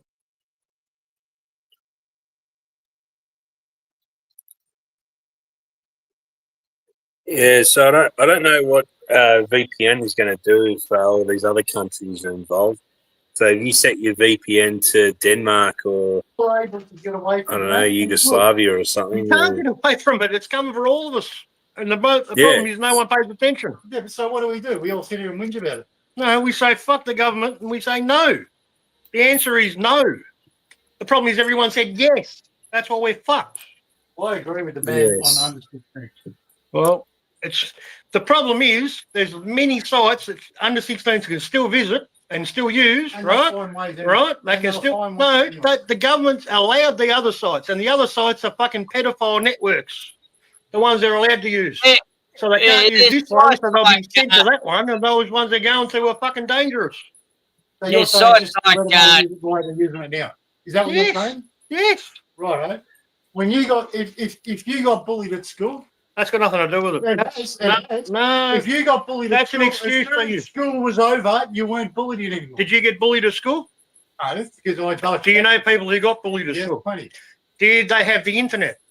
No, because There was no internet. when I went to school. So bullying has always been a problem. At school. As soon Bullying. Listen to me. It's always been a problem. Let me say my piece before you jump in this time, right?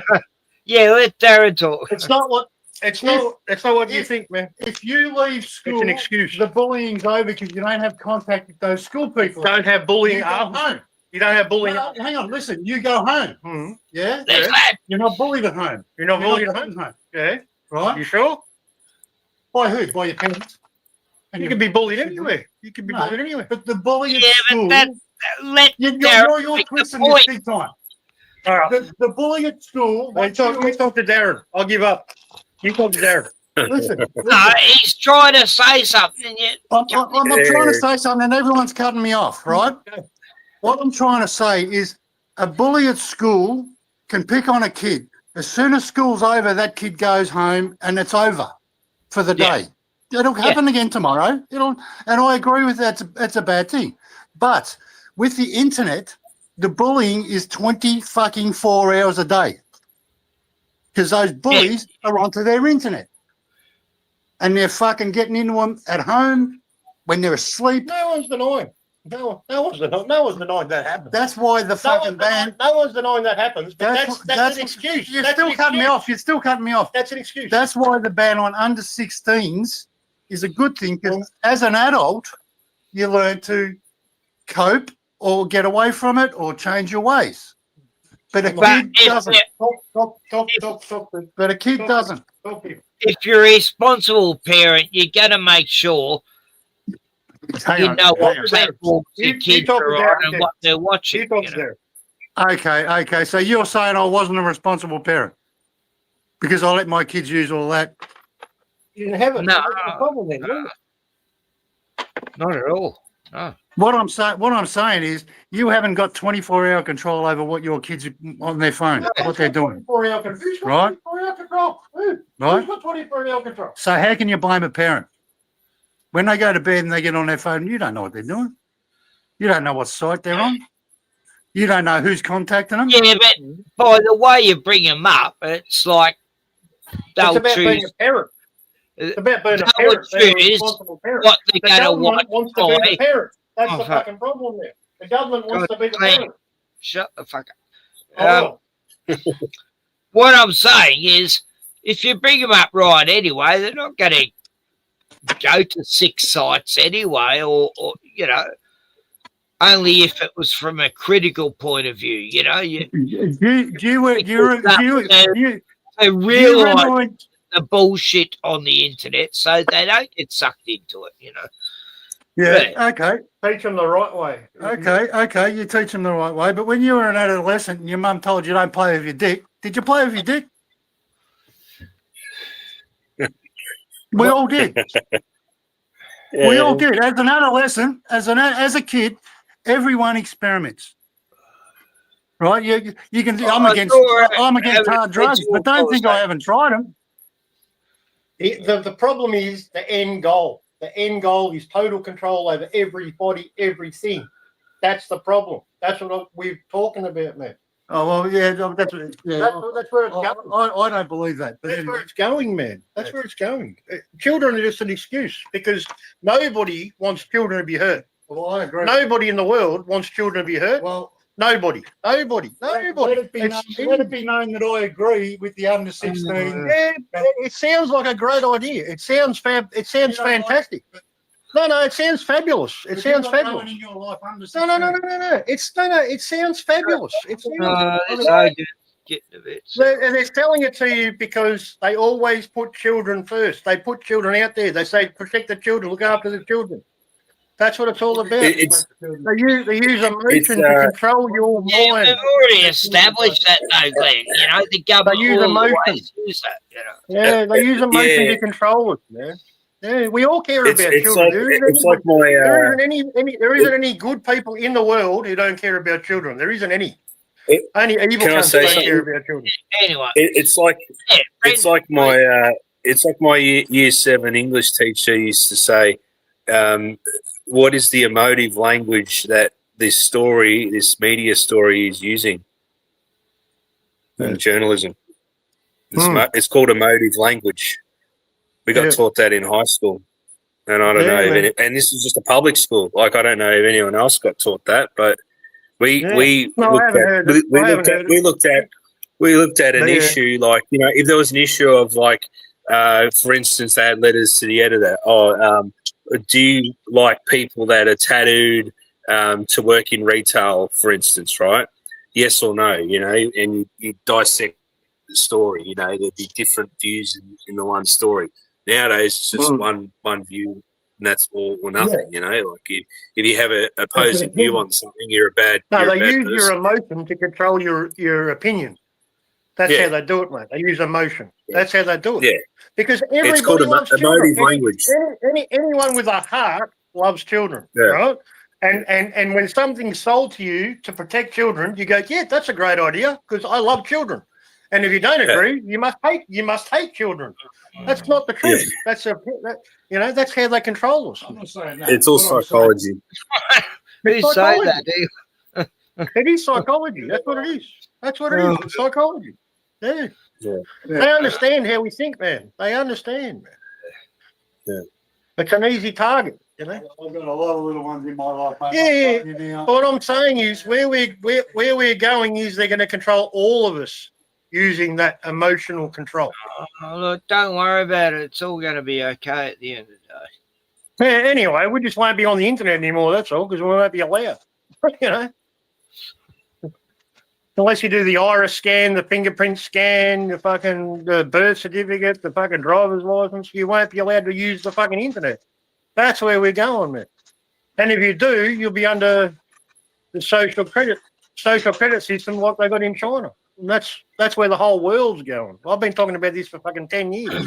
Anyway, all the kids I've raised in my life have turned out okay, and they're fucking. So mine can, but I've got more coming. Yeah. I've got more going through the system all the time. Yeah. You know? Darren's got a big family. Yeah. We've got 16 grandkids, mate. Huge. Oh, fucking excellent, buddy. Yeah, awesome. That's awesome. Yeah. No, we're deep. You've got to see their problems firsthand. Yeah, no, it is a thing. It is a thing, but it's being used as an excuse to control all of us. We need to have more people have more kids, you know. We're being depopulated. We need to fucking get that population back up again, I reckon. I'm so proud of people having kids. And so am I, man. So am I. Keep it going. I've done my bit, and I'm not doing no fucking more. Yeah, you've done it, mate. You know, you don't need to do anymore. No more now. Yeah. 16 grandkids. Oh, fuck, that's brilliant. Yeah, it's fucking huge, man. Right. That's fucking legendary. That's fucking awesome. Yeah, fuck yeah. You've done your part. You contributed. You helped populate Australia. Yeah. And I say that to the Indigenous mates I know. You all got to start having more kids, you know. Only 3% of Australians, you know. It's true, man. Hardly anybody has children anymore, man. And when they do, the women are like 30, 35. Yeah, 35. They're having children at 35. 3 at the max. It's 2 kid families, 3 at the max, you know. It's the yuppie family, the 90s. Where most people I knew just had 2 kids. That was it. So what? Two's good, man. You get two. Two's all right. Yeah. But it gets hard. Yeah. Oh, life's getting harder. You know, if you bring one in, that's good. I think as long There's a as lot of people who choose not to have children because they can't afford as long it. as They your say, "I kid's just can't going to afford it." contribute to They know society, they yeah. Mm. As long as your kid's not going to grow up to be a serial killer and contribute to society and not be a terrorist, Yeah. or You don't get a say in that, mate. you know, you've done okay. You know, and if they're doing the right thing, you know, always do the right thing, and The treat problem is, elders yeah, with respect, and the problem is, yeah, parents aren't. You know, they're giving away their responsibility to the government and letting the government be the parents. They are with this shit, mate. They are. you're They talking are. on a whole, but they're not. You know. Well, they are. not They all are. parents. If they let the government tell them what they can and what they can and can't say, and what they can and You're can't. talking fucking about look. a small majority, really, Glenn. You know, like. No, but that's the problem, man. Because the government aren't your fucking daddy Hey, or your mummy. Dean's on the road. You. Darn. Hey. Hey, Dean. I'm just listening. I'm listening. I thought while I'm listening, I'll just put my picture up so you can see where I'm driving, give you something to look at. Good. Hey, cool, man. Hey, man. How you doing? Good to see you. Good, brother. Where did Ozzy go? Ozzy dropped out. Dean, you're on the wrong side of the road. Yeah. I know, man. He's all right. He's on the right side of the road. No, that's the right side. Yeah. you're on the wrong side, man. Oh, Look, really? Damn it. Left is right. Left is right. Right is left. Yeah. You've got bigger problems, you guys. You're upside down, so don't worry about me being on the wrong side. No, you're upside down. No, that's how we drive here. Yeah. Give way to the right. You know. Sieg Heil, right. Gives way. Oh, chemtrail. There's a chemtrail above you, Dean.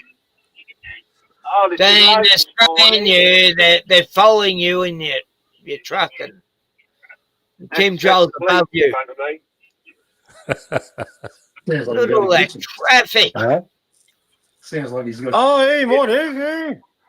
Hey, Dean, where's all those Somalis and Hades and Africans? Oh, I'll take you there, shall I? Yes, I want to see that area. I want to see Tent City.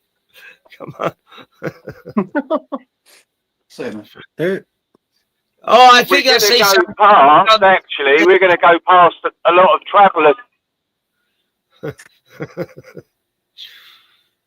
Is Tommy Robinson around We're that going to area? go past traveller sites. You know, oh, yeah, a few miles away. Tommy. Oh my God, that was cringe. I remember those days. I don't dislike the guy though. Like, There's a guy in the press. There's a guy that's put out in the press here. He's meant to be a ginger English guy that's converted to Islam.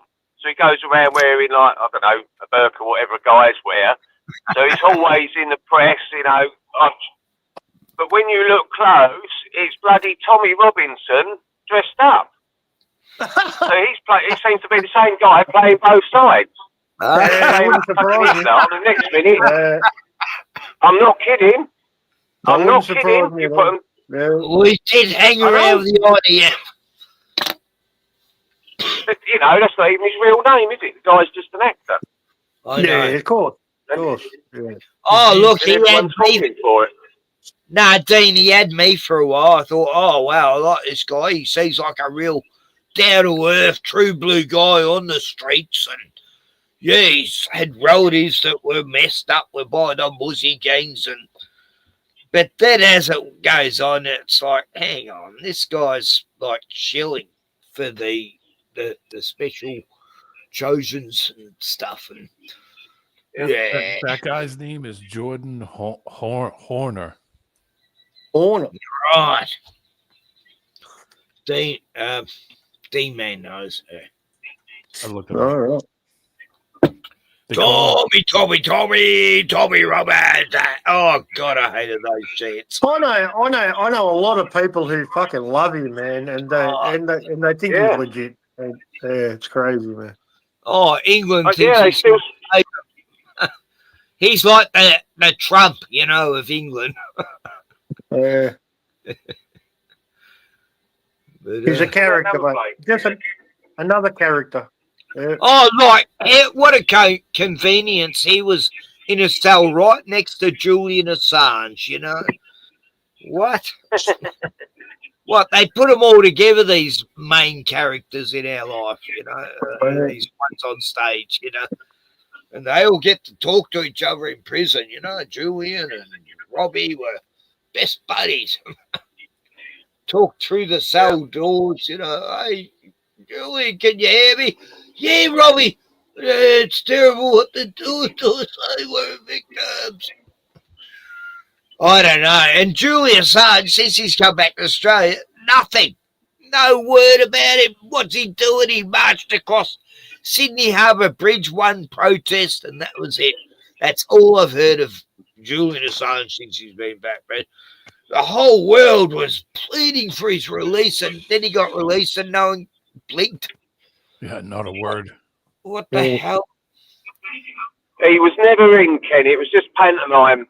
He walked through the doors for the press, and as soon as the press turned around, he's out the back door, and he's off. He never spent a day in prison.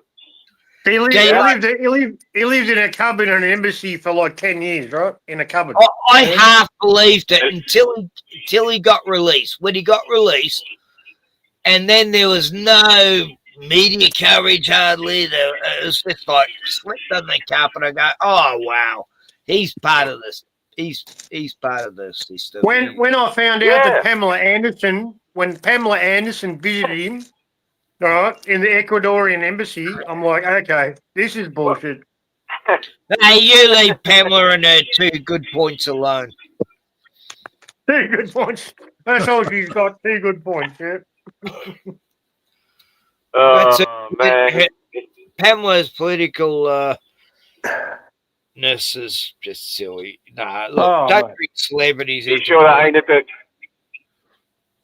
Mate, if you wanted to ever argue any international fucking geopolitical argument, I mean, who else would you call apart from Pamela Anderson, mate? That'd be your first fucking port of call, wouldn't it? Really? They just throw her up there because she looks good. Oh, Ozzy had to go. His phone knocked out, overheating. Yeah. Thanks for joining, Ozzy. Good to see you. He hadn't been on for a while. Yeah. No, Ozzy's a big giant bear. He's a big guy. He's not No, you'd want Ozzy to get you back in a fight. He could just throw people. No, I've got a photo of me and Ozzy. Someone took it. It could have been you, Glenn. And yeah, he's gigantic. I look like a midget next to Ozzy. You are a midget, Ken. I got you. So, look, I think, Hobbit saved the world once, So, us little people, we have a big part in the saving the world from the apocalypse, Okay. Hi-ho! Look at that beautiful English land. They've still got trees there.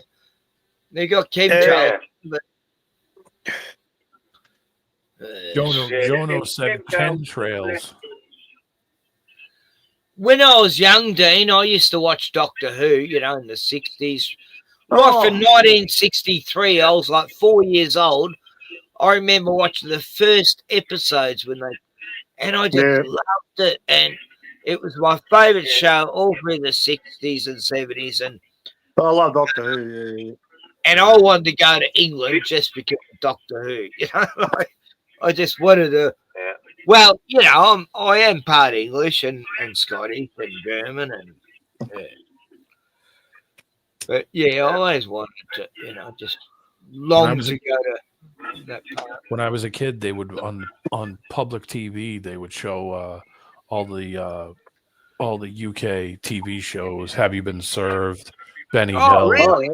Yeah, Benny Hill. I didn't know America got those shows. Yeah. I watched all. I watched that. I watched the 1970s Doctor Who, the one with the guy with the scarf, the colored scarf. Yeah, Tom Baker. Yeah, Yeah, I used to watch Doctor Who all the time. He was cool. Did you hide behind the sofa? One. He No. was most favourite amongst everyone, but To hide behind. I liked them all up until, you know, that woman, fucking the retard. What was the other one? Periwinkle? Was that his name? Periwinkle? So he was the older guy? Sylvester McCoy. I don't know. There was an older guy, man, with grey hair. He was cool. He was all right. Oh, Peter Capaldi. Capaldi? Yeah, I don't know. Yeah, I know every single one of them, you know. Partly. Tom Baker. That might be it. Peter Oh, Davison. the one, Peter Davison, he was terrible. Yeah. There was an In older my guy opinion. with grey hair, man. He was cool. I don't know. I can't remember what his name was.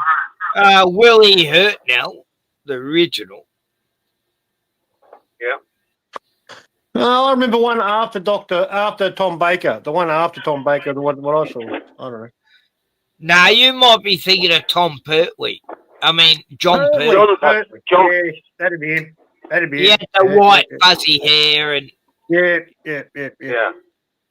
I liked him. He was good. He was good. When, I loved Patrick Trout, and he was like me. Oh God, I thought he was the best doctor. And then when he died, it took me a while to get used to John Pertwee. I was going, I don't like this change, damn it. I have the whole list. You ready? But William then I got Hartwell. used to him, and then I got used to Tom Baker, and I didn't even mind Peter Davison because I stopped watching Doctor Who after Tom Baker, and then like, oh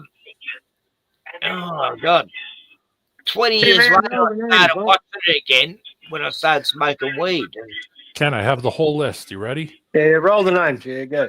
William I know Hartwell, them all. I know every name. I can Patrick do it. Troughton, John Pertwee, Tom Baker, Peter Davidson, Colin Baker, Sylvester McCoy, Phil McGann, Christopher Eccleston, David Tennant, Matt Smith, Peter Capaldi, Jodie Whittaker, David Tennant, and Nuki Gatwa.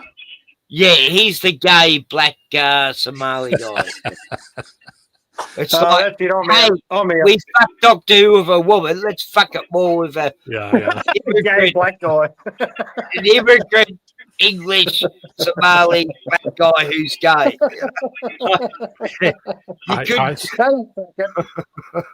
I grew up on Tom. You missed one. You missed one.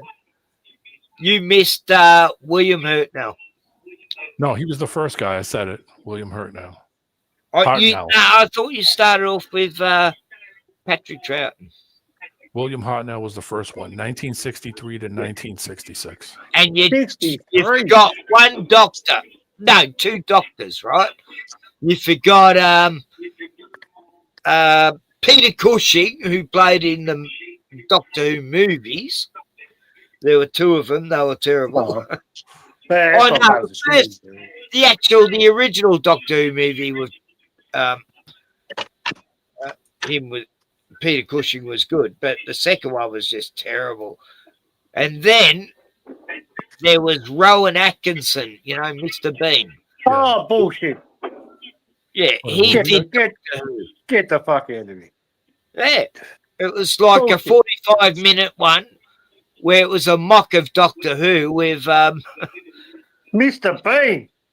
Yeah, What the fuck? Rowan Atkinson played Doctor Who in the, you know, it was a comedy special, and it was great. The Daleks ended up like the master ends up becoming a woman, and then Doctor and the master get married, and the Daleks worship the Doctor and the master, and they go to the wedding, and yeah, it all ended happily ever after. But it was so funny, you know, the plight of the Green Doom or something it was called. They were all good because of the outfits and the. But this effects was that a they were comedy version by the Comic Relief Comic Strip Presents. It even or says something. here. It even says here the series also has a fan base in the United States where it was shown in syndication from the 1970s to the 1990s, particularly on PBS, which is the public broadcasting system in the United States. That's where I watched it, and I watched Benny Hill. The other one was Have You Been Served? And there was another one where this guy had like a mohawk and he lived in an apartment with these other people. The young ones. Young ones, yeah, and I watched that too. The young ones. I've got all that series. The young ones was the best, man. That was the best. I loved all those shows. That was so wacky. Did you ever see the goodies, Dean? D-Man. I never seen it, no. You know, Glenn, I used to love. Goodies. I love Faulty Towers. I love Monty Python, but the goodies. It was sort of like a half like them because it was just a little bit too wacky, you know. It was like, Yeah, it was wacky, but it was funny. It was funny, man. hello, buddy. I wonder where my Bruno dog was. He's been outside all this time. Yeah, you got to check out the goodies, D-Man. Yeah, I already found a bunch of them. Actually, here I'll put a thing up. You guys want to check? You want to go to bed? Are you tired, buddy? Oh, I put it in Bruno's the back going chat. to bed. There's a bunch of Yeah, episodes on YouTube. Yeah, young ones are good. Yeah. Bruno's I'll going tell to you, bed. I'll tell you a great English series. Was a series? Yeah, great English series, but it was in the it was in the 2000s, I think. It was, what was it called? Mate, I think I put my brain in gear for a second. No. It was oh God. They were like people living in a council area. Oh, Shameless. Shameless. You got it, Ken. That's it. Shameless. Yeah, you got to watch it. I watched every season. I loved it. Yeah, Frank. Shameless is great. You got to watch Shameless. It was an excellent series. And then America picked it up, and I never watched that one. Yeah, that was like an abomination when another country. Yeah, Frank was the man, mate. He was the man, Frank. Nah, that show was brilliant. You know, I agree there. Yeah, Shameless was one of my favourites. There was another one called Skins. I thought that was very good. The first 2 seasons. The third one was shit, but yeah. How about they're always about different young people, you know, living their life in, East End area. How about Kingswood Country? Oh, Kingswood Country, mate. We grew up in that. How would you know about that thing, man? You're not taking the Kingswood. I just cleaned the hubcaps. Like no American knows about that show. Oh, that's crazy, man. I know about it now. Oh, wow. Yeah, the first 2 seasons of Skins, was great. Kingswood Country. I thought it was, even when I was a teenager, I thought it was still a little bit corny, but it was a fun show, you know. Yeah. Oh, what about this other show, Hey Dad? Oh, God, the guy in Hey Dad, he was so fucking funny, wasn't he? No.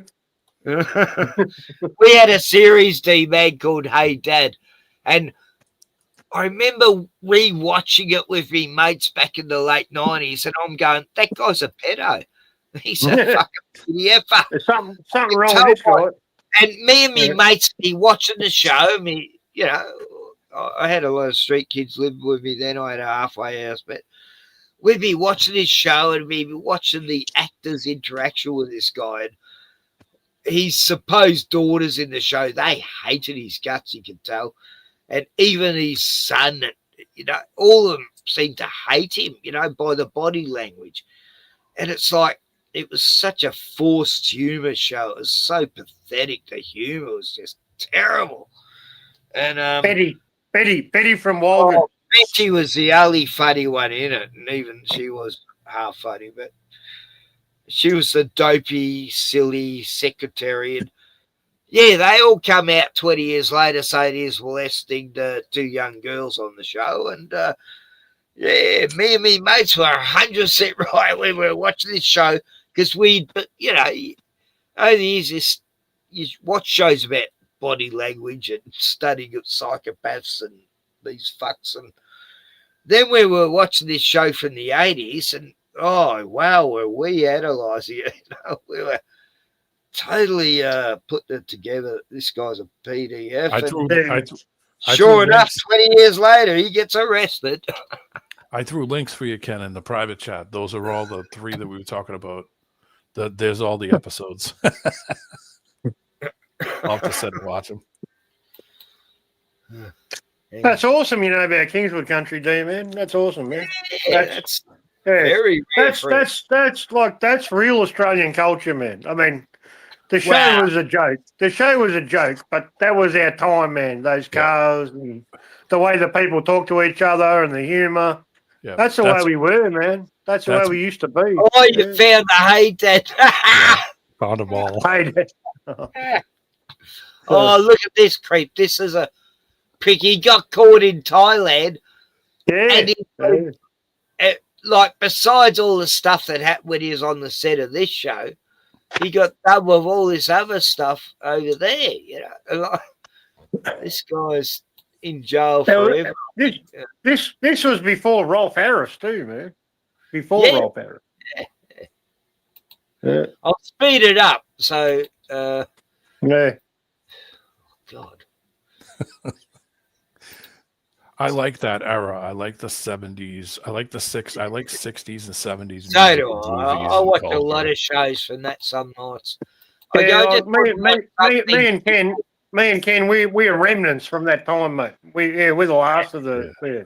I've got a brother. The last of the Mohicans, mate. I've got a brother that's almost 70, so I basically listened to the music that he listened to when he was my age. So I got, you know, all the music that I liked. All my friends were like, "How do you like this old music?" They didn't understand. You know, so my culture stuff goes to 60s and 70s all the time. Car racing and music. Yeah. No, it's like, you know, a few young people I've known, you know, they used to hate me music, you know, like me mate had his kids living at my place for a year and a half. They're like me godchildren, and they used to laugh at me listening to Neil Young and oh, Neil Young's such a dad kid. And then as they got older, they loved it, you know. They I like Neil Young now, you know. It was weird. That was before we become all wokey and fucking.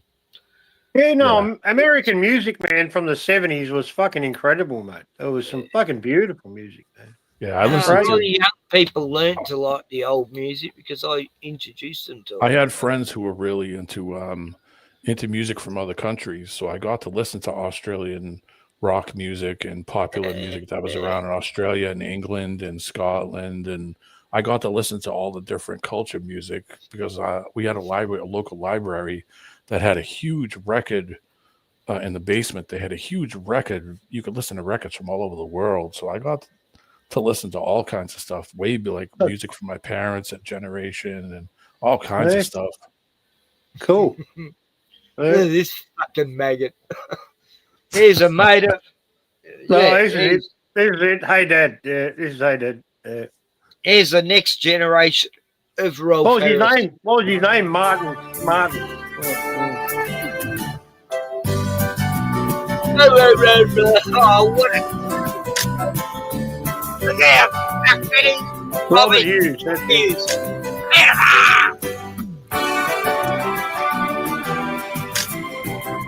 Nudge. Oh, you cool. Yep, both molested by him. Dutch was a terrible character. Yeah. It was such a shit show. Oh, fuck. Before even knew he is a... Oh, what is it, Mr. Kelly? Oh, look, it's gone all black and white now. I can't get the colour into it. Well, stand aside. I'll fix it. Yeah, what is new? My television set. You see the tube? You just hit my television set. No, I didn't. I adjusted it. Oh, yeah? Stand still for a minute and I'll adjust your ears. Mr. Kelly, I fixed it, didn't I? It's like... It was the worst show, besides the fact that the guy was a PDF. But, you know, it's like... I remember back there watching it with my friends when it first came on, going, this is... Everyone was saying it was shit. And we're all... Oh, it's like, what the fuck? Who's writing this stuff? You know, there's another show called All Together Now, which was slightly better with John Waters, this actor. Oh, right. Oh, yeah. Yeah, that one was okay. It was still a little bit shallow, but no one was a PDF file in the show. What was the show with John English? What was that called? Yeah, All Together Now. Yeah. Was that it? Yeah. Oh, yeah. Yeah. Not John Waters, John English. Well, it works every time. Oh, Black Eyes. How many times is every time? What? Oh, Black Eyes. That's what they used to call it. John English. Oh, yeah, he used to have those dark rings under his eyes all the time. Yeah, it's part of being Indian or something, I think. No, it's been doing it for about the last 6 months. You've been cleaning up my television set for the last 6 months? What is this? The Mike Tyson TV repair set? Fucking freak. Oh, have you got the khakis, Dad? They're on the bookcase. Oh, I can't see them. Try using your eyes, Simon. See you later, Dad. Oh, is there petrol in the car? Good night, Dad. I love you so much. Debbie, don't move. What? As your older brother, I absolutely forbid you to take that car. Oh, I love it when you butch Simon. Bye. Sorry, Simon, you had it last night. But I tell you, Simon. But I've got to take it to Linda. Oh, it's horrible. I'm the man. Go on. Well, the man picks the woman up. So I can't help it if I'm old-fashioned. You're not old-fashioned, Simon. You're prehistoric. And everyone on the show knew what he was doing and no one spoke up, you know? Yeah, no. He got 10. He got 10 years. That's not enough. Fuck. No.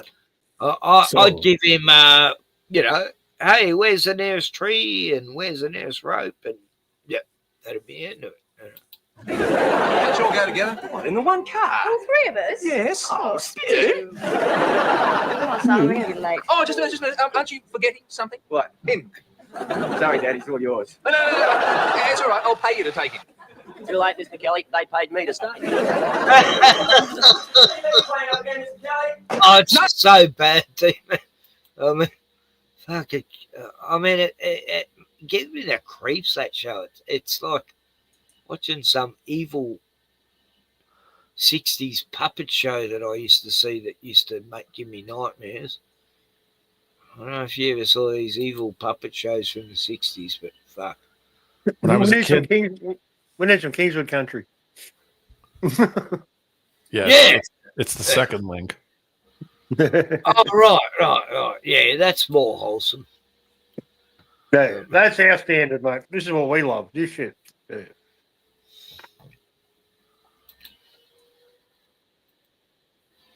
Leave your money on the fridge. This is real Aussie nostalgia tonight. And I've sped it up, haven't I? Oh, no, that went back to normal speed, you tricksters. YouTube's trying to get me fucking banned by... Like, once you put the speed on, it should... Anyway, doesn't matter. No, I think I know. Oh, it's because I have to open a new tab, that's all right. So it's not a YouTube scam and shit. Okay. Post Anything said he was live in the audience for a taping of one episode. Of Hey Dad. Really? What, it was a live studio? That's in Sydney, man. So yeah, he must have been in Sydney, yeah. I remember going to a live studio thing, Channel 10. What was it? You know, that stupid game show? Yeah, I went to a game show in Richmond at Channel 9, and it was The Price is Right with Larry Emder. Yeah, my dad was on there. He won $400 worth of wool blankets. I didn't even get on. They didn't even pick me. Cunts. Wool blankets. I used to have the whole video of me dad on there, and I can't find it anywhere. It's on one of my older terabytes. Yeah, he was there with Ian Turpie, and he was shaking his hand. He ended up twisting his arm up his back accidentally. So, my dad was a real clown, you know. He used to. Ian classic. Turpie. But yeah, I was sad when Ian Turpie died. He was a nice guy. Yeah. Like, I liked Ian Turpie. He was the gun. Yeah, he was there good. was never any shit on him. He wasn't a pedo. Yeah, he was all right. Yeah.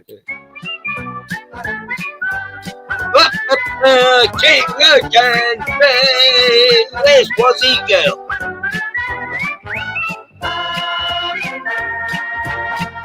It doesn't get any more Aussie than this team, man. This is it, man.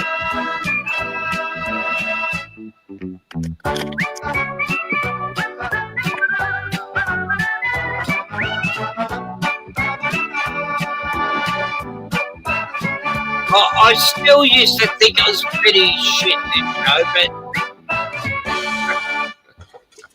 So you write it all down, Greta.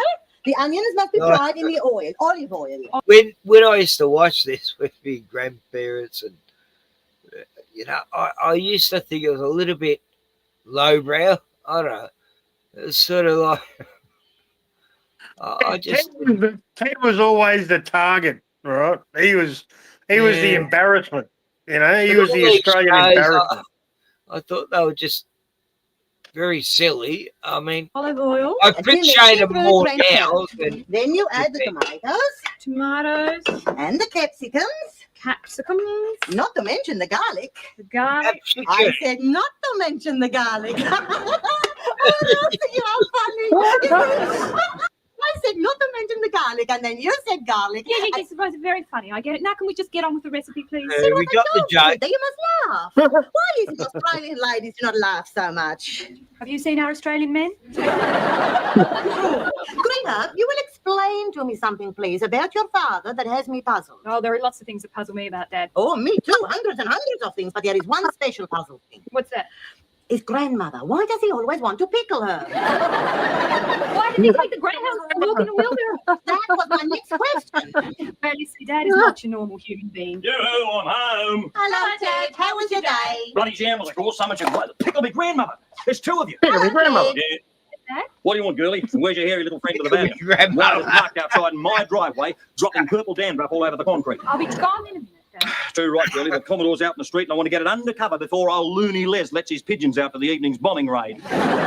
Someone should blow pigeons up. Yeah, sure, Dad. And pensions. I reckon I'll list them on polyfiller. Sets rock hard. Where's my paper? In the lounge room. Oh, by the by, on Triple Forsooth, could you tell me who is winning the chess? Do you know? I don't know. Typical. What do you do all day? Chess, you? Yes, me, chess, Miss Smarty Wallaby Feet.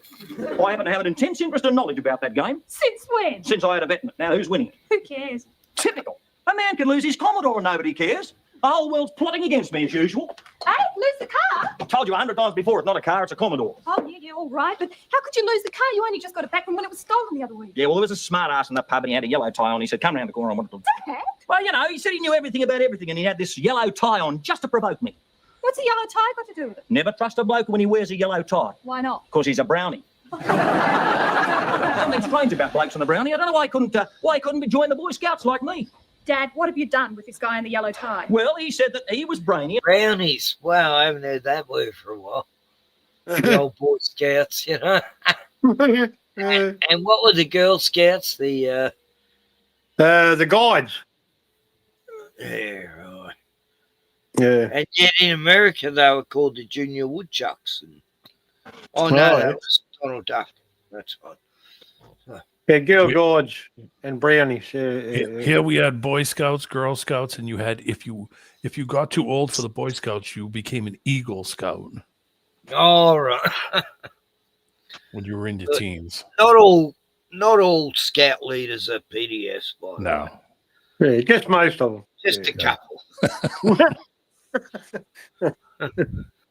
What's the pickle me grandmother? What is that? That's What, a you polite wanna way of saying. kill That's your a polite way of grandmother? saying. Yeah, it's just a polite way of saying "fuck me." Yeah, you know, that's what it is. Yeah. That's great. Well, pickle your grandma, it means you want to chuck her in a jar of vinegar and it's like total shock. You know what I mean? Yeah, that's it. Yeah. So Dean's on the side of the road there. Jolly old England. I'm back. Hey. He's back. I'm just rolling this smoke and I'm on my way. On the road again. Can't wait to get back on that fucking road again. I've lost my audio. No, we can hear you. I'm going to jump out and rejoin Ken. I can hear you, but you probably can't hear us because, yeah. Okay. Yeah. I can't hear It you. happens to me. At all. It's really quiet. Just a sec. You got to dodge the 5G towers, mate. Yeah, it is. Well, Donald Trump's bringing out 6G soon. Yeah. Yeah. He's such a legend. He's saving the world. Well, cook us like a chicken. Oh, bet. No, I look. The best show to watch is Australian show from the 80s is Prisoner. Prisoner. I was telling me chauffeur, Sue, who drives me to town each week to go shopping, I was telling her how I used to know Queen Bee from the Prisoner series, right? And she goes, "Oh, I love that series." Oh, and she goes, "You used to know her?" And I go, "Yeah, we're friends for like 3 years till she shifted." And she was like a mum to me back then. And she's just like she was in the show. And she goes, and then a week later, she goes, "We've been watching the Prisoner series." Oh, Ken, thank you so much. Man. Yeah, Cell Block 8. Yes. Cell Block H. Oh, God, man, you're on it. Yeah. I threw it in the back. Yeah, all of the scenes outside of the prison, that's Melbourne, mate. Oh, no kidding. Yeah, that's Melbourne. That's where we are, man. Yeah. Anyway, I was best mates with Queen Bee. Actors who died. Oh, Lizzie. Lizzie is one of my favourites. Oh, Lizzie Birdsworth. Oh, she was a legend, wasn't she? Yeah. Oh, they got all. Yeah, I told her to look up YouTube. I'm sure all the episodes are still on YouTube. But I threw it in the back. It's in the private chat. Bee returns to Wentworth. Here we go.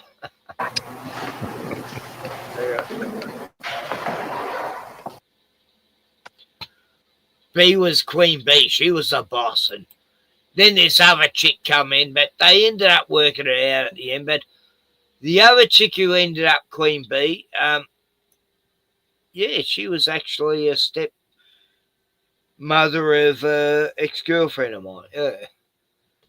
I knew her as well. Yeah. So I knew two women from this show, but yeah, I didn't like that one, but she was into witchcraft and shit. But Queen Bee, Val, she used to tell me all about the celebrities in Melbourne and all the evil shit they used to do. And yeah.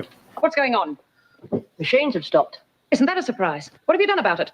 Nothing. I'll call an electrician. You don't need an electrician to fix a fuse. I'll do it. Meanwhile, get this place cleaned up. It's filthy. There it is. There it is. You come with me, Doyle. I've got something to show you. Oh, vinegar Come tips. she was great. Oh, very pretty. Is that what you wanted to show me? Don't be smart. That's Call an Frankie. electrician. Frankie. Come on, you. I remember all this shit, man. I love this shit, man. It was a great show.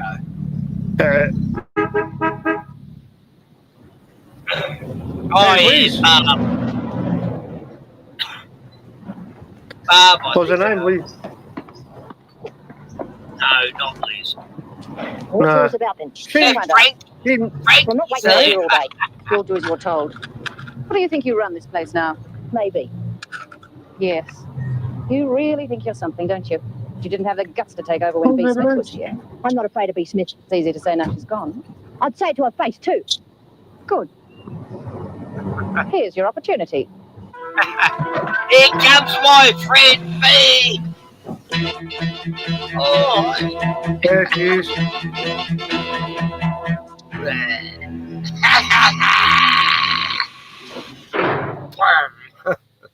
Nah, Belle's great. She's not much different than her character in the show, I tell you.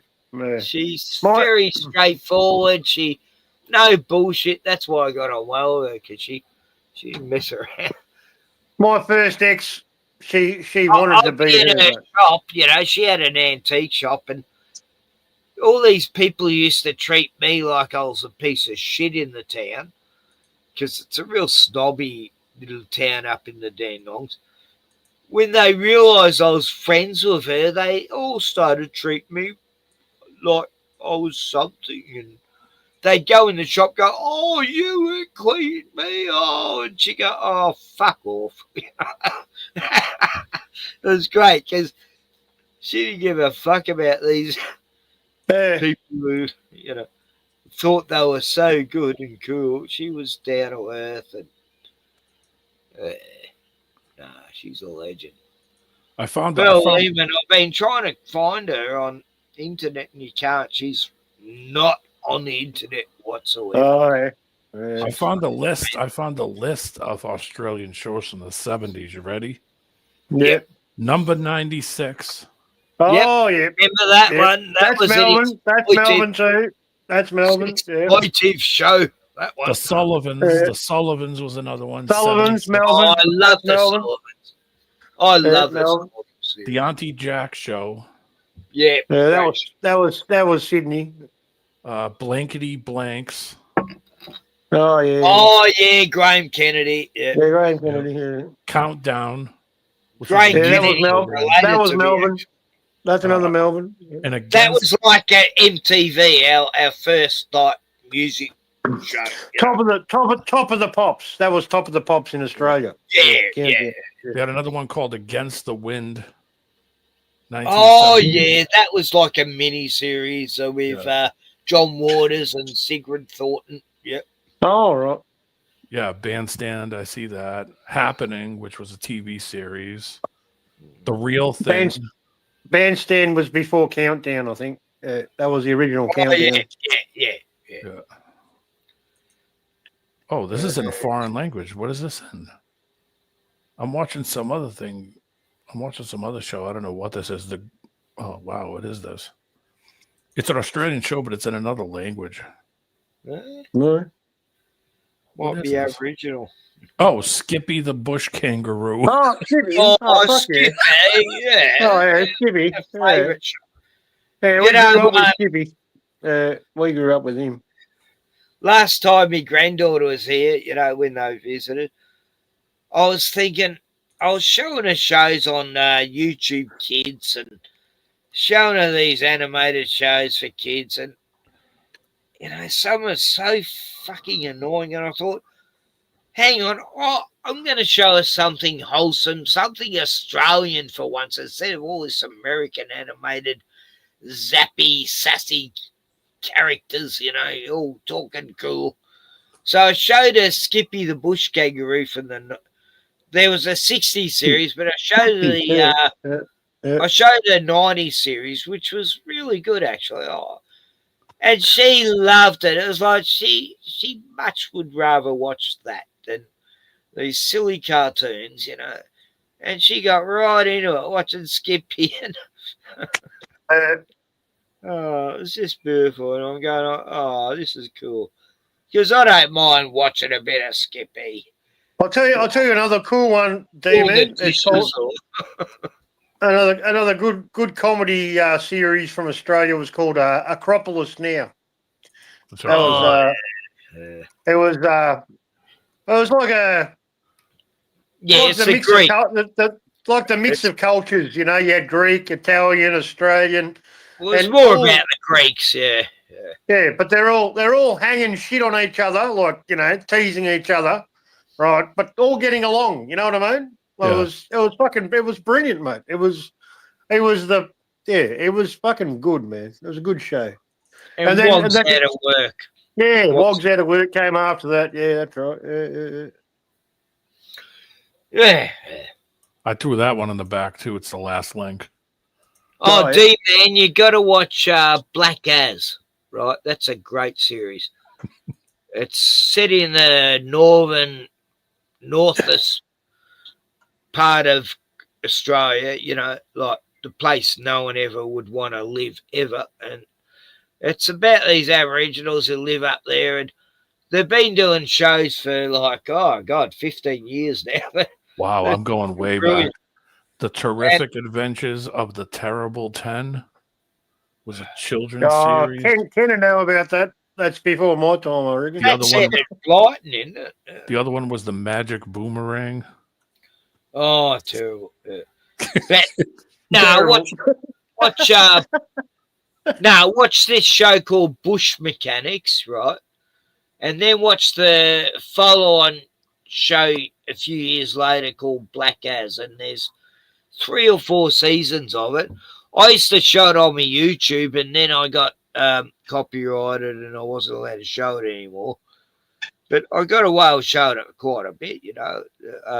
And it's funny as fuck. Like, these guys just ad-lib with it's like them in the bush, and they go to their uncle and steal his boat to go fishing, and he's after him with a machete and a spear trying to kill him, and you know, it's just it's all acted out, but it's so funny and it's real.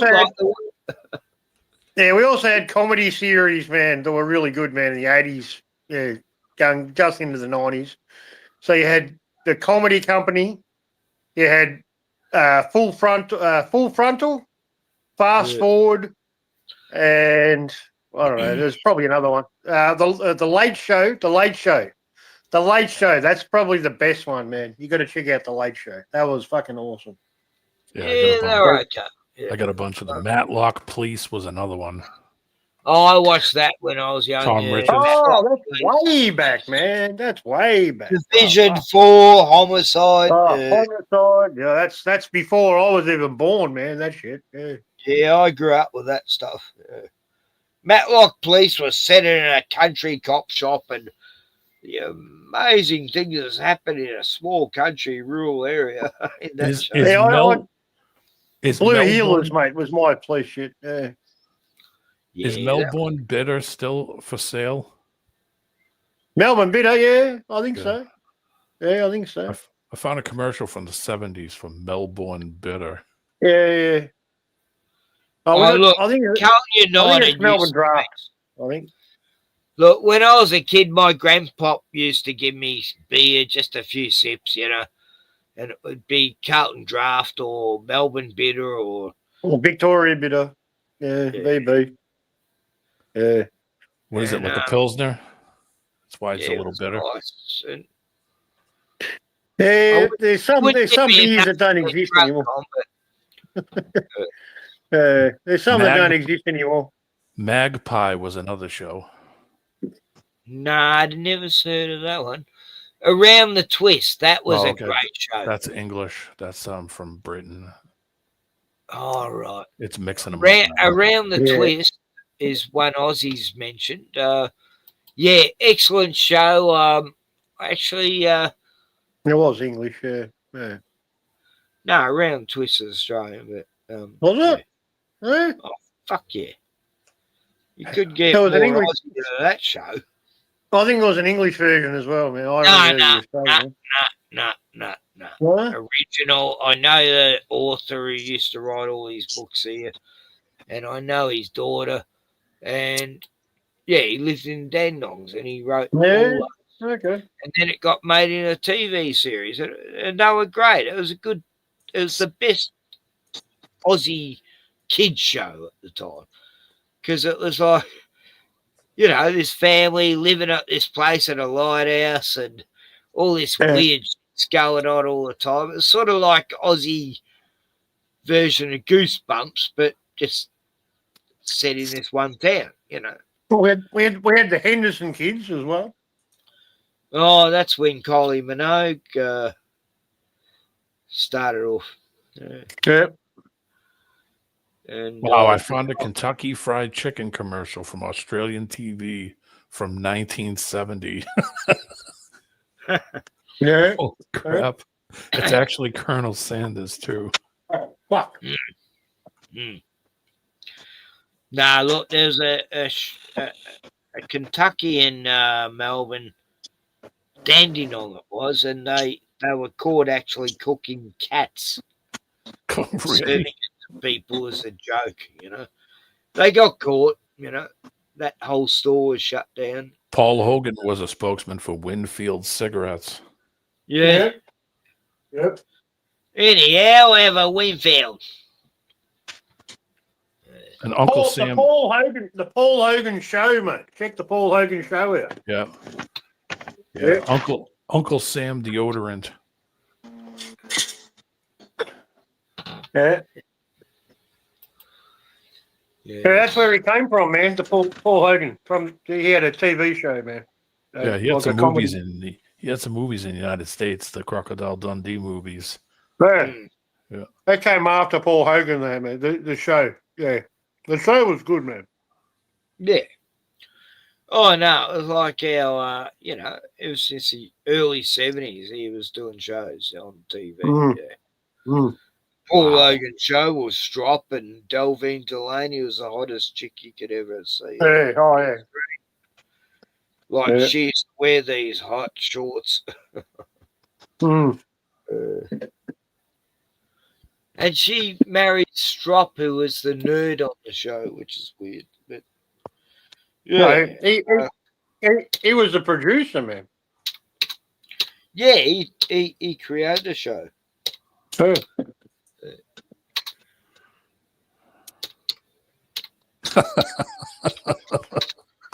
Holy mackerel. I love looking at old stuff. I'm watching Hot Legs. This is a yeah. It's what's his name? Rod Stewart. Yeah. You found the same clip. I was gonna say Faces, but I know I was wrong on that. You found the exact same clip, I think. There we go. I've spit it up, I think. Hang on. Yep. But yeah, check out Delvine. She was hot. Fuck. Yeah, she was I was in hot. love with her. I was a teenager and I just... Hey, Ken, she might still be available. We're going to do any more, though.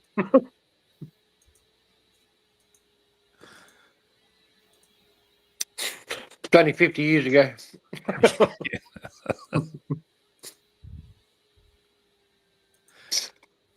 Oh yeah, I deep No, dive. we used to be so much more easygoing, man.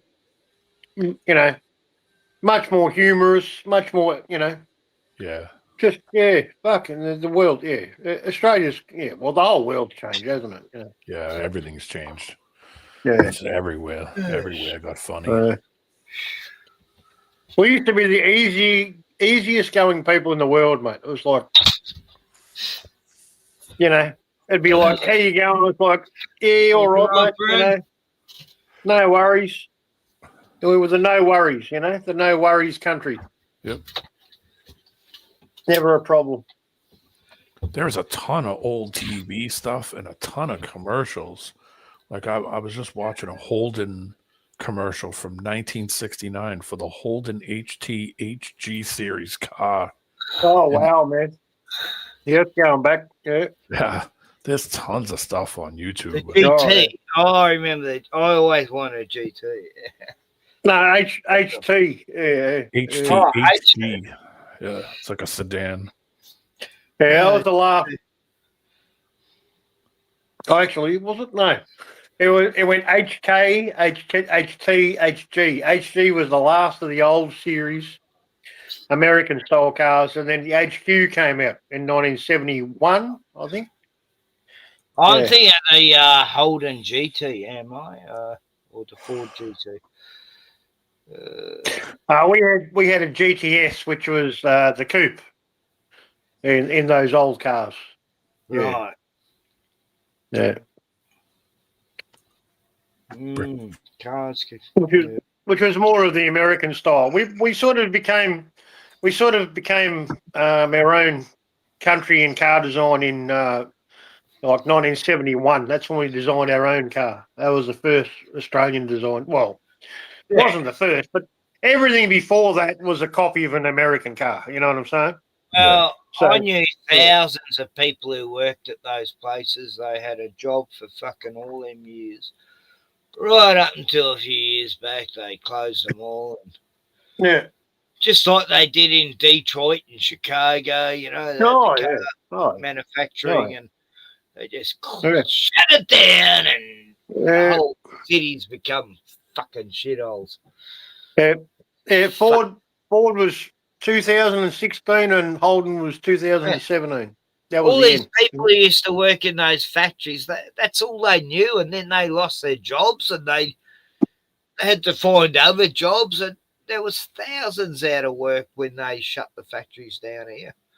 You know, And all the companies that were connected to them too, man.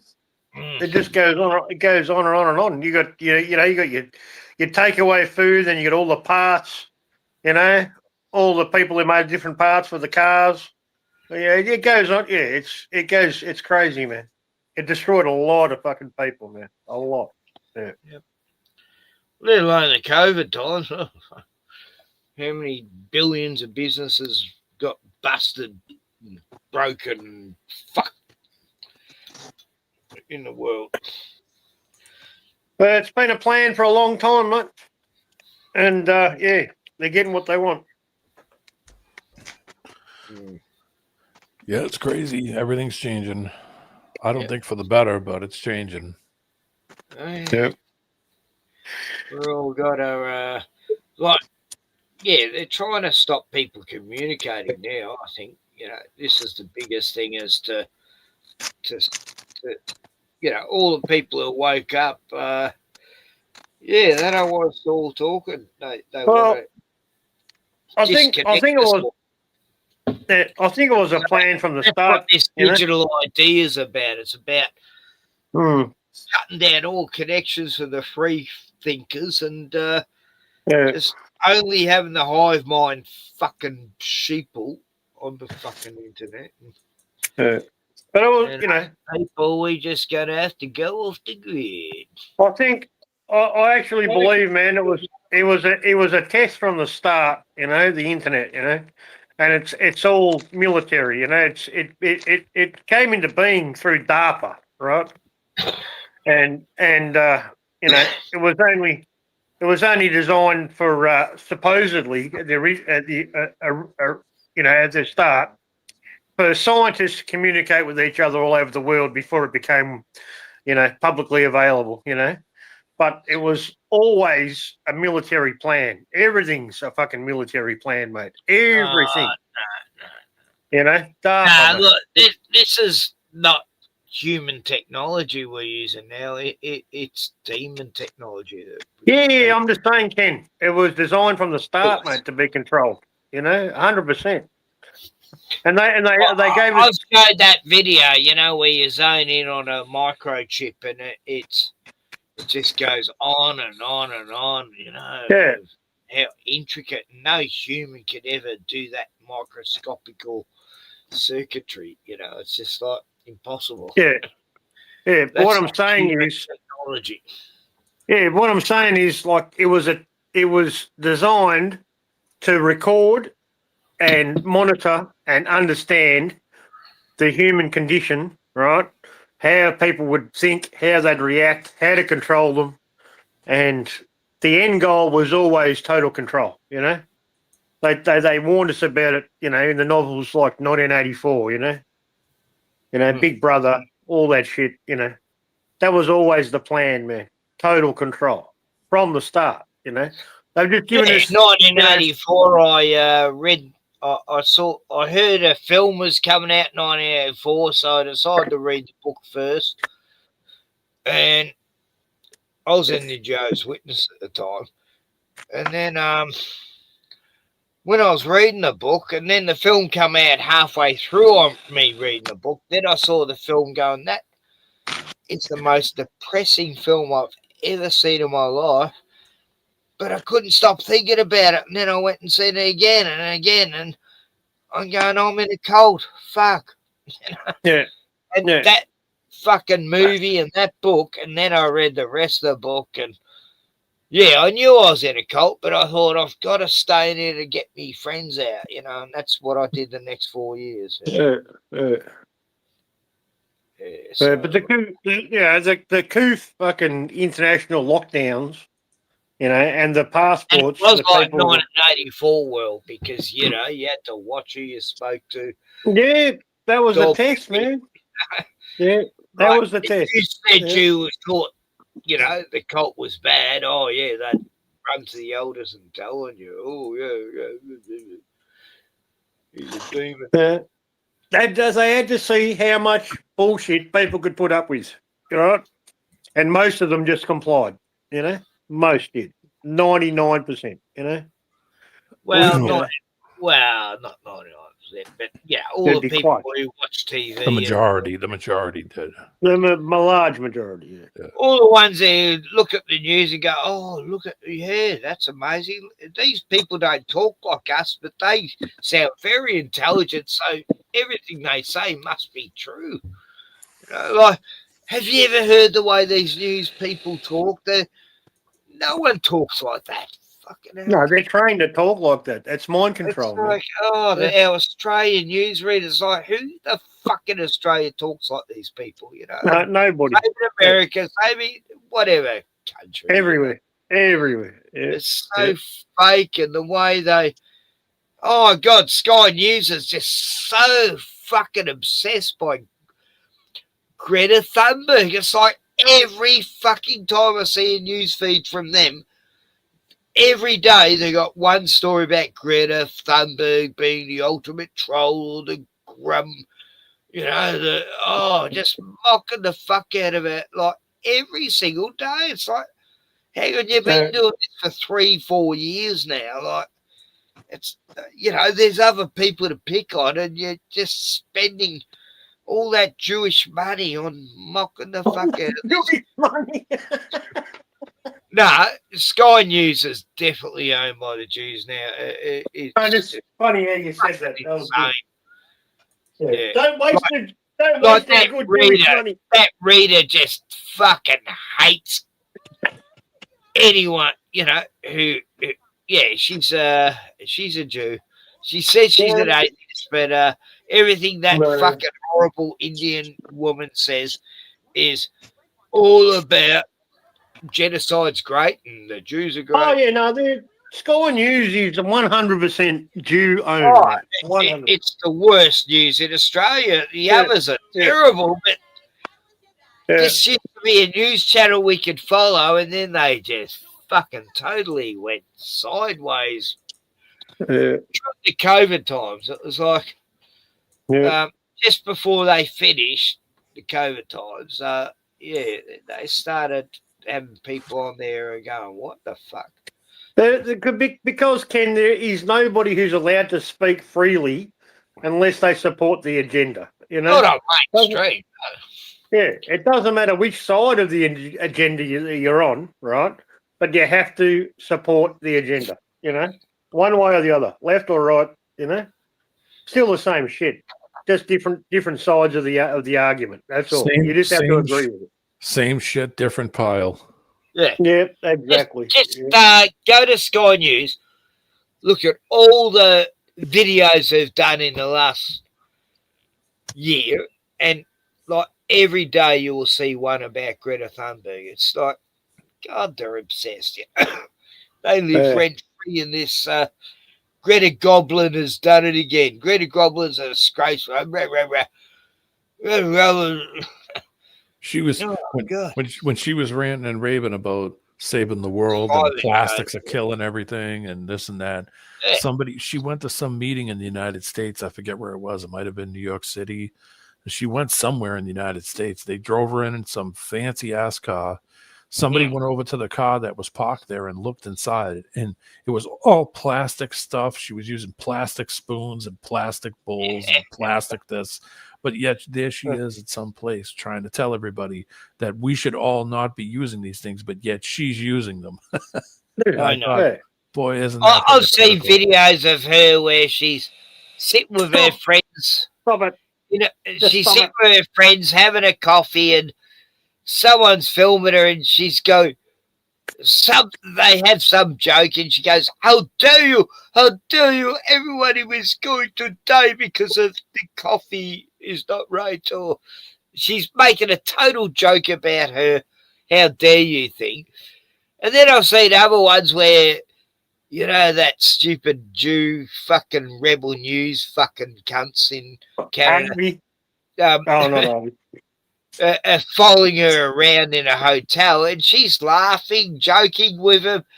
And she's actually, this young guy is trying to ask her questions, and she's actually trying to answer him, but these security guards are pushing him away. But it's like, hang on, that's a normal teenage girl. She's just totally being used, you know, because her family are very influential as well.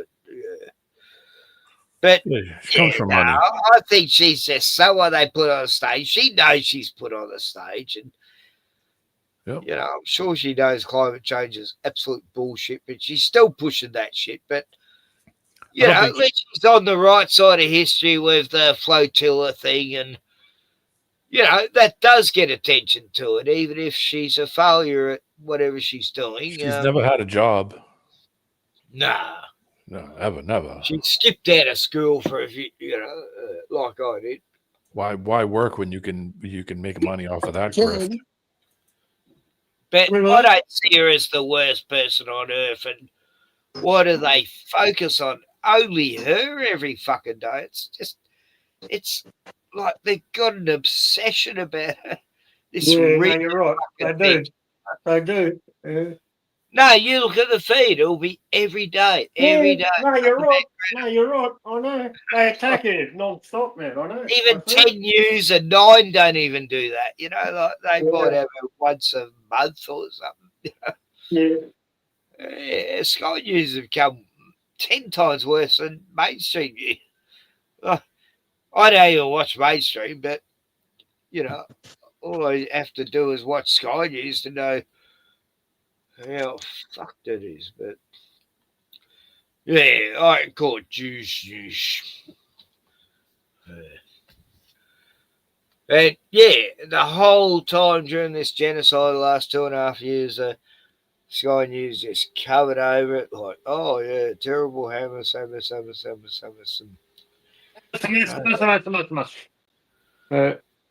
just riding in on hang gliders and gyrocopters and quad bikes. Well, they got plenty of rocks to throw at them, haven't they? That's all they got. That's all they got left is fucking rocks. This war in Gaza, like there hasn't been an army fighting back. You know, I don't get it. Normally, a war means there's 2 armies fighting. You know, but how long does it take Russia to blow up Ukraine? How many years is it going to take, mate? Russia. You know, Russia, Ukraine. Oh, they could have did it in a month. Russia's meant to be one of the biggest superpowers in the world, and they can't destroy Ukraine. Well, I think they could. Because they don't want to. They don't want to destroy their own people. You know? I'm just saying, if it was a real war, it would have been over in a fucking week, not fucking 3 fucking years. What the fuck? Well, they're trying to make it look like, you know, they're not just going in there and wiping them all out. They're just doing it by attrition. Yeah. I'm sure they could do it in 2 weeks. Most of the shit that's happened there has been between all these different fractions there that are just, hey, go in there and blow up that area and make out Russia did it. You know, that's the sort of shit they do. Like Zelensky was just put there as a puppet to just fucking destroy and destroy every infrastructure of the country, so those other people can go in and take it over, because that was promised to them before they went to the Middle East. These peoples, those peoples were said Ukraine will be yours, and then they said, "Hey, we'll go to the Middle East and we'll sit our way out there, and then we'll get Ukraine."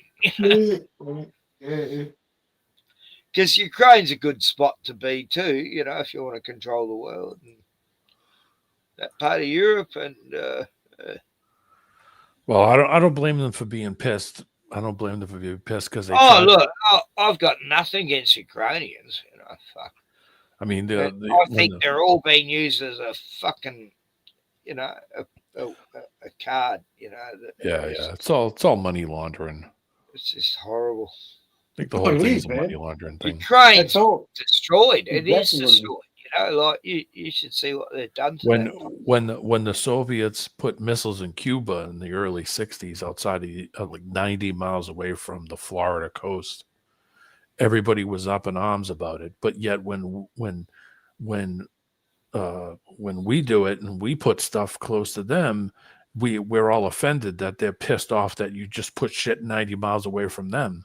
And I thought, boy, that's kind of hypocritical. You know, in the early '60s, we were on the verge of talking about nukes and all kinds of crap when they were doing it to us, but now we're doing it to them, and it's completely different. It's like, yeah, stop being hypocritical. Shouldn't have never did it.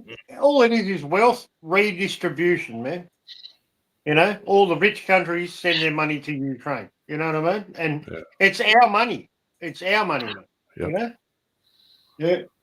Oh, Zelensky was an actor who was playing a fucking I know, part in a mini-series back in 10 years before he became president. He was playing a mini-series where he was an ordinary guy who became president of Ukraine. That's right. And then he did all these drag queen type shows, you know, dressing up in leather, played the gay stuff, and played the piano with his dick.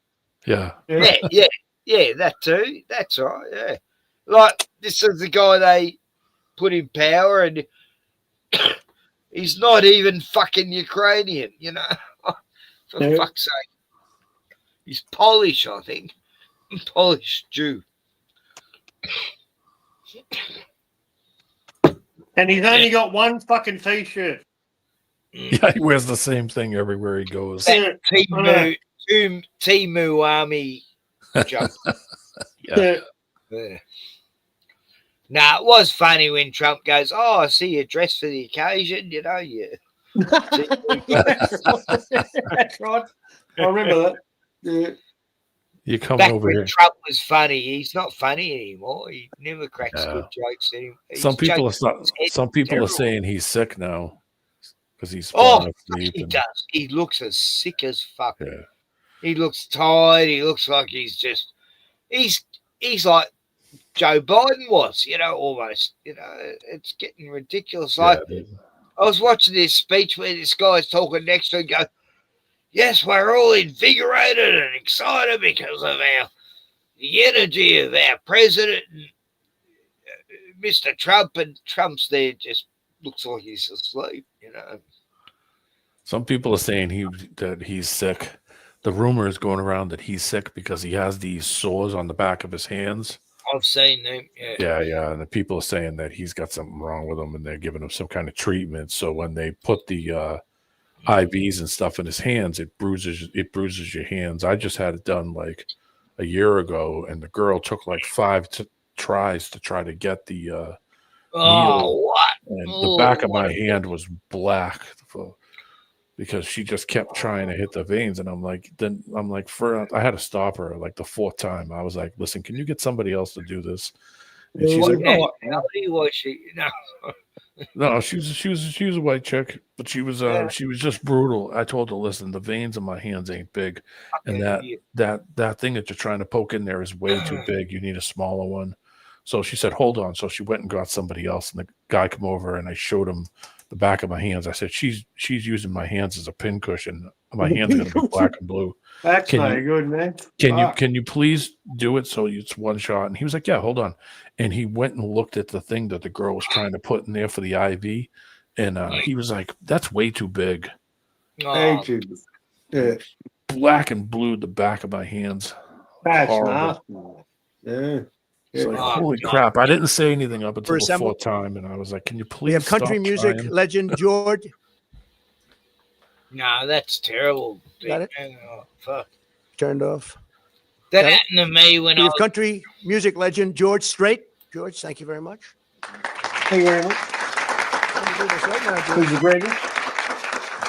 He's the most fantastic you've ever seen. He's the best you've ever seen. He's the best man. Oh, he's got good hair. A little bit. I'm surprised. Sometimes I take it off and it's not a lot.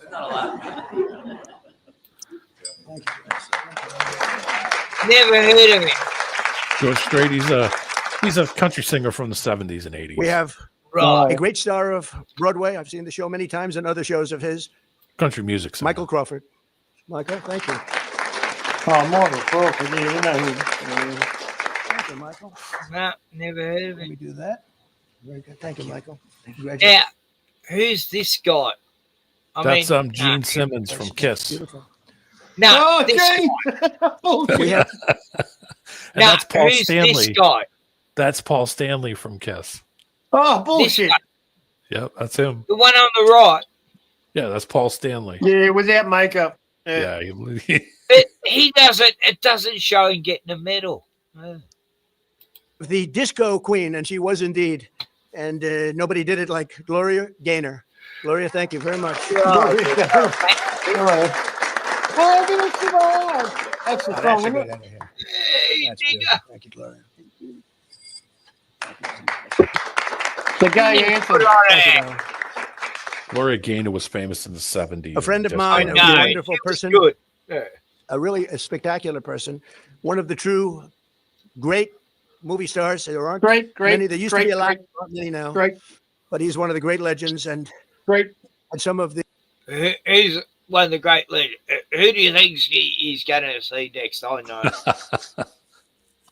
Take a guess. It's a great actor. He's made on his own and, could be anybody. he's the opposite to Arnie. Yeah. No. This is a quiz time. I have no clue. Okay, right. If I see him, I'll know. Him and Arnie don't like each other. Okay. Sylvester. Yes. Yeah, Sylvester Stallone. Okay. The greatest movies ever, including the top grossing movies ever. Sylvester Sly Stallone.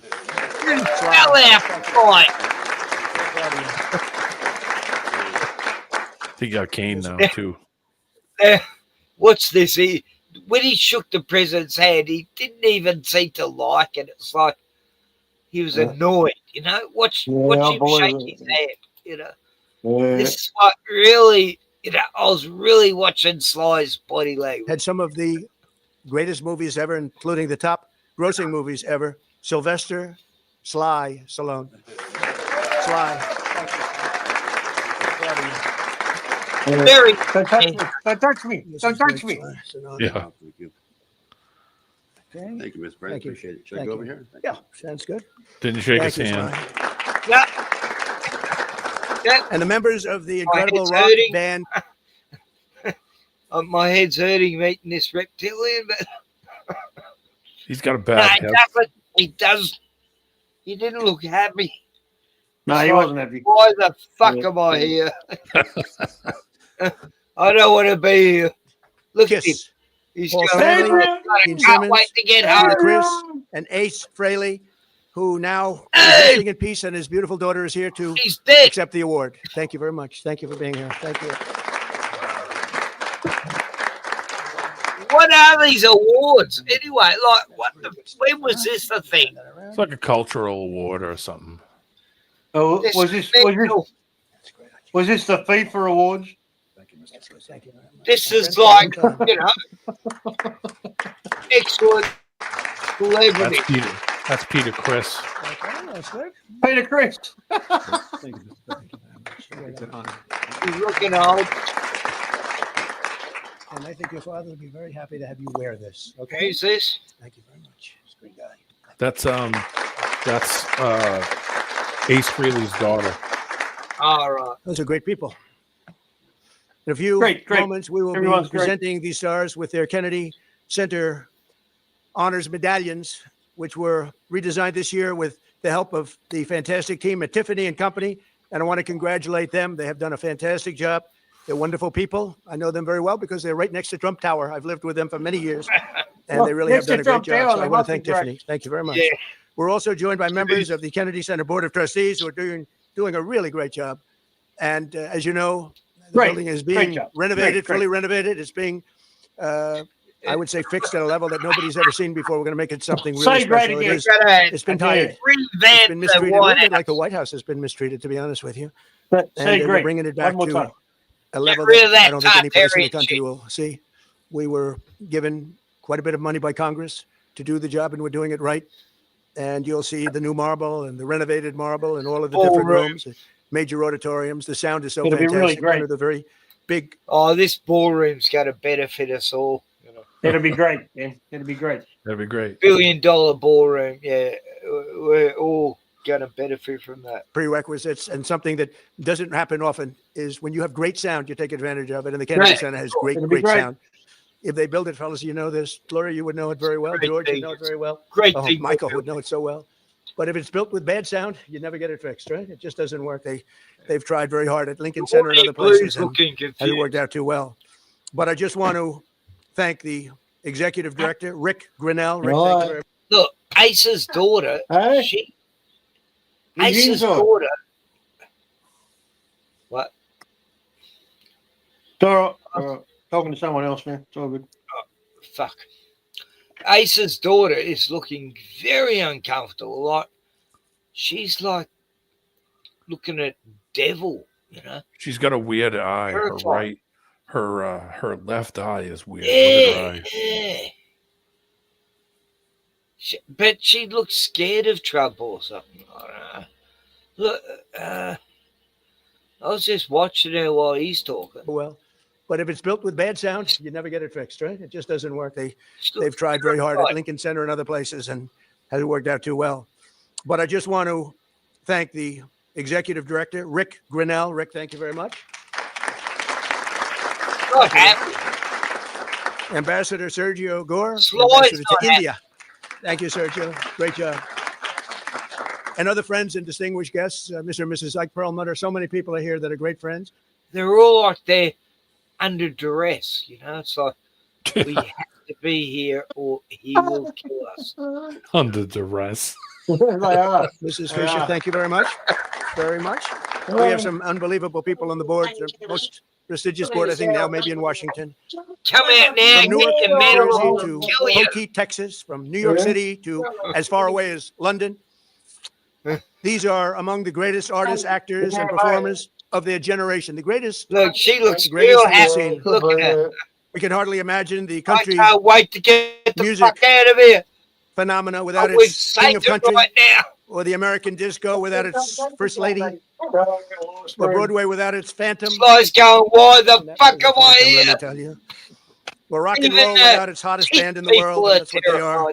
Or Hollywood without one of its greatest visionaries.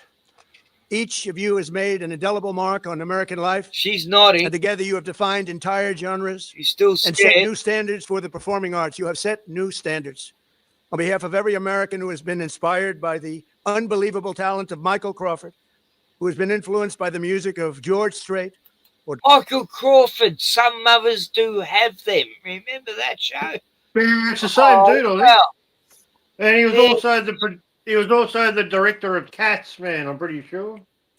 No, that's Andrew Lloyd Webber. Oh, yeah, you're right. You're right.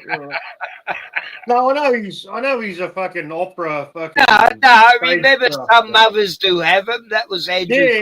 Yeah, he was Michael. Oh, Betty, I think I pissed myself. Oh, Betty, Yeah, the cat. Where's the fucking cat? Oh, I can't find her. And he was an opera singer as well, but it might not be the same guy he's talking about. Gloria Gaynor, or who has been moved by Sylvester Stallone's unmatched heart and talent and grit. There's nobody played that role, and nobody will ever play that role like Sly. We want to thank you all. Really tremendous. Thank you. It was great. It was great. So we're going to have a good time tonight. I look forward to celebrating with all of you at the Kennedy Center. Get back in my ballroom and I can play with all your balls. We're going to have some adrenaline. I believe, and I'm going to make a prediction, this will be the highest rated show that they've ever done. And they've gotten some pretty good ratings, but there's nothing like what's going to happen tomorrow night. So I just want to thank you all. I want to congratulate you all.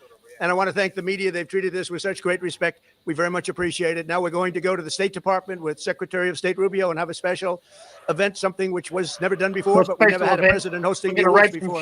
This is the first. I'm sure they'll give me great reviews, right? You know, they'll say he was horrible. He was terrible. It was a horrible situation. No, we'll do fine. I've watched some of the people that host. Jimmy Kimmel was horrible. Really nice. Yeah, but look, she's looking so fucking miserable. She's she doesn't want to be there. Tears the whole way through, but they're not tears of sadness. They're tears of terror. And even Sly looks like he's scared too. You know, and this guy here, he looks like a hitman, even though he's from Kiss. But James Simmons, he's a piece of shit. Yeah, they're all kind of. I'm sure they'll give me great Satanists. Great reviews, right? You know, they'll say he was horrible. He was terrible. It was a horrible situation. No, we'll do fine. I've watched some of the people that host. Jimmy Kimmel was horrible. And some of these people, if I can't beat out Jimmy Kimmel in terms of talent, then I don't think I should be president. But I want to just thank you all because this is a special night. And I think you're going to see that at the end of this evening and by the end of these 2 days, you're going to say this is one of the most special days in your life. And I think a few of you have already told me it already was. So thank you all very much.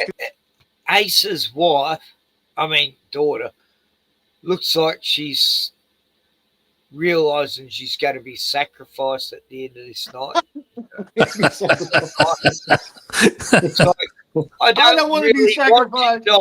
I don't want to die. You know, I'm not ready to be sacrificed. Trump's going, you gotta die, bitch. We're a clone to replace you right now. Yeah.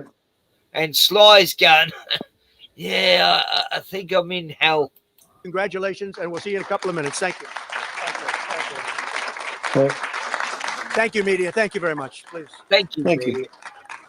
Thank you very much. Media. Thank you very much. Thank you. Thank you. Thank you very much. Everyone get the fuck Thank out. you very much. Just like Everybody get out. Don't steal anything. Thank you very much. Just like Elvis here. Oh, fucking hell. Yeah, that like it's getting weirder and weirder. It's like we're watching some weird movie, or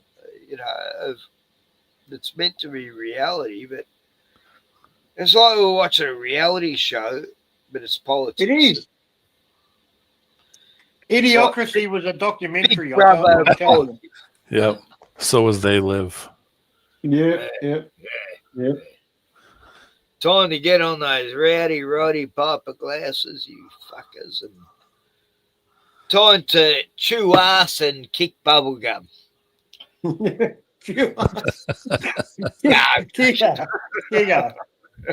I heard that the other day to me.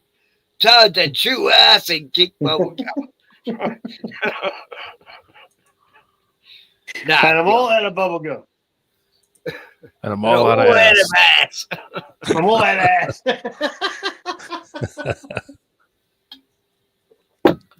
Nah, look, that was one of my favourite movies ever. I saw that at the cinema. I only lasted 2 weeks in Australia, but I used to go to this independent cinema that would show all the best movies that weren't in the mainstream. And that was one of them.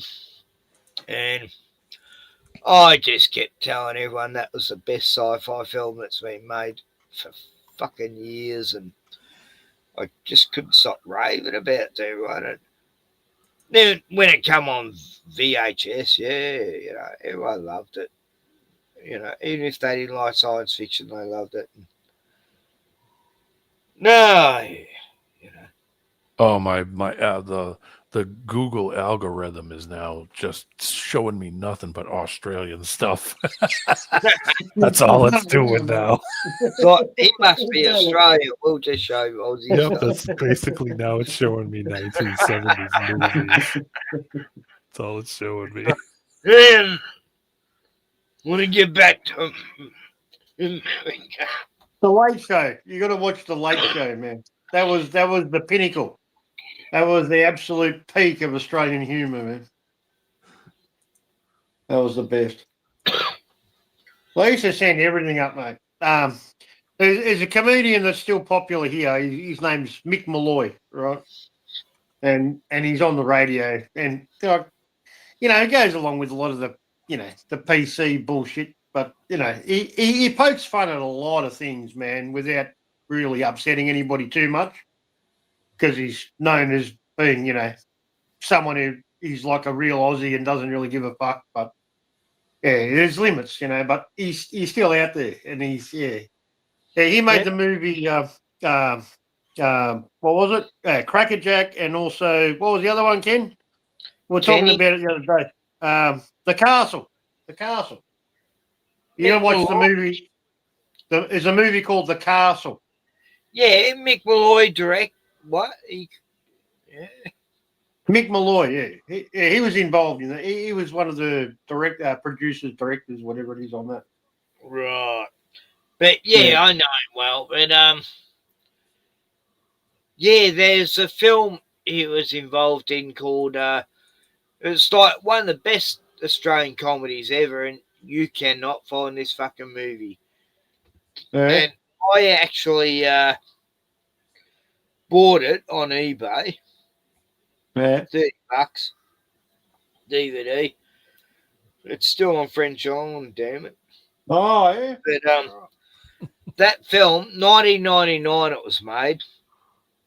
And I remember I started watching it. It was on it was when I first got satellite TV or whatever it is. Pretend satellite TV. And I just started watching this show. I thought it was a documentary, and I'm watching it going, oh, this is interesting, about a guy in some out of Melbourne suburb who wants to become a superstar, and he's sells everything to be record an album in a studio, And Mick Malloy's in the film, and all these other musos, and they totally ripped this guy off, and he thinks he's a legend in his own mind, and Bigger Than Tina it was called, and God, that's a very obscure movie, but it was like Australia's answer to oh God, what's that film? The mockumentary, the Rockstar one. Spinal Tap. Yeah. Spinal Tap. Yeah.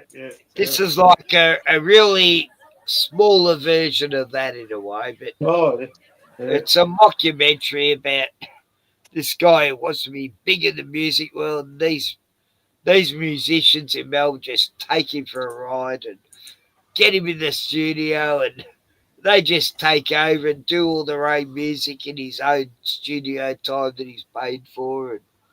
And it's like the whole documentary's his downfall, from thinking he's going to be a rock star and to where he's just playing at fucking bingo places.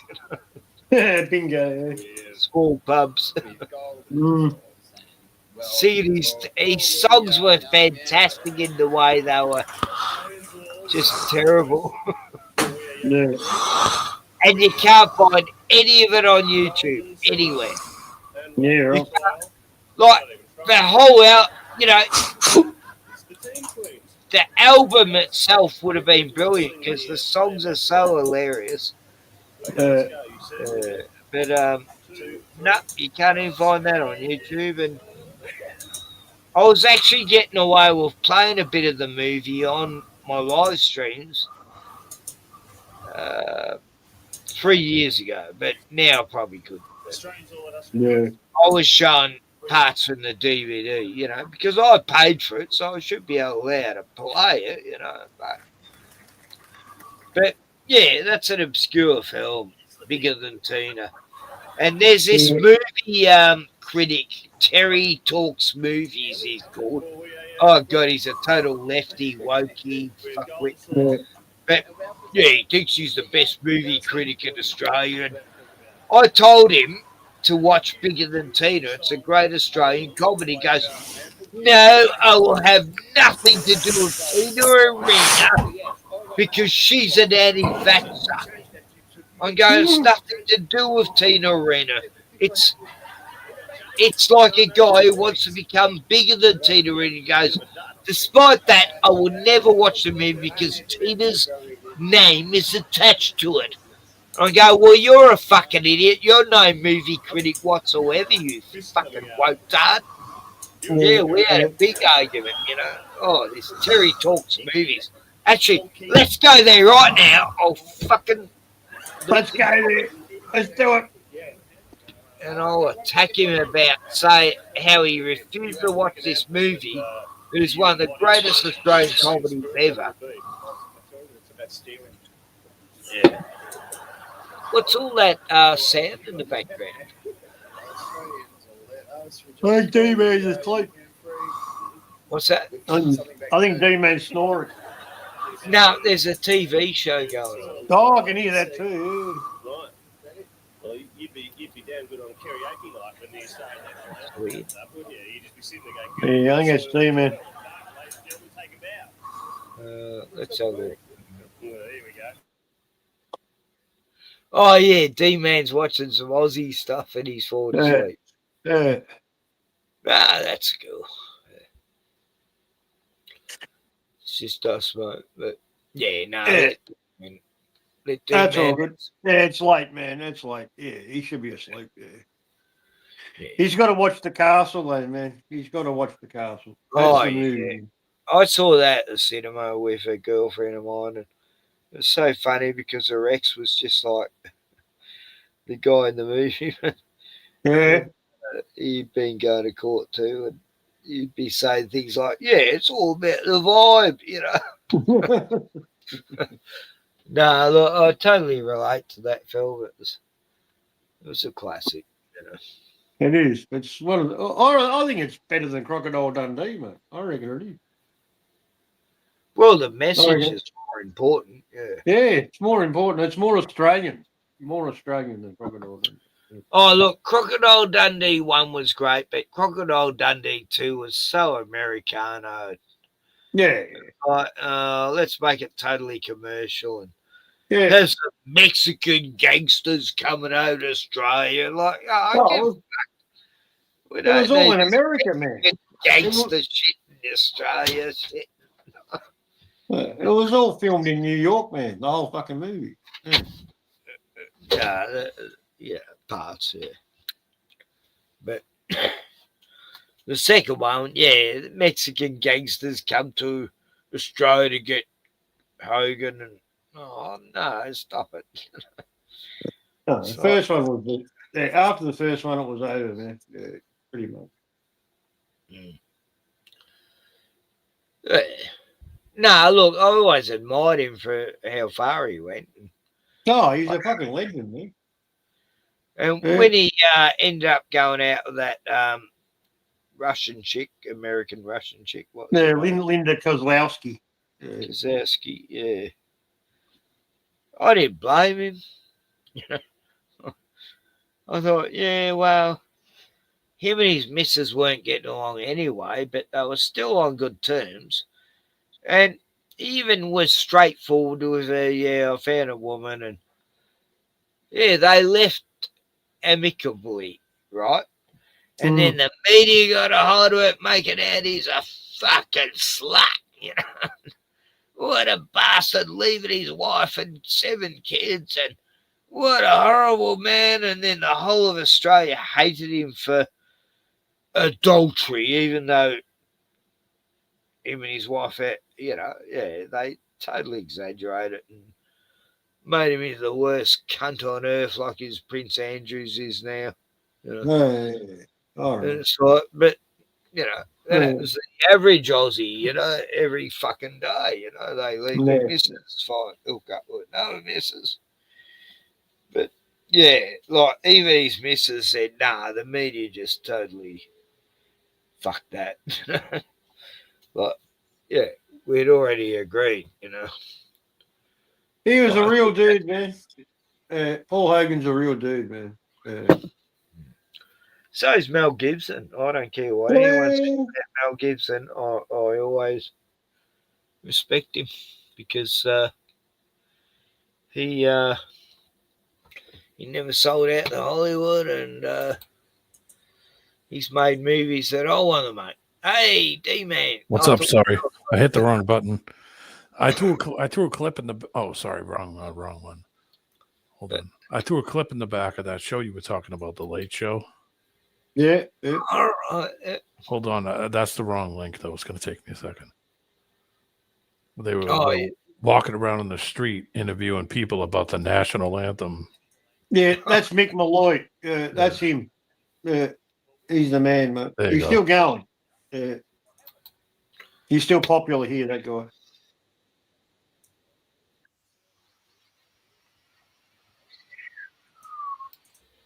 God, it won't pause, you fuck. Sorry. I hate it when it won't pause and slow zoom. Oh, I gotta stop that. Hang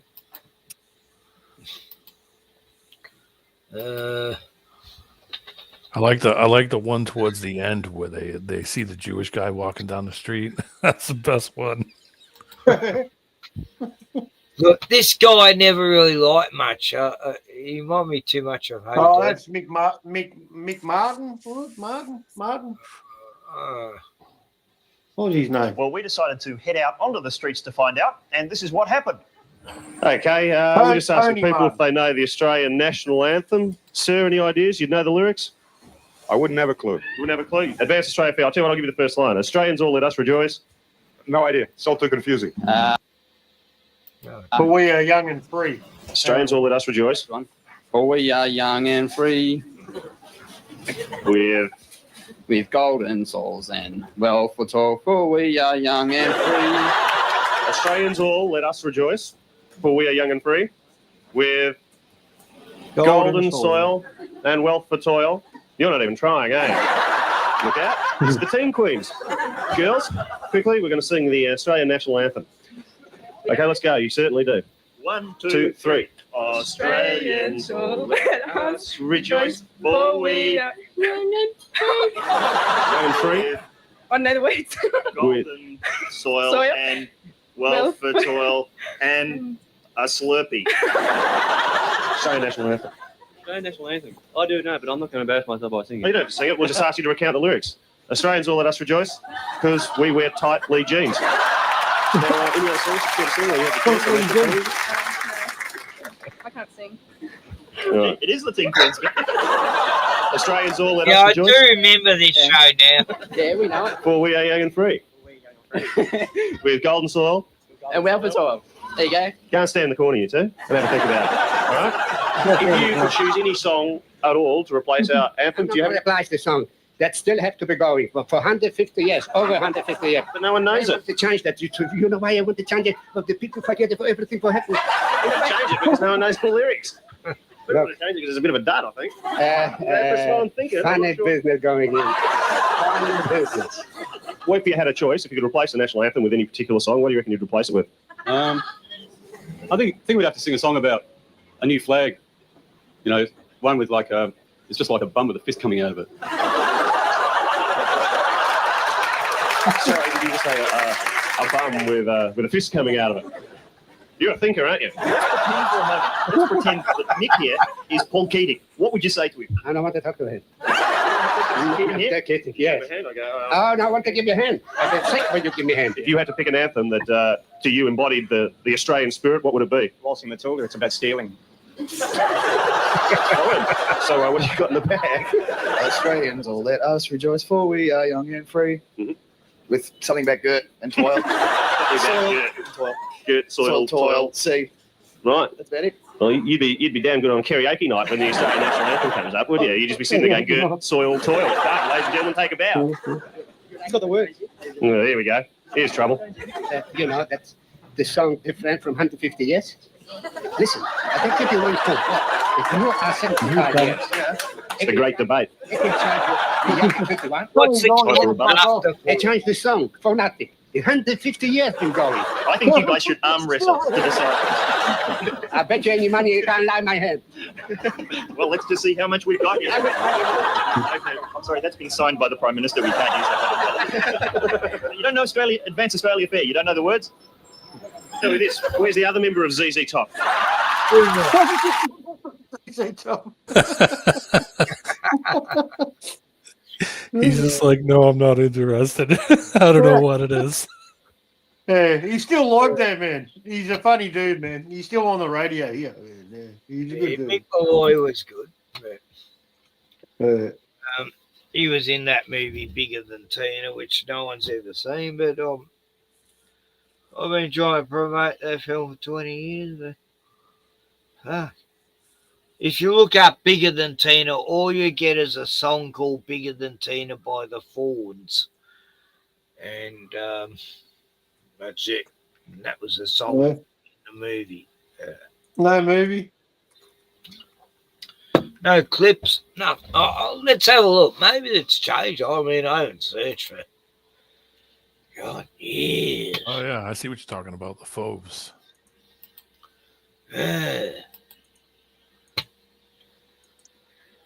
This cuck wouldn't show that, do a review on that film because he hates Tina Arita because she was an anti-vaxxer. I mean, for fuck's sake. What sort of... That was a long time, mate, between drinks, mate.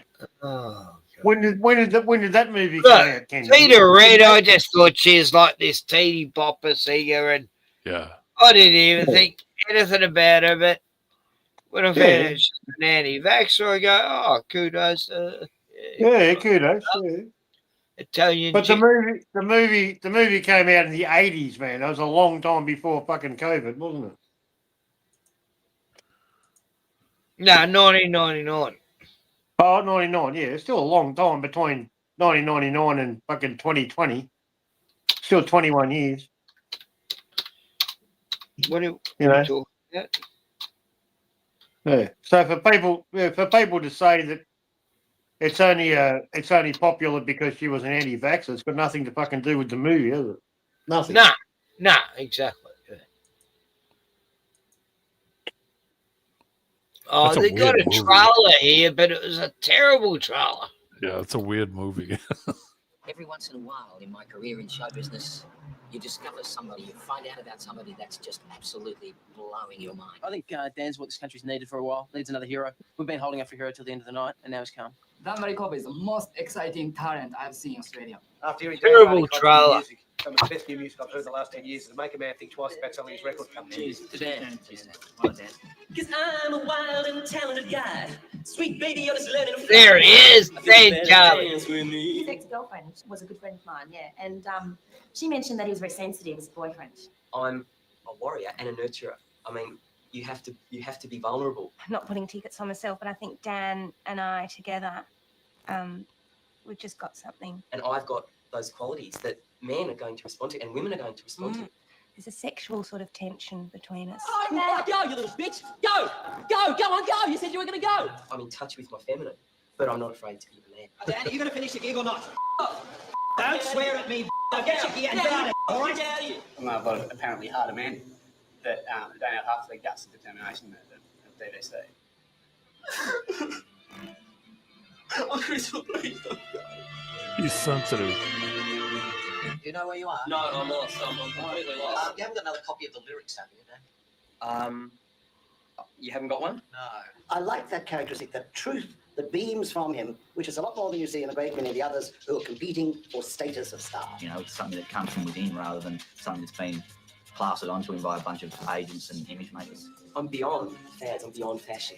You know, I'm not a gimmick. I have just given you what I echo a multiple orgasm, probably for the first time in my life. All right, watch that, all right? Watch it. Dan, He's just, he can be light, he can be dark, he can be sexy, he can be sort of religious. Be it rock, be it pop, be it jazz, be it techno. He's unbelievable. We want to do a Dan Barricott tribute. I think that would be our next project, definitely. Forget Hammer.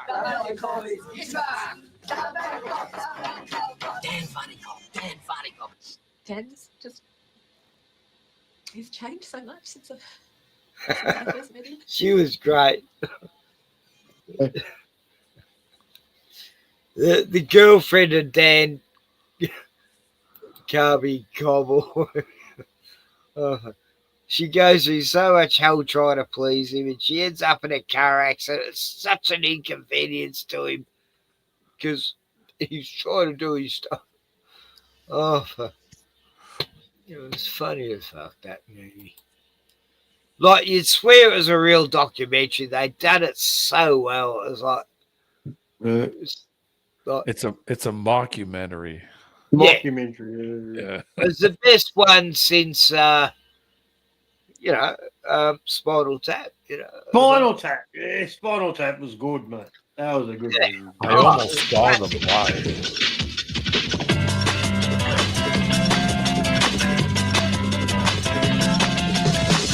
Who knows where it's gonna take me? For too long I've been scared of being happy. Got the caterpillar, baby, I've been reborn. I'm a butterfly, I gotta move. I got places to go, I got people to see. There's a song in my heart, gotta set it free. Now, baby, that's food in the freezer.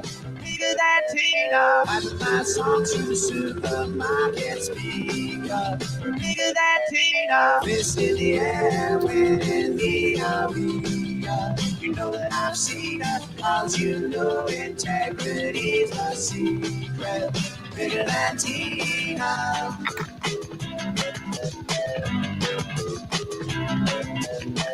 Through every shopping center of the Western world, build my keyboard in the car, take my act to the people. Pretty soon every shop is going to be taking home a little me in their trolley. Now baby, that's food in the freezer. Bigger than Tina, piping my songs through the supermarket speaker. Bigger than Tina, fist in the air, winning the arena. You know that I've seen her, cause you know integrity's the secret. Bigger than Tina.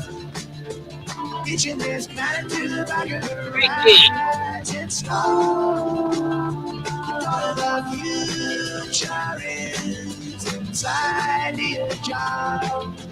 Come on, people, give it up. Everybody called.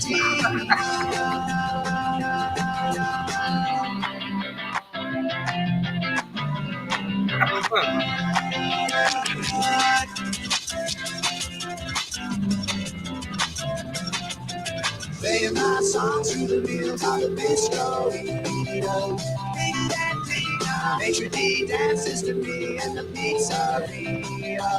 Bigger than Tina, fist in the air, winning the arena. You know that I've seen her, cause you know integrity's the secret.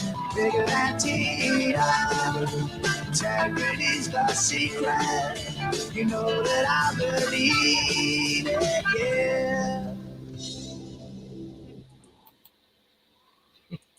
That was over. I spit it up so I didn't get grunted.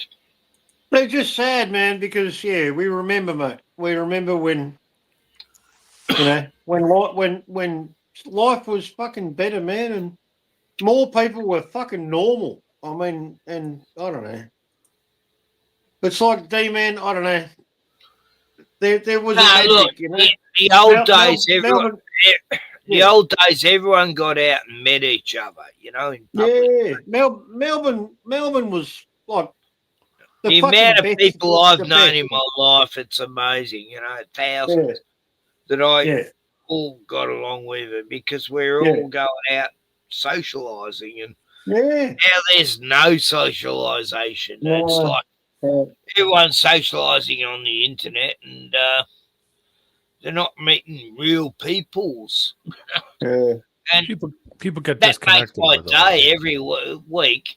if I just go up to the shops and talk to some real fucking people. But the thing was, D man, it's probably the same where you are too, man. But back in the day, it didn't matter where you were. You could be in the city, you could be in the suburbs, you could be in the country. Everyone was the same. Everyone was easygoing. Everyone had a sense of humour. It was easygoing, good life. Fucking everything was good, man. Yeah, I And got and this. now smart people don't want to be in the city because there's fucking just robots fucking everywhere, and fast life. Fucking everyone's trying to impress everyone and be something they're not. And it's plastic. The city's fucking shit. No, real people. Old people like us don't want to be there. Yeah, And the only real people you can find live in the country. That's it. Yeah. Oh, look, in the 70s, that every second person was a serial killer. You had to really navigate, to survive. Fuck, I don't know about that. I don't know about that, Ken. No, it was. I used to hitchhike a lot, and people would pick me up going, don't you know there's a serial killer getting around? I go, I'm ready for him, and I always had a knife, me booting. But, everyone was easygoing like us, they just fucking Yeah, have I a was. chat. But I was ready to take on any serial killer who picked me up. There was this I that guy. And I was hitchhiking around the 70s and people going missing, getting, hitchhikers And Melbourne, missing everywhere. Melbourne And I was ready. I was like wanting to take it on, I was like, yeah. But no shit, fear man. Melbourne was the place to be, man, for fucking nightlife, sport, fucking everything, man. It was just the best, we were once the non-woke city, and now we're the wokest city in Melbourne, in Australia. Yeah. It's all wokey, brokey, wakey, breaky heart shit. Wakey, breaky heart. Yeah. Don't break my heart, my triggered breaky heart, because I might be too woke.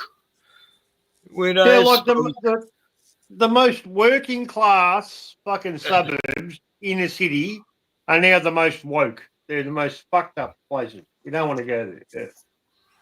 That's fucked. Well, there's no green-haired, purple-eating people here, thank God. No, that's right. Yeah. Oh, there was one woman here who, I don't know what her story was. She's in her 20s and she had full facial beard. Oh, no. And purple hair. And it's like, I couldn't quite figure what, situation she was in. But she's a really nice woman, like, I don't know if she's trying to be guy or...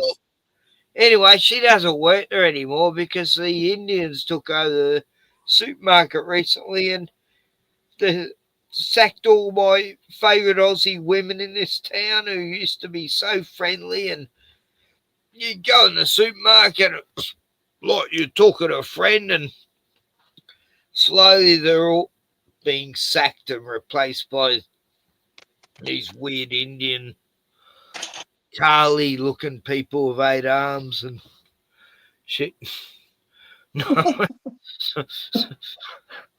It's like I look at him and I see these 8 arms waving behind him like, I'm gonna rip your fucking head off. It's like that everywhere. Everywhere is getting. I'm being silly. Do you guys think that they're kind of using? Do you guys think that they're using immigration as like I wouldn't say as a weapon, but to change certain countries? 100%. 100%. It's the Kalagi plan. We're being replaced. We're being replaced. Yeah. 1927, I think it was. No, 19. Anyways, 100 and something years ago, the Jews decided that they would bring out this Kalagi plan, which would make all the shithouse countries go to Europe and destroy the whole Europe infrastructure and Commonwealth places, and Yeah, that's Replace them. exactly what's happening. Replace all the natives, mate. Yeah. I showed a documentary about it on a few streams back. It doesn't get me copyrighted for some weird reason, but about the Kalagi plan, that is now in place right now. Because it seems to be happening everywhere. I'm noticing that it's happening in Canada, it's happening in the UK, it's happening in Italy, it's happening in the United States, Germany. South America, Germany, France. All the European places got infiltrated back in 2015, 16. I was watching it happen. It was like, wow. And then it started happening here. We got lots of Somalis and Haitians and by Africa. I don't know where they're from, but and then we got Sudan was the number one, man. Yeah. And then we got the Indians who are replacing all our doctors. Indians everywhere, man. Fucking where? Every shop, every fucking hospital. Every truck driver, every taxi driver, every fucking petrol station, fucking everywhere, man. Everywhere. That's crazy. I've seen videos of these, Africans who can't even speak English, and the American government, it's happening here too, the Australian government's doing it too, give these people from Africa the truck license that would have taken someone 4 years to get. Yeah. They're carrying like 2 fucking semi-trailer loads, and they're killing people on the roads, and they're going, I don't know where I'm going. I don't speak English, sorry. Yeah, you just killed 8 people, you fuckwit. Don't know. Don't speak English. The whole transport industry's been destroyed, man. People who, generations of people who were in the transport industry, who, that's all they did was just drive trucks and deliver shit, right? They're interstate. Their whole careers are over, man, because they can't compete, because the Indians are undercutting them. They're just destroying them. Oh, yeah. We'll drive a truck without any truck knowledge and for like a fifth the price. $50 will do a trip. Yeah. What money are they really saving in reality if they cause all kinds of accidents and you get all kinds of liability problems with people who can't speak the language, can't read the signs? See, that was it, man. I was watching all these videos of truck drivers in Australia complaining about these immigrants who get their truck license, and these dudes have all had to do all this. It's like getting your scuba diver license. You have to do all these hours before you can cart certain loads, and these pricks are suddenly given a license to cart whatever fucking load, and they're killing people on the Nullarbor Highway. Like, no one ever talks about it. I was watching all these truck drivers before my last channel got taken down, but I was covering this stuff, showing it all, and it happens over and over again. These truck drivers who are, just turned up in our country a few months back, and they got their license, and it's like every Indian that comes to Australia. It's like every Indian has a truck license. Every male with they've all got truck license. So get the fuck out of here. And when they kill people, they look like, oh well, that's what happens in my country. So sorry, those that family in a caravan and those 20 people I just killed in my truck. So the transport company of my work, man, fucking, they're contracted to my company, and it's a separate organisation. It's 90% of them are Indian, right? And all day, like nearly every day, man, there's a fucking someone else from another company, right? Another truck driver, another transport company, and and they're always coming in the wrong driveway. They can't find the fucking entrance. They go the wrong way. every day, man. Every day. It's fucking crazy. It says here that 20. I'm sorry, I don't know if I got the mic. Okay, I got it on. And It I've says, seen the same in America, the exact same thing, Glenn. it's saying 29% of Australia's population are born overseas. Yeah, 29%. Yeah, fuck. Yep. That's crazy. Fuck. Yeah. It's getting bad, man. The most common foreign country of birth for residents in Australia is England, India, China, New Zealand, the Philippines, Vietnam, South Africa, Malaysia, Italy, Sri Lanka, Scotland, Nepal, the USA, Germany, South Korea, Hong Kong, Greece, Iraq, Lebanon, and Pakistan. Yeah. I've known Lebanese for many a year. Yeah.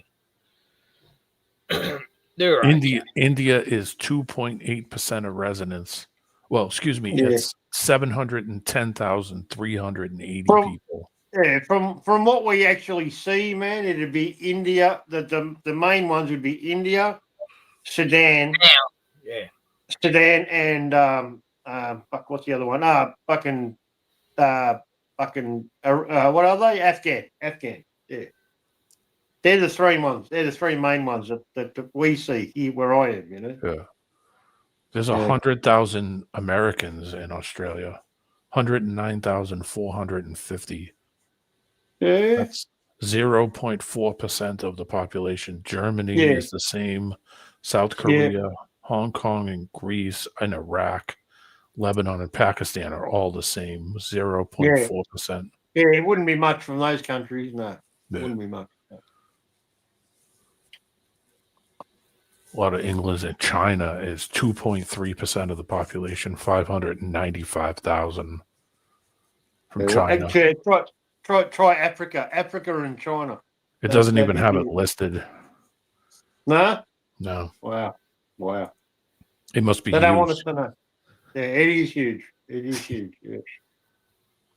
Yeah, we're being replaced, man. That's exactly what Ken's talking about, the Kalugi plan. We're being replaced, man. Because we don't They have, want to destroy the white race. because we don't reproduce, man. You know? Well, we don't reproduce at the rate for them to keep their system running, to Yeah, keep their system that's getting bigger and bigger and bigger. We don't produce enough for them to make enough tax money. So they'll just say, well, we'll just get people from somewhere else and pull them in, and they'll make the tax money. Yeah, that's exactly right, man. Yeah. It's because they're getting bigger and nobody else is. So they're like, well, let's just import tax money. A large majority of the people that I work with, man, are they're Samoan. Yeah, from Tonga and those places. I've always thought by actually Samoan, And get the ink. and they have big families, man. Yeah. They have big. Yeah. This is something I've been noticing. Like, I went to buy razor blades the other day, and I realised it was cheaper to buy an actual new razor with 4 new cartridges than it was to buy the replacement ones. Yeah, I know. Yeah, that's what I did, man. That's what it's I like did. mental. Yeah. Anyway, here's a video about, and I noticed this. This was actually. Oh, Carl. Yeah. Calvin. Yeah, he's good. Yeah. Buying ink was an absolute rip-off. You buy a printer, everything seems okay. Maybe you get a good deal. And then you go to buy the ink and you're like, how much? But it appears that this next lady has really uncovered just how ridiculous this stuff gets. This is crazy. I am in Walmart and I came to get ink for my printer. So let me show you the ink and how much it costs. Hold on one second. So this is the ink that I use. And the last time I purchased it, I think it was like $40. It is now $79 for this ink. Okay. That's double. Let's walk over here. It's a rip-off. This is my printer. And this is the exact same ink that's included in this printer. Okay. So it was $79 just for ink. This whole printer is $64. So it's cheaper to buy the printer and get the ink What the hell? than just buy the ink. So it's cheaper to buy the printer with the ink cartridge than it is the ink cartridge. Now, people are saying that the ink cartridges that come with the printers are smaller than the refill ink cartridges, which kind of goes a little way to explain all this. But what about online? But I went online, and it's online. You can purchase the ink for $33. This is just not making sense to me. So I went up to customer service. I'm like, this ink is $33 online. It is showing up for $79 in store. I've always paid like $40 for ink. Yeah, and I understand the price goes up. Can you honor the price online? No, we can't honor the prices online because we kind of want to gear you to what's purchased online and not in store. Mind blown. So now I'm going to buy a whole printer to just get some ink and save probably $8. This makes no sense to me. America's crazy. No, not just the US, everywhere crazy. These corporations, big corporations are absolutely insane. Less than half the price online than in store. Yes, I know they want everybody shopping from their pod, never leaving their pod or their 15-minute city, in their pod strapped to their VR goggles as they virtually shop online. Or why do you even need real ink? With all the virtual and the AI, why do you even need it? Because people still live in the real world. Some people, that is, right? And they still need to be able to do this kind of stuff. But yeah, if you save it a bit of money, buying an actual printer because it's cheaper than the actual refill. Crazy. Ta-ta. Yeah, they could sell that ink cartridge for $10 and still how make money. How many printers can you keep in the cupboard though to refill your fucking the original exactly. one? Oh, my cart's out. Let me go buy another printer. That's like saying, oh, my gas tank's empty. I got to go buy a new car. That's right. Nah, it's mental, isn't it? It's throwaway junk culture, you know? Yeah. That's what junk culture is. It's like buying this shit. I looked up what you said. I looked up what you said. Australia's African population has more than doubled over the last 20 years. Yeah, easily. Yeah. Well, they just brought in 1.5 million people in the last 2 years, you know. Yeah, it says they're from Central and West Africa, North Africa, and Southern and East Africa. All the shitholes. 521,000. We should have followed Desi, mate. Desi's got the right idea. He moved there, mate. While they're all coming here, we'll all go there. Yeah. Oh, they're taking the South Africans and bringing them here now because the white South Africans are getting pushed out. So mate, dude. Look, our government will not let white South Africans in our country. They can do some great growing and farming and they have all that knowledge. Yeah. But no, they have been denied for fucking 10 years now. I'm sorry, you're the wrong colour. Well, fucking black people are raiding their properties, raping their women, killing all the black employees there. Yeah, you don't want to be a white farmer in South Africa, mate. Necktying them, you know, putting rubber tyres, set them on fire like Woody Mandela used to do. You know, it's just a fucking horror show there. Like, I know a few South Africans who, escaped there 10 years ago. And they said they went back there 5 years ago. It was like a nightmare. It was like they didn't even know if they get back to Australia, you know. Yeah, Trump brought in a bunch of them, I think. 10,000, I forget how many, but he allowed the white South African farmers to come to the U.S. This was probably a couple of months ago. Yeah, I think it was 5,000 or something. Our government will not do that, you know. It's mental. These people they're in a country where they're being, they're refugees. They're in a horrific situation where they say they will die, and yet our Australian government will allow the people attacking them, hacking them with machetes to come here.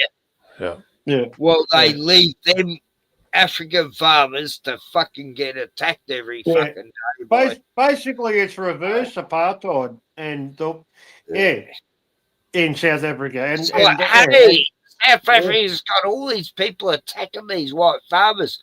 Let's bring in these black people who don't seem decent, you know. Yeah. They Yeah, know how it's to use a reverse, machete. Yeah. Yeah.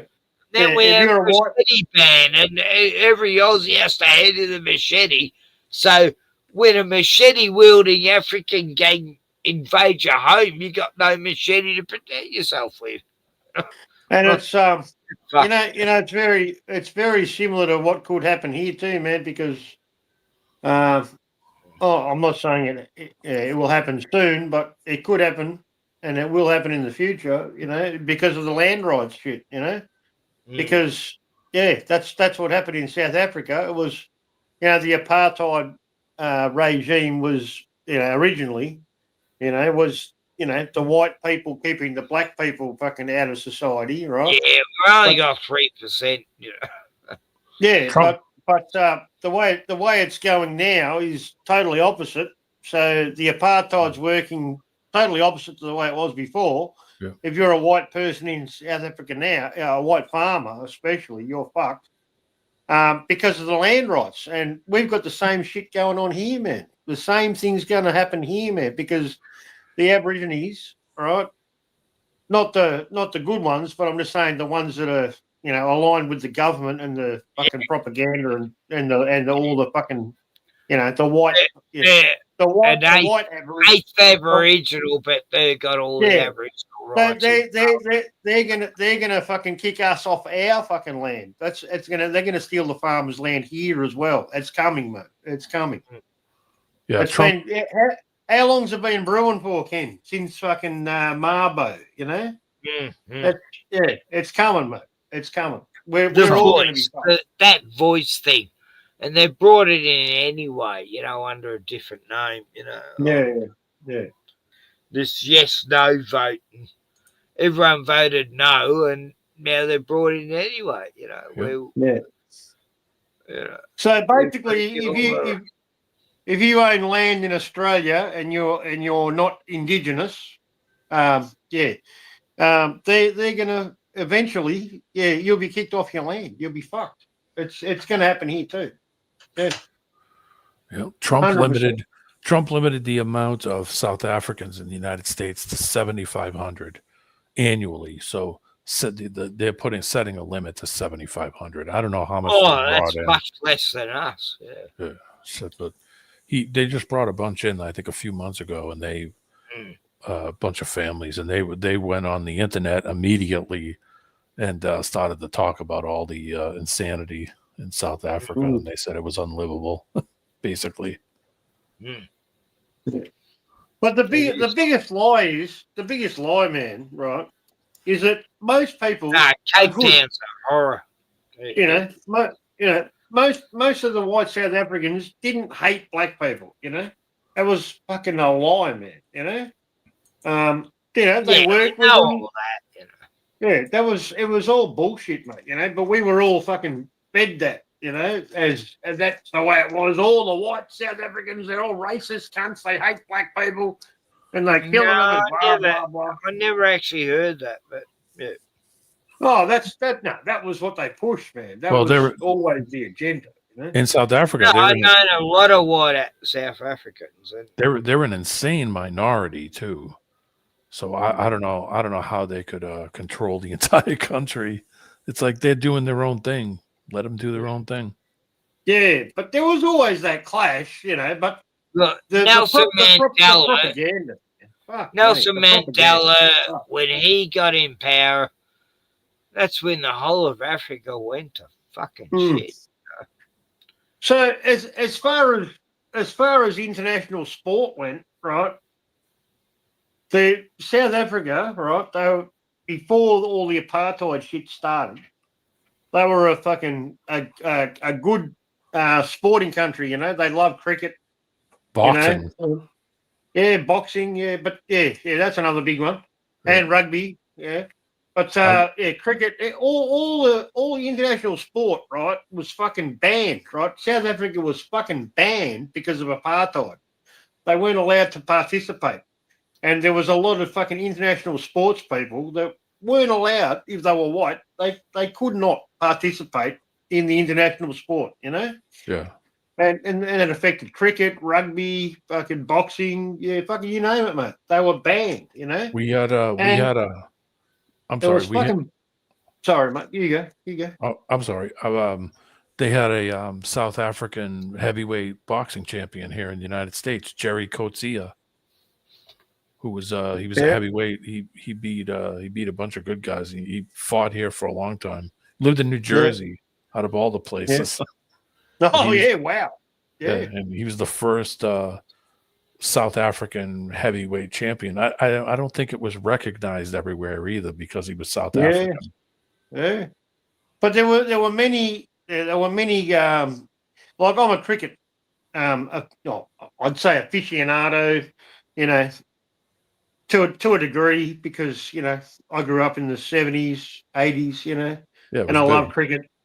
And you know, like you love, you know, Americans love baseball, you know, cricket's my thing, you know. And yeah, they weren't allowed to fucking come here, man, and they were fucking cut out, you know.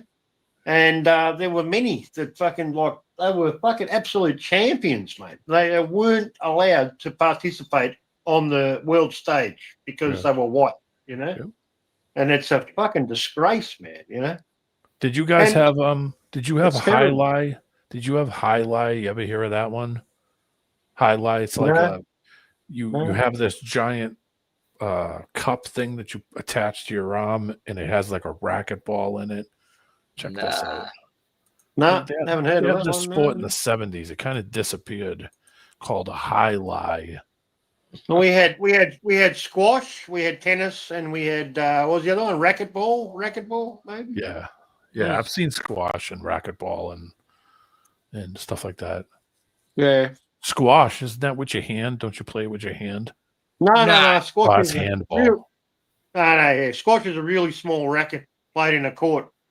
Three walls. Yeah. Yeah, no, I used to play it all the time in the 70s. Yeah, but they were banned, man. They were kicked out, banned, fucking, just like you could not compete. If you were a white South African, fucking bad luck, mate. You're fucked. You know what I mean? Doesn't matter how good you are. Squash. No, pretty much all international sport, man, because of the apartheid. It was a big fucking deal, you know? Oh, I don't remember that. Oh, okay. It was an American sport. I could have swore that other countries did it, but it says here that it was an American sport. It's called highlight. And you put this giant, like curved kind of pipe thing on your arm, and it has like a racquetball inside of it, and you whip your arm behind you. It's almost like tennis, but it's crazy sport. I remember reading stuff in old magazines when I was a kid about it, but by the time I probably was in the late 80s, it had disappeared. Yeah. It's kind of neat. It's really weird. Yeah. We know about what's the other one? Crazy sport. What was the other one, man? The one they played on a field. Hurling? No, not hurling. What's that fucking thing? Curling? Oh, I don't know. I can't think what it's called, man. But they played on a field, and they fucking like hurled fucking this ball at each other. It wasn't racket. What was it called, man? I can't. I got a blank spot. Shot put. No. It was a game. It was sort of like hockey, but they fucking threw the ball. It's still a sport, man. I can't think what it's called, man. They throw the ball. Hey? Is that what it is? I put it in a private chat link. They use like a racket that you hold onto your hand and you like whip the ball out. Yeah, it's brutal, man. It's a fucking dangerous sport, man. What's the fuck? I think that's it. But it's probably got a different we might call it something else, maybe. Yeah. But it's a disgrace, man, because I don't know. Can mate, he might be different to me, but the era that I grew up in, I was programmed, right, heavily fucking programmed to think that all white South Africans were racist cunts, you know? The movies, everything was like, you know, that's the way I was fucking programmed, mate, you know?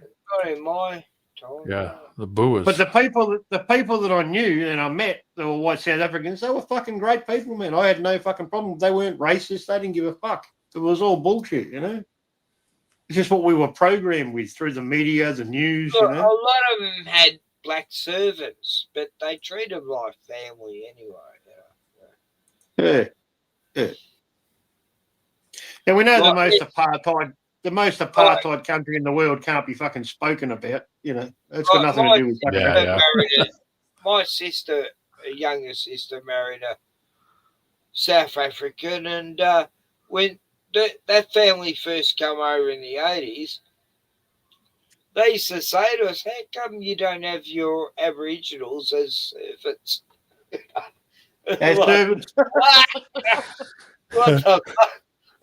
It's like, but then,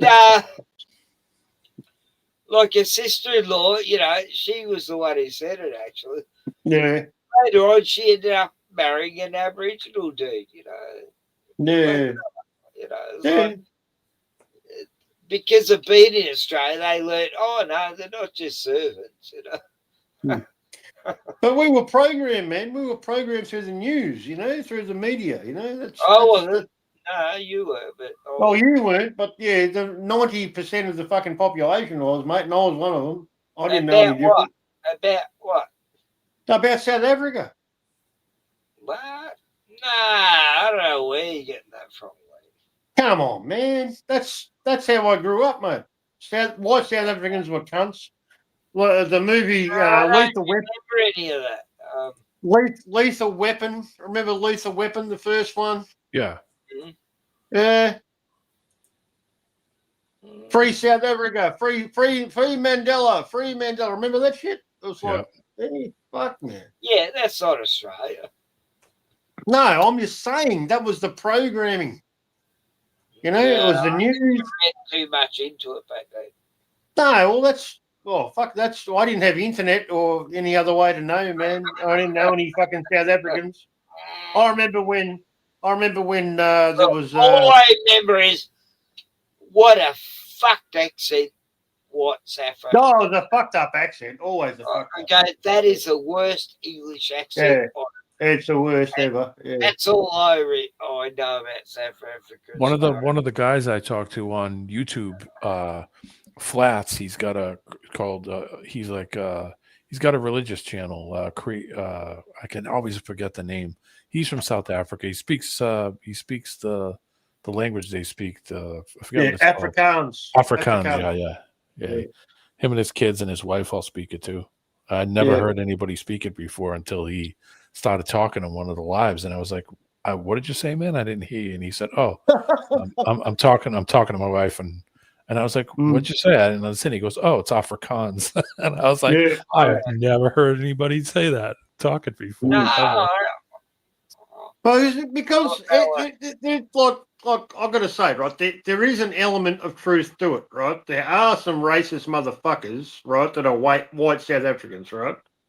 And that's a fact, right? And they are proud Afrikaans, you know? Yeah. And they fucking have no respect for black people. But that's a fucking minority, I believe, you know? Because in my experience, I haven't met any of these motherfuckers. I haven't met any of them, mate. None of them.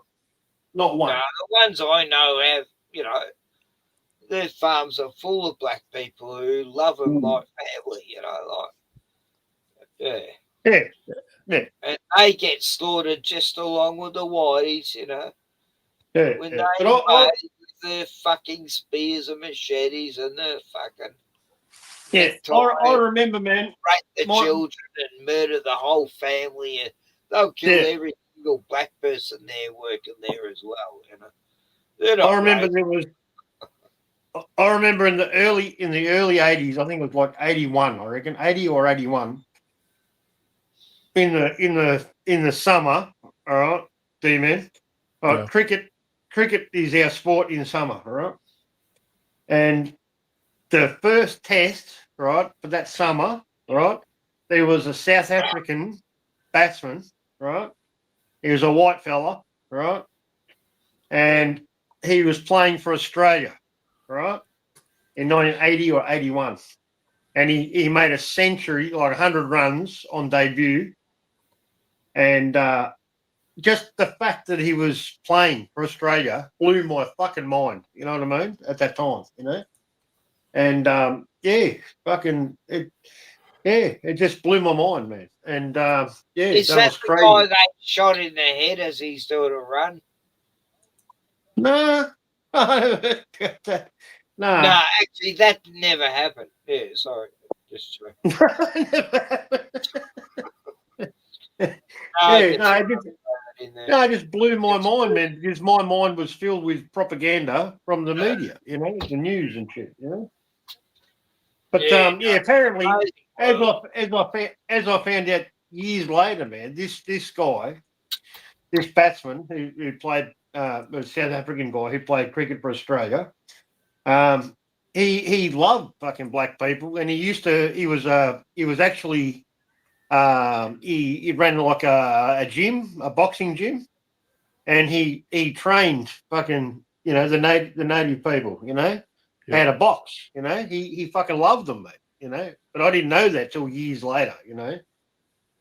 His name was Kepler Vessels, that was his name. Fuck, that blew my mind when that shit happened, man, back in that time, you know. Oh yeah, I see Wessels. Vessels, yeah, with a W, yeah. He was a commenter too. Sorry? He was a commenter too, like on the games after he stopped playing. Commentator. Became a commentator. Yeah, but he ran a gym teaching African dudes how to box because he was a boxer before he was a cricketer, I think. Yeah. Oh.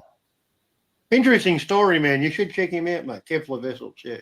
Yeah, I've seen cricket games before. I know cricket's played in a ton of countries. I know some of the African countries, don't they play cricket too? Or some of the protectorate countries. Starting to, yeah, last, I don't know, 10, 15 years, yeah. Yeah, they're starting to get onto it. Yeah, I used to They're have a getting friend. better. I used to have a friend that was big time into like UK football, and he used to watch all the football matches. He used to go to this bar that used to show the like the football ones, the ones without the pads and Zimbabwe, and what's the other one? There's a couple, man. I can't think. Zimbabwe's one. I've seen a few matches. I threw a link in the back chat from 1970s cricket. I was watching that. It was pretty interesting. I like the shirts they wear. Oh, right. You're talking about the colored uniforms. Yeah, like sweaters almost. Yeah. World Series cricket, they actually started here, man, in Australia. We started the 1 day game, 50 overs. Because before that it was only test cricket. It was a 5 day game, you know. Wow, 5 days. Yeah, 5 days, man. Yeah. And that's the original version of cricket. 2 innings each, you know. Yeah. Over 5 days. And then they a guy called Kerry Packer, who owned a television station in Australia, Channel 9. He started 1 day cricket. It became World Series cricket, and that was like 1978, 79, around there. Yeah, cricket's popular in the West Indies too. Yeah, West Indies are big, man. They were huge, man, in the early days. Yeah, oh yeah. But yeah, it commercialised cricket, and there was a big protest and a revolt, and people there was like a breakaway. It was like a breakaway, you know. It's like from the traditional to the commercial, you know. Yeah, Sri Lanka is the other one. Yeah, Sri Lanka's a new one. Yeah, that 20 years, about 20 years they've been into it. Yeah. Pakistan's another one. Yeah, Pakistan, India. Yeah, yeah. But yeah, World Series cricket. Yeah, check that out, mate. You'll learn something. Yeah, I've seen these before. I've seen these matches before. I don't know where I've seen them. I'd never seen them on TV because that's not a thing here. But I know the internet. I probably ran into some stuff on the internet, or I saw it in a movie maybe. And I think that was the first time I ever saw it. And I was like, what are they playing? I think I saw But it. there was no money before, man. Like people used to play international cricket in test matches, which was the 5-day version. And they used to travel all over the world, but they had to have their own jobs. There wasn't enough money in the sport, right, to support them as a career. So they had to have their own money, and they had to pay their own money to travel, to go to the countries to play cricket against the other countries, or they had to be sponsored by someone, you know. Yeah. There wasn't enough money to do it. I remember in the 70s, Glenn, I'll be watching the cricket with my mates and I'll be having a few drinks and next minute I fall asleep. It was like the best thing to have on to sleep to, you know. It's just so fucking boring.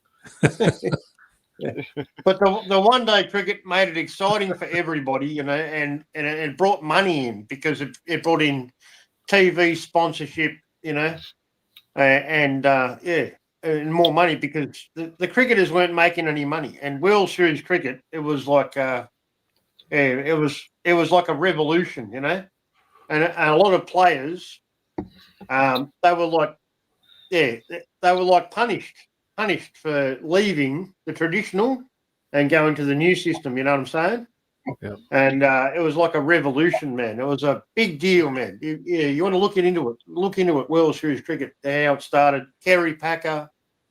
And I remember when they changed the rules and suddenly there's a cricket match there, and if you didn't hit that ball properly, you got shot in the head. You know, remember those? I don't know what Ken was watching, but that never happened.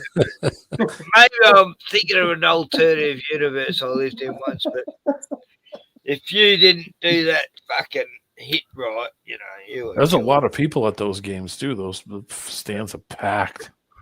Yeah. What's Well, happening? it's like your World Series baseball, man. Yeah, same sort of shit, you know. Similar, but it was never any money in it, you know. It was a traditional game that you either loved or you didn't. Executions on the field, and And then they popularized it and put music to it and made it, you know, popular and made it attractive. You know what I'm saying? Because it was a shorter form of the game. Because you went from 5 days to 1 day, you know. Yeah. It became 1 day cricket, you know. Remember when they had rollerball? That was great. I loved rollerball. Yeah, rollerball, yeah. But they did away with it for some time. I don't know. When you went out in this arena, it was like the last man standing. It's still going. It's still going. There's women who still rollerball with their big spikes on the fists and the motorbikes. Oh, that was a movie. Yeah, I know what you're talking about. That's why you were like rollerball. I'm like, that's a movie. I mean, I'm joking. There was a movie in 1972 that I loved. 74, I think it was. Bruno, rollerball was great. Wasn't it? I love it. Everyone can kill each other on the roller skate. It was the original Hunger Games movie. Yeah, it was. It was. Yeah. Bruno, come here. We've got to. You go out and kill those kangaroos. They're very evil. They're tearing people's guts out and everything like that. The kangaroos are taken out of town. They're ripping old grannies to pieces and tearing their arms. But, you know, they come here and they're fine. You know, I'll film them. I go, please don't kill me. Bruno, you want to go out? Why? Don't you get White Nose? She's my favourite kangaroo. Bruni, be good, Bruni. And Ginger. Don't get Gingy. There's a little white Joey, Ginger Joey. You beautiful. Oh, I love my little wildlife here, the kookaburras and the kangaroos. That was James Caan. Oh, yeah. In I remember Rollerball. seeing this movie. Yeah. Italiano, he was in The Godfather too. It's a pretty crazy movie, man. He Yeah, it played is. Sonny in The Godfather. When I was a kid, they used to do roller derby. They would have roller derby on TV, old episodes of roller derby from like the 70s and 80s, from like California and Chicago and New York and Boston. And they would have these, they had the men's league and the women's league, and they'd That's swap out. crazy, though. Yeah, it was fun to watch, even though some of it was, you could tell a lot of it was staged, like wrestling. But it was still fun to watch, watching them do all the tricks and jump over the woman that falls in front of her, and then the two chicks that try to take her head off, and she'd kneel underneath it and tap her helmet. They get the points for how many people they passed. Yeah, there was professional wrestling in Melbourne before like WWE or WWF. Oh yeah, wrestling was huge in Australia. Yeah, Mark Lewin was one of the big ones. Yeah, I remember this Italian guy back in the early 70s. What was he? early 70s. Yeah, man, that's when I kicked off in Australia. Oh, fuck. He was big. Like Mankind, Mick Foley. Yeah, Mick Foley. I like Mick Foley. I thought he's great. What an animal! It was the biggest. I think it was the biggest in Melbourne, mate. Melbourne was the place for wrestling, in Australia.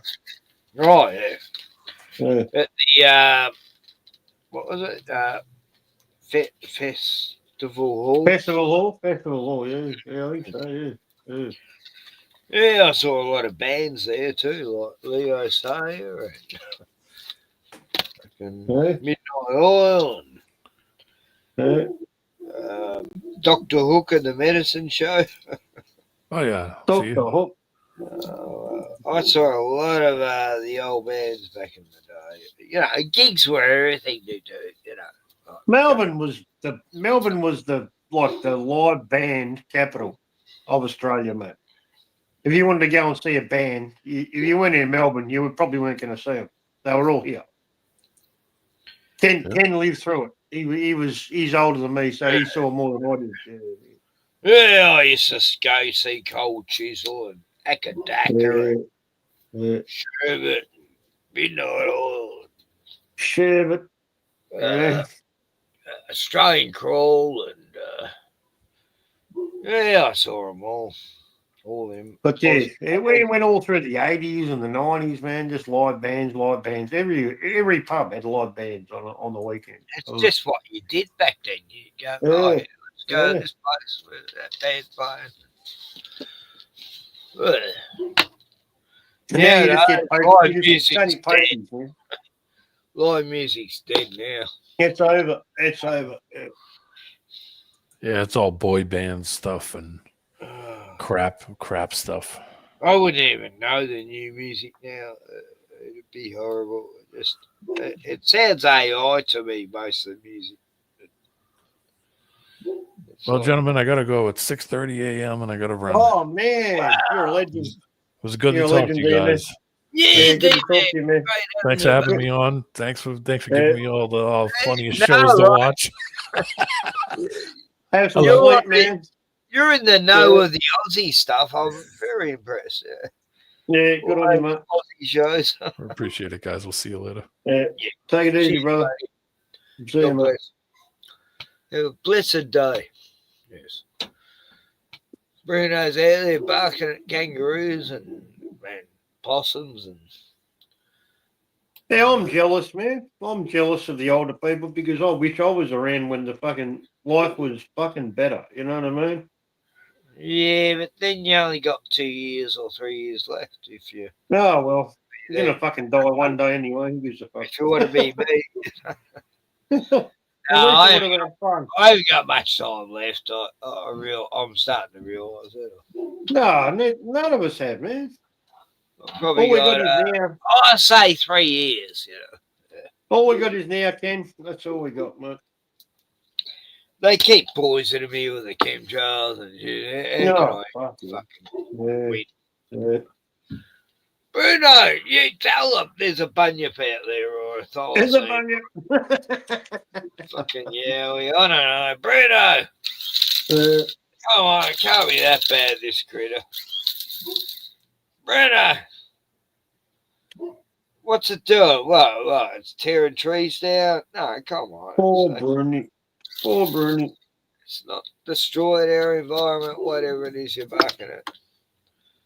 It's just an animal, a creature of Australian Aboriginal mythological times. Leave that rainbow serpent alone. That invisible rainbow serpent that we've all got to respect now. You know, you might have a block of land somewhere. Oh, no, the rainbow serpent lives there. Oh, shit. Sorry. Guess I'll have to pull up my $10 billion property there. No, secret rainbow serpent lives there. He's been living there for a while. I can't fucking see it, but I guess I have to sell me property now to the government because the government says a rainbow serpent's there, even though the Indigenous didn't even know that. But yeah, that's how land rights work now. They take your land because they claim Indigenous people say that's a sacred serpent, fucking rainbow buffy thing, and they don't get it either. They don't get. Oh, okay. I guess we did. Yeah, they don't get the land either, though, man. But do we get money if we say that will that happen, man? Yeah. Oh, okay. Yeah, rainbow serpent there. So, that's how it works. So government says rainbow serpent there. Mob comes along, we get money for it. Yep. Yeah, rainbow serpent there, man. Because yeah, why not? If I was an Indigenous person, which I probably am, but anyway, yeah, I'd take everything I could fucking get from the government. Fucking cunts. Fucking everyone over. But even the Aboriginal people don't get the land, even if they have a claim to it, because where it actually ends up, mate, is the Aboriginal committee. You know, the government department of the Aboriginal services. They're the ones who claim it. You know. Yeah, so with people like Bruce Pascoe, who isn't even Aboriginal, but he pretends he is, and everyone goes, it's just the government. It's just the government. He's been Aboriginal for the last 60 years, so he's written all his books pretend he's an Aboriginal about his tribe and that of fictitious history. And yeah, well, still, even though it's been proven by every Aboriginal that he's not part of their tribe in any fucking way, the government still recognises Bruce Pascoe as being a fully 100% Indigenous, even though he's 100% white, from fucking Scotland or somewhere. Fucking, that cunt needs hanging, he's just a fucking maggot that's made a fortune from pretending to be black. And you just look at him and he's as white and ginger as you could ever fucking get, And that retarded government's giving him fucking millions to do fucking make and that retarded female. And the retarded female who claims to be one as well. What's her fucking name? Lydia. What's her name? The fucking crazy one who fucking abused fucking Charles and Lydia Thorpe. Yeah, Lydia Thorpe. Yeah, that. Oh no, she's a pasty. She's she's like quarter caste. Yeah. Yeah, but I mean, she's the biggest embarrassment. Fucking everybody, mate. I wouldn't want her fucking talking for me. What Well, a piece of she, stuff. you know, she's an example of how they'll let an uneducated yobbo into Parliament, you know. Oh, there's also a white one too from Tasmania. Mm. She's a fucking dickhead too. Jackie Lambie, that fucking dickhead. Oh, the yeah. one who's trying to destroy all of our fucking lives and freedoms. Mm. No, there's the wannabe yabos and the real ones who, well, most the proper Indigenous are like, what's going on? We don't have any part of this. What that land suddenly our sacred land, is it? Oh, okay. We didn't know, but the government says it is. Oh, now this land's sacred too. Oh, you can't climb cliffs or walk on a path here or swim in that river because the invisible rainbow serpents swim in there, you know. That's all it is, man. It's just stealing the land from fucking all of us. Them and us. No one can fucking use it. And they're using the Indigenous as a leverage to fucking take it. Yeah. They don't even get a heads up half the time. Oh, right, that's sacred land, is it? Oh, we didn't know. Why didn't someone tell us?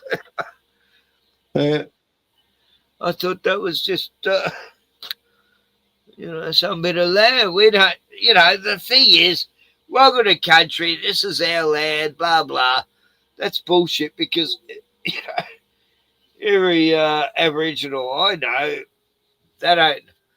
they all claim they're not owners of the land. They're just no. Caretakers. Yeah. Tenants. Yeah. Like the creator, They you can't own the fucking the land. creator has left in this land to just be tenants here and to look after it. And that's sort of what it is in the Bible, Jesus said that, Yeah.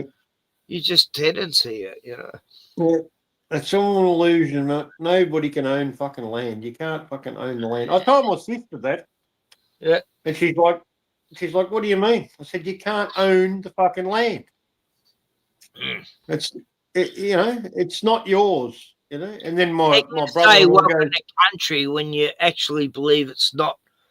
You don't own the land. You are part of the land. You don't. Yeah. Oh, they're right, man. What I'm saying is like the commercial side of it, the matrix side of it. People actually think that they own the land. You don't own anything, mate. You don't own the fucking land. You're a fucking we're all fucking tenants. If you pay land rates, is meant to be a home, and they try to make us pay for it. Yeah, you pay rates, you don't own it. The old days of slavery, in the ancient times, they all had a home, they all got food, they all got fed,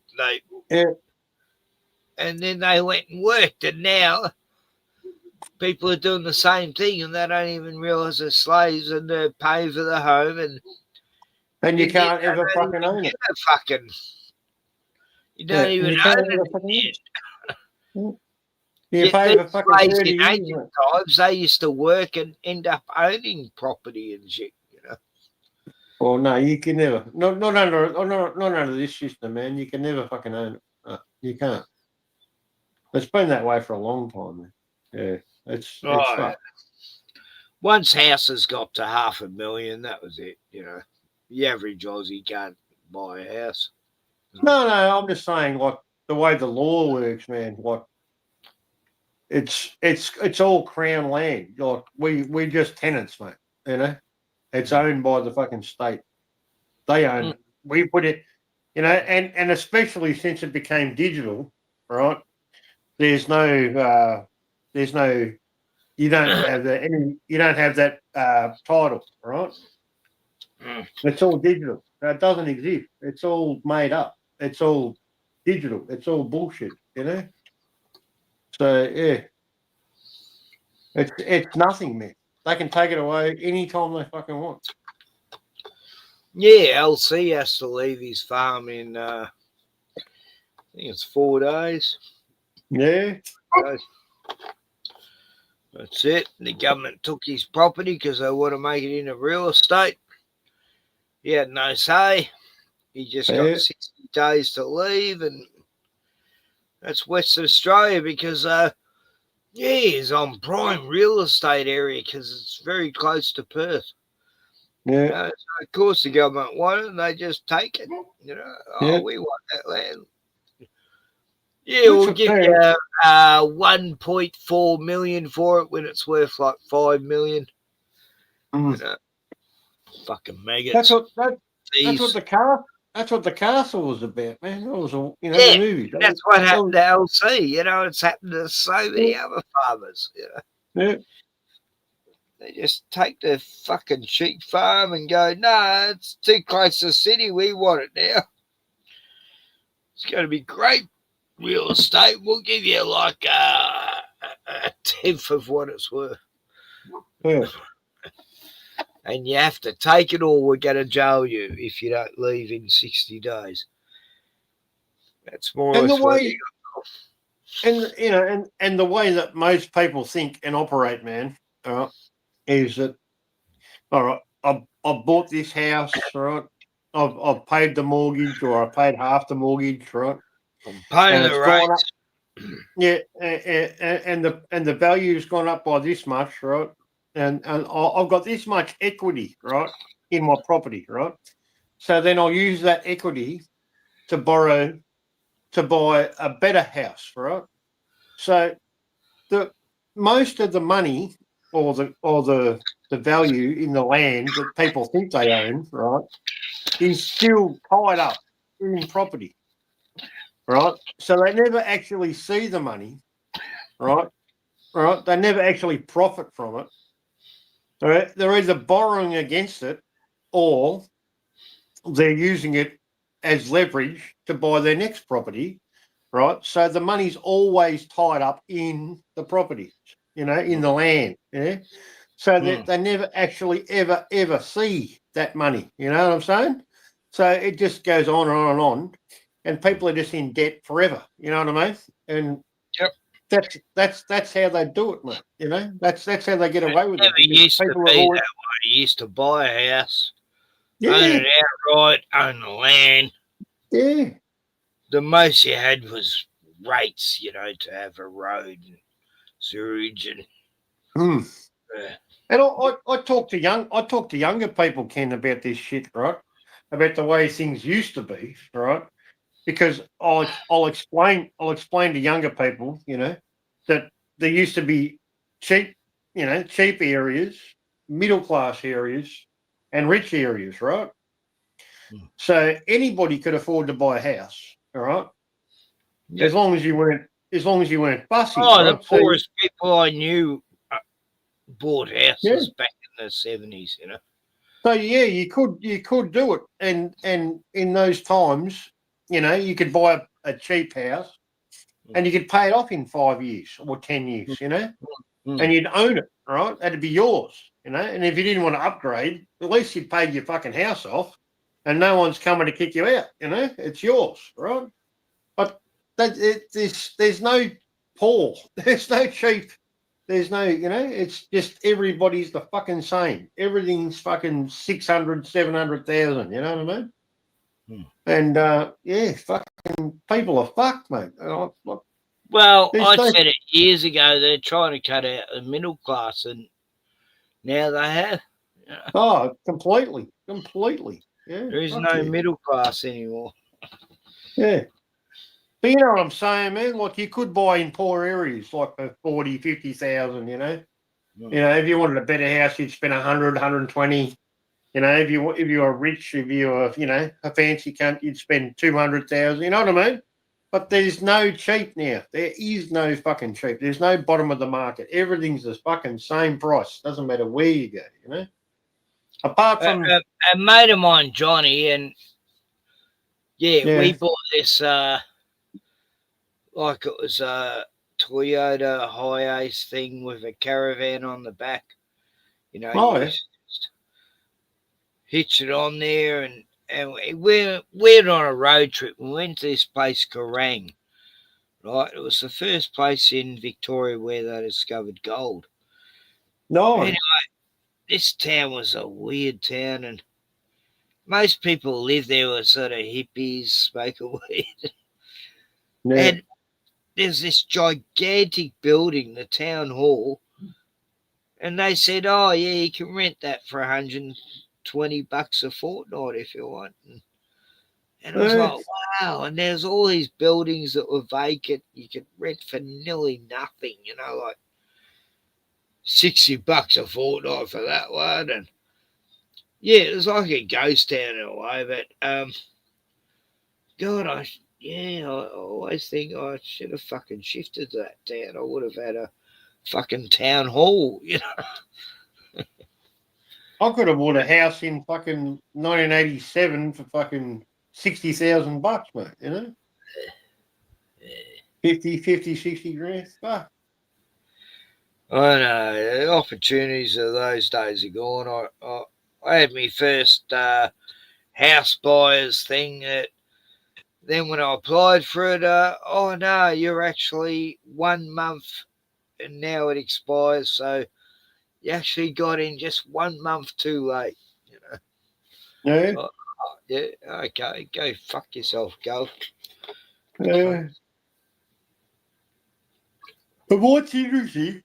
What's interesting? Not that I really care about the real estate market, but there's a channel that I watch. He talks about real estate values and shit. And he's the western suburbs, right? Was it Werribee, Footscray, fucking a few suburbs in the western suburbs, right? The values haven't gone up; they've fucking gone backwards, right? And like for the average in Melbourne, it's like 800,000, right? That's like the median for a house, yeah. But in the western suburbs, you can buy a house for 400,000, mate. It's and it's not going up. It's actually like going backwards compared to everywhere else, because there's not enough demand, and it's fucking it's crazy. Because of all the fucking council rates and fucking stamp duty and all the fucking costs that have been coming in, and I don't know. There's another reason. I can't think what it is, but anyway, there's a reason. Pico, his name's Pico Constantinos. I don't know. He's probably come up in your feed, man. He's a Greek dude. He talks about the Australian property market all the time, man. That's all he talks about. But yeah, the western suburbs, yeah, they're fucked, mate. Yeah, they've had auctions. They've had auctions in these areas, and they can't sell the houses, man. Like they're always like no one can afford anymore. Yeah, but it's like here, houses are for sale. No one's buying. Yeah, but they're half the price of everywhere else, man. 400,000. That's what they're going for. They can't sell them, mate. Yeah. Yeah, it's crazy. So yeah, it's still 400,000 fucking dollars, but it's the cheapest houses, in Melbourne, in the western suburbs. Yeah. I know. It's insane. Yeah, they're destroying the country. Dan Andrews did a good job of that. Yeah, I saw an update about him today. He's what's it called? A channel called Something Bothie. They're talking about Dan Andrews. Yeah, I know them dudes. Yeah. You want to check that video out, mate? I did. Yeah. I was going to show it tonight, but yeah, had a few guests. Yeah. Bruno, stop bargaining. But we want that. We want justice for that fucking psychopathic motherfucker. Piece of shit. Yeah, the bike boy. Oh, the it's bike not just boy. the bike boy thing. He's got all these other things coming against him as well. No, yeah. Maggot. Yeah. Sold our Fucking hell. country out to China. Yeah. Yeah. Oh, he wasn't the only one, but yeah, he was the most obvious. Yeah.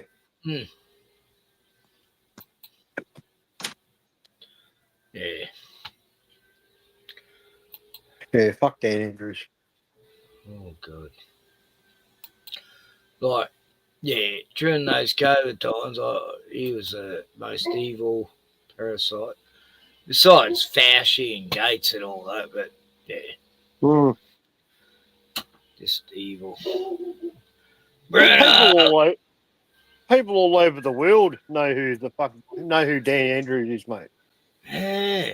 You know, people hate him in every country in the world.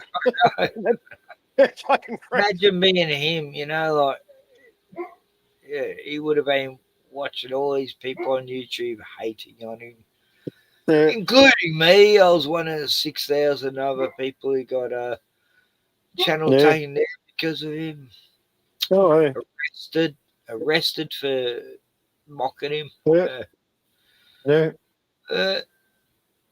I said to the cops, so how many people get arrested for this shit for talking about this cunt? And they go, oh, you're one of 6,000. I go, yeah, right. So this fucker's, anyone talks about him, he just sets the dogs on him. Yeah. Fucking mongrel. Well, look, I don't want to be offensive to South Australians, but why would you want to go there? Why would you want to go there? Holiday here. The best experiences in our nation are right here in Victoria. G'day everyone, welcome to the Bothy. I'm Chris. G'day, I'm Al. Little update on Dan Andrews versus Bike Boy today, and a bit of a chat about a new book that's just come out. Yes, that'll be very interesting. Yeah, we'll both read that. Oh, I want no this doubt book. about it. I want this book. I'm going to Why buy would you want this to book. go there? The best experiences in our nation are right here in Victoria. G'day everyone, welcome to the Bothy. I'm Chris. G'day, I'm Al. Little update on Dan Andrews versus Bike Boy today, and a bit of a chat about a new book that's just come out. Yes, that'll be very interesting. Yeah, we'll both read that. Yeah, no doubt about it. So here's a little update on Bike Boy versus Dan Andrews defamation case. So Daniel and Catherine Andrews will be required to file their defence argument by 19th of December 2025. It's coming up, mate. It is. There's actions now. Finally. At last. Finally. Ryan Muleman and his team will then be given until the 6th of February 2026 to respond to those arguments. Case management hearing has been listed in the federal court for February 11th, 2026. It's not that far away. No, it's very close. 2 and a bit months. Could get an early Christmas present. It'd be nice, wouldn't it? Late Christmas present. Or at least the Mulemans might get an early Christmas present. Well, they'll get to read these He'll go arguments. to jail. Nah. Which will be, I don't recall. Do you think they'll settle? I hope not.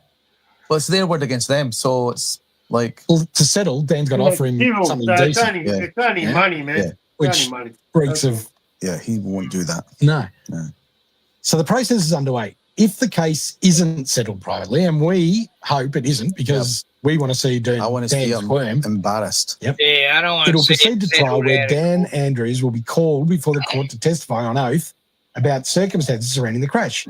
Like, did you leave the scene? Or where did you make the phone call from to 000? Yeah. Why did it take you 6 minutes to frickin' call the ambulance? Bohemian Rhapsody is on the radio. That's how long. When it gets to that bit, everyone has to partake. Yeah. Yep. Even Ryan. Yep. He's on the ground. Yep. That's how long it took. Yep. What the frig were they taking their time about? They'll ask other important questions like who was driving and what side of road were you on? Yeah. And things like that, mate. Yep. And he'll have to answer under oath. Yeah. Yep. And what was the glass they were talking about that was all over the place? Exactly. Photos don't show that. No. Yeah. So we really look forward to that coming around. It's not that far off. 19 December for the next step and then 6 and 11 Feb next year. Yeah. By the time that rolls around, we'll know whether it's going to court or not and we can push on. And if he does fold and it gets settled privately, we know he's guilty. Yeah. There'll be no admission of guilt. But we will know. Of course not. That he lied for 15 years. Maybe the public scrutiny will be too much for him to bear, and he'll just have to like go into his pocket and dig deep. Hope he's bankrupted. He won't be bankrupted. He's got He's in bed with bloody China. Oh, So the other Dan Andrews news that came out this week is there's a new book that has been launched titled The Dark Legacy of Dan Andrews, Assessing the Social and Economic Costs of Australia's Most Controversial Premier. It's a long title. It is a very long title. Yeah. I thought you were going to get tongue-tied. I tried to. It shines a light on how he took control of the Labor Party. He then cut the heads off any internal opponent. All his biggest adversaries. Yep. And took over every decision made in the state while coercing the unions. Do you think, do you reckon we'd be getting run a whole lot better if he hadn't got rid of all his adversaries? We'd have a half a decent chance. No, he surrounded himself with bumbling idiots. And look what we're stuck with, mate. Yeah, I know. Bumbling idiots. Yeah, unfortunately. So everything in Victoria is now controlled by the government. Big builds, government funded. Yep. Mass media, controlled by the government. He removed the power of his own cabinet, took away any sort of role that the public service was playing, and now 9 out of 10 jobs in Victoria are linked to the government in some form. In one way or another. Yep. Not Either as a not supplier, necessarily government, but like supplying them or working with them, or 9 out of 10, mate. That's huge. It is. Not that way in any other state. It's very close to China, isn't it? Yeah, probably. State-owned. So state-owned by state. So what did he become known as in Victoria? Dictator Dan. Dictator Dan. Where democracy was removed, government control was installed and came into effect, and Victoria is installed from one mess to another and is now a failed state, mate. Let's be honest. This is where no one wants to be. I know. If I never had this beautiful house I live in, not the shack, I do live in a house, I would like to move. Yeah. Yeah, exactly right. So he was the most ruthless leader Australia has ever seen. He never used to use any opponent's name. Remember what he'd say? That guy or the other person, he, she would never use anyone's name. Just a disrespectful. Exactly. Yeah, just so frustrating. His legacy is that his program he developed has remained intact and is being run by his underling, Jacinta Allen. Yeah. Still alive and well. In the meantime, Victoria pays $21 million of interest only every day. Every single day. What could that $21 million do? What could that $147 million a week 20 million a day. Victoria? I know. It could feed the homeless for a start. We wouldn't be talking about house the homeless. We wouldn't be talking about stupid taxes on farmers for the fires they fight. That's for sure. What's really interesting, mate, is that Sky News, they don't like Dan Andrews. They're the only one. And they're the only one in mass media that serviced this story. They picked it up and they ran this book story. 9, 10, 7, 2. Haven't seen anything on those platforms. ABC definitely not. No. No other news outlet has discussed it. Herald Sun gave it a brief mention at the end of the Bike Boy story. Yep. And it really was just a footnote. And the Australian ran a little story on it. The Lefty Age hasn't mentioned anything at all, mate. So I cannot wait to read this book. Yeah. $14.99. It's a bargain, mate. I know, it'll be interesting. That'll be the best $14.99. There'll be a lot of stuff in there that we probably didn't even think about. There'll be a lot of stuff from behind the scenes, politically, that we would never know. Yeah. So it'll be great to get a better understanding of what that guy did and the power he abused to put us all in pain. But to think you dislike him now for what he done, you're going to dislike him even more by the end of the book because you're going to be shocked and stunned at the lack of morality of the man. So I got 2 things to say. This book is available in all good bookstores and from the publisher's website. Yep. And it will give you PTSD. Guaranteed, mate. Guaranteed. Oh, no. But it might also give some closure. How did that happen? Now we'll know. We'll know this book's version of how it happened. Yes. But isn't it great to see a light being shone on him? Because he's got away with so much. I know. But I don't even know why no one even discussed that. The fact that it was in China that day where all the communist leaders and Putin was, and he was there. Every other person there was a political figure. Yep. So he's there representing political figures of Australia. I don't care what anyone says. Albo and Dan can say, I was there under personal. Oh, he wasn't even in the government. He can say he was there for personal business. He was in the photo with all the other politicians. What a reason. Yeah. Yep. To show the solidarity they've got between them. Yeah. Everybody else there was representing a government. To think he was in that crowd, though. Yeah. He's at home with the dictators. How much did we hear about it? You heard like a couple of little bits up like nothing. No. If that was 20 years ago, we'd still be talking about it. Everybody would be talking about it. Yeah, really only Sky News and The Guardian really pushed it over days. But, mate, Dictator Dan, he was right at home. Yeah. absolutely right at home amongst all the rest of the dictators from around the world. That's just it's gobsmacking. It's unbelievable. But then, don't you think it's almost like news comes up and it's like, wow, shock. A week later, you've forgotten about it. Yeah. Like Trump getting shot in the ear. Oh, yeah. Like Charlie Kirk getting assassinated. It's like this maybe got a week and then it's gone. No one there knew. No. Yeah, that was very, very sus. But then our little friend Candace Owens onto that, so hopefully something happens before she gets assassinated by the French president. Isn't there a contract out on her life? Yeah, apparently. Yeah, right. Oh, well. Good luck, Candace. So, Dan, there's another update on Dan. Let us know what you think. You always do with Dan. We always get a lot of feedback. Let's face it, nobody likes this guy, including us. Yeah. So let's hope that he gets what's coming to him. We can only hope. Exactly. I might even start praying. Yeah. Well, no, I won't. But anyway, thanks, everyone. Thanks, guys. See ya. Yeah, I was praying back then for something to happen to him.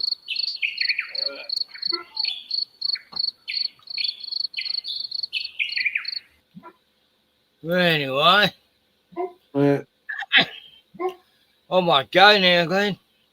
Yeah, mate, no worries. I'm getting tired. I've been getting up earlier for some weird reason. Yeah, I'm coming. I'm coming down tomorrow, man. I'll come and see you tomorrow. Okay. Yeah. No worries. Yeah. Yeah, I need to get the fuck away. I need to get the fuck away from the rat race, man. I've had enough. Yeah.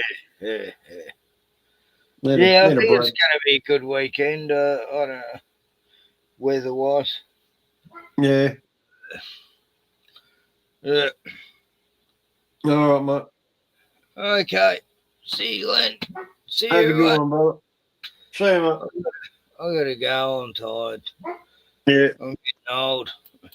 Yeah, we all are.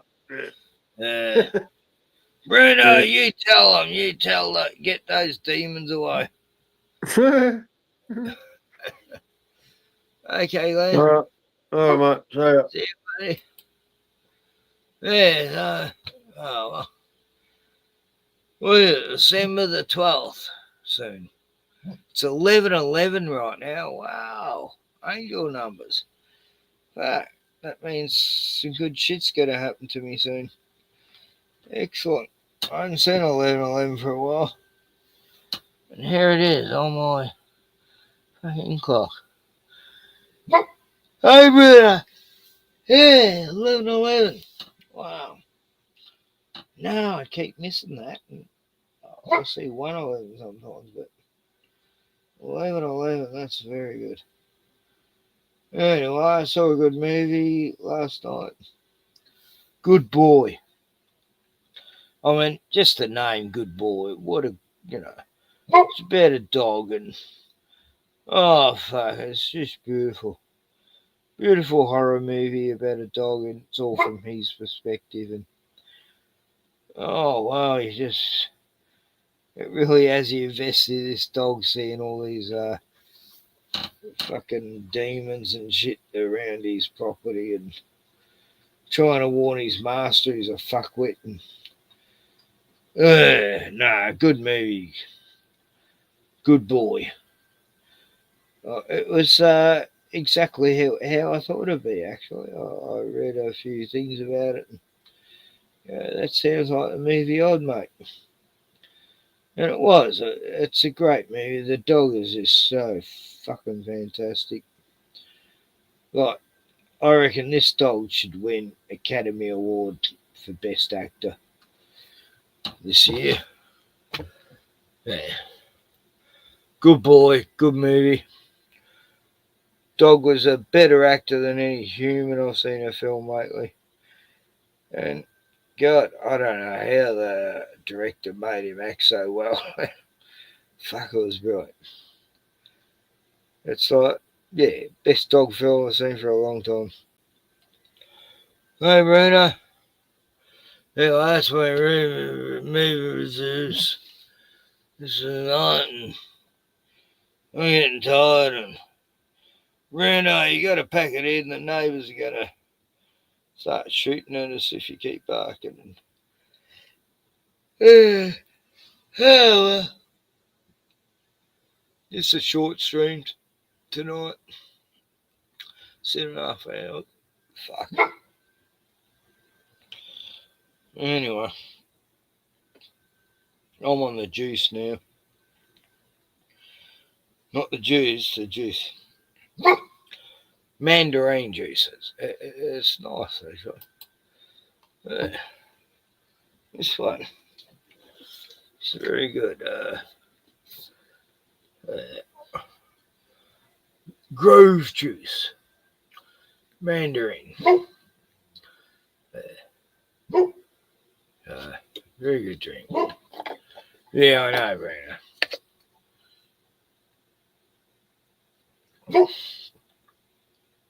What? Bruno, I think it's time to pack it in and stop barking and get your fucking act together, mate. You know, we have neighbours here. Not they give a fuck, they all love Bruno. That's the one good thing about here. No one gives a fuck when Bruno's barking his head off at nothing for hours, do they? Say good night, everyone, Bruno. Roof, roof. Good night, Bruno. He's the best dog, guys. Hey, buddy.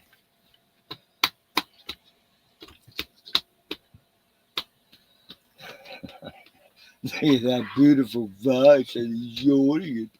Are you tired, Bruno? I'm fucking tired. I really need to sleep. I got up at 7:30 this morning for shit torture. That's a fucking. Oh, I love to sleep in. But my body functions make me get up too early lately, especially drinking beer. Anyway, God bless Australia.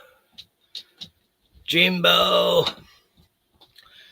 Bruno's going to the couch. Okay, I got the whole bed to myself tonight. Yay. I don't know why. All my dogs, every dog I've had wants to sleep next to me. Anyway. Bundaberg peach sparkling drink. Yeah, I got the guava one. It's too sweet. Bundaberg guava 4-pack bottles. And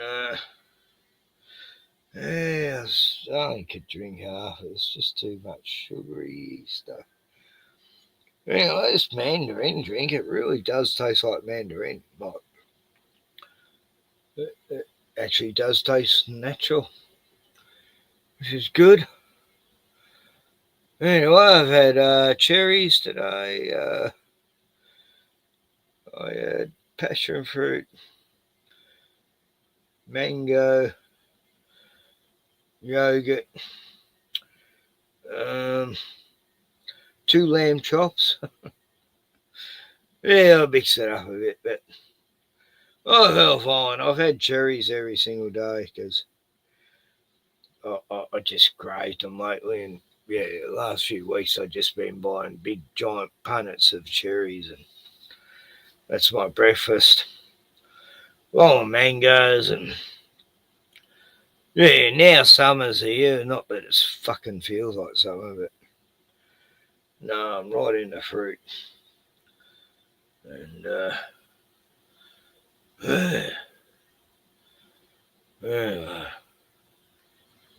I should end on a song, eh?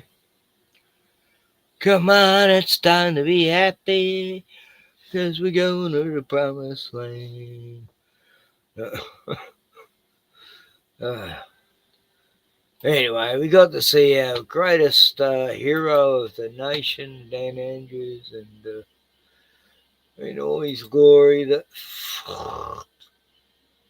you fucking maniacal, gentle creature.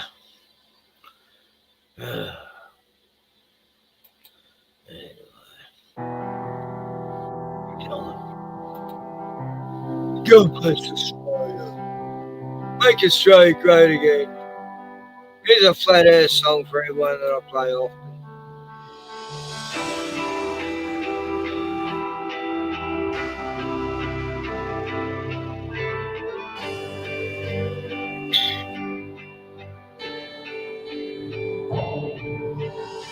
Warmed upon emptiness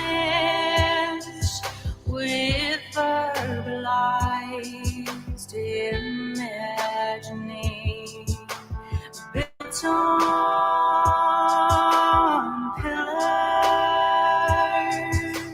hanging from nothing, sapphire expansion, strong like molten looking glass, stretched out like a tent for us to dwell in. It's geocentric, geocentric, geocentric. This realm we are all wandering in. It's geocentric, geocentric,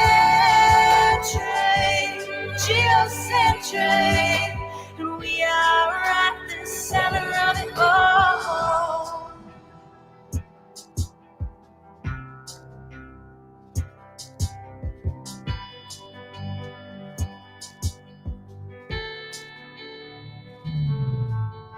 Compassed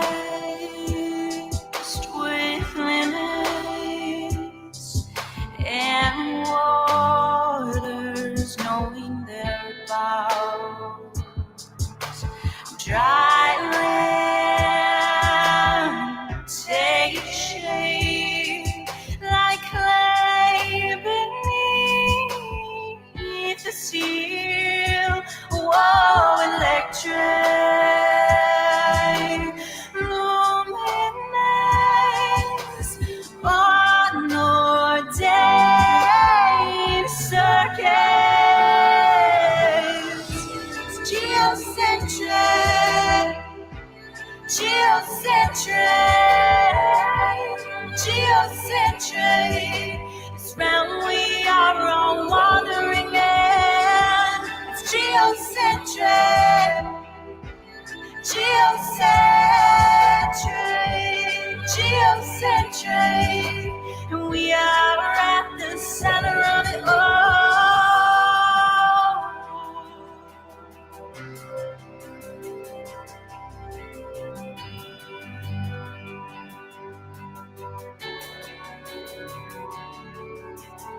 Looking to the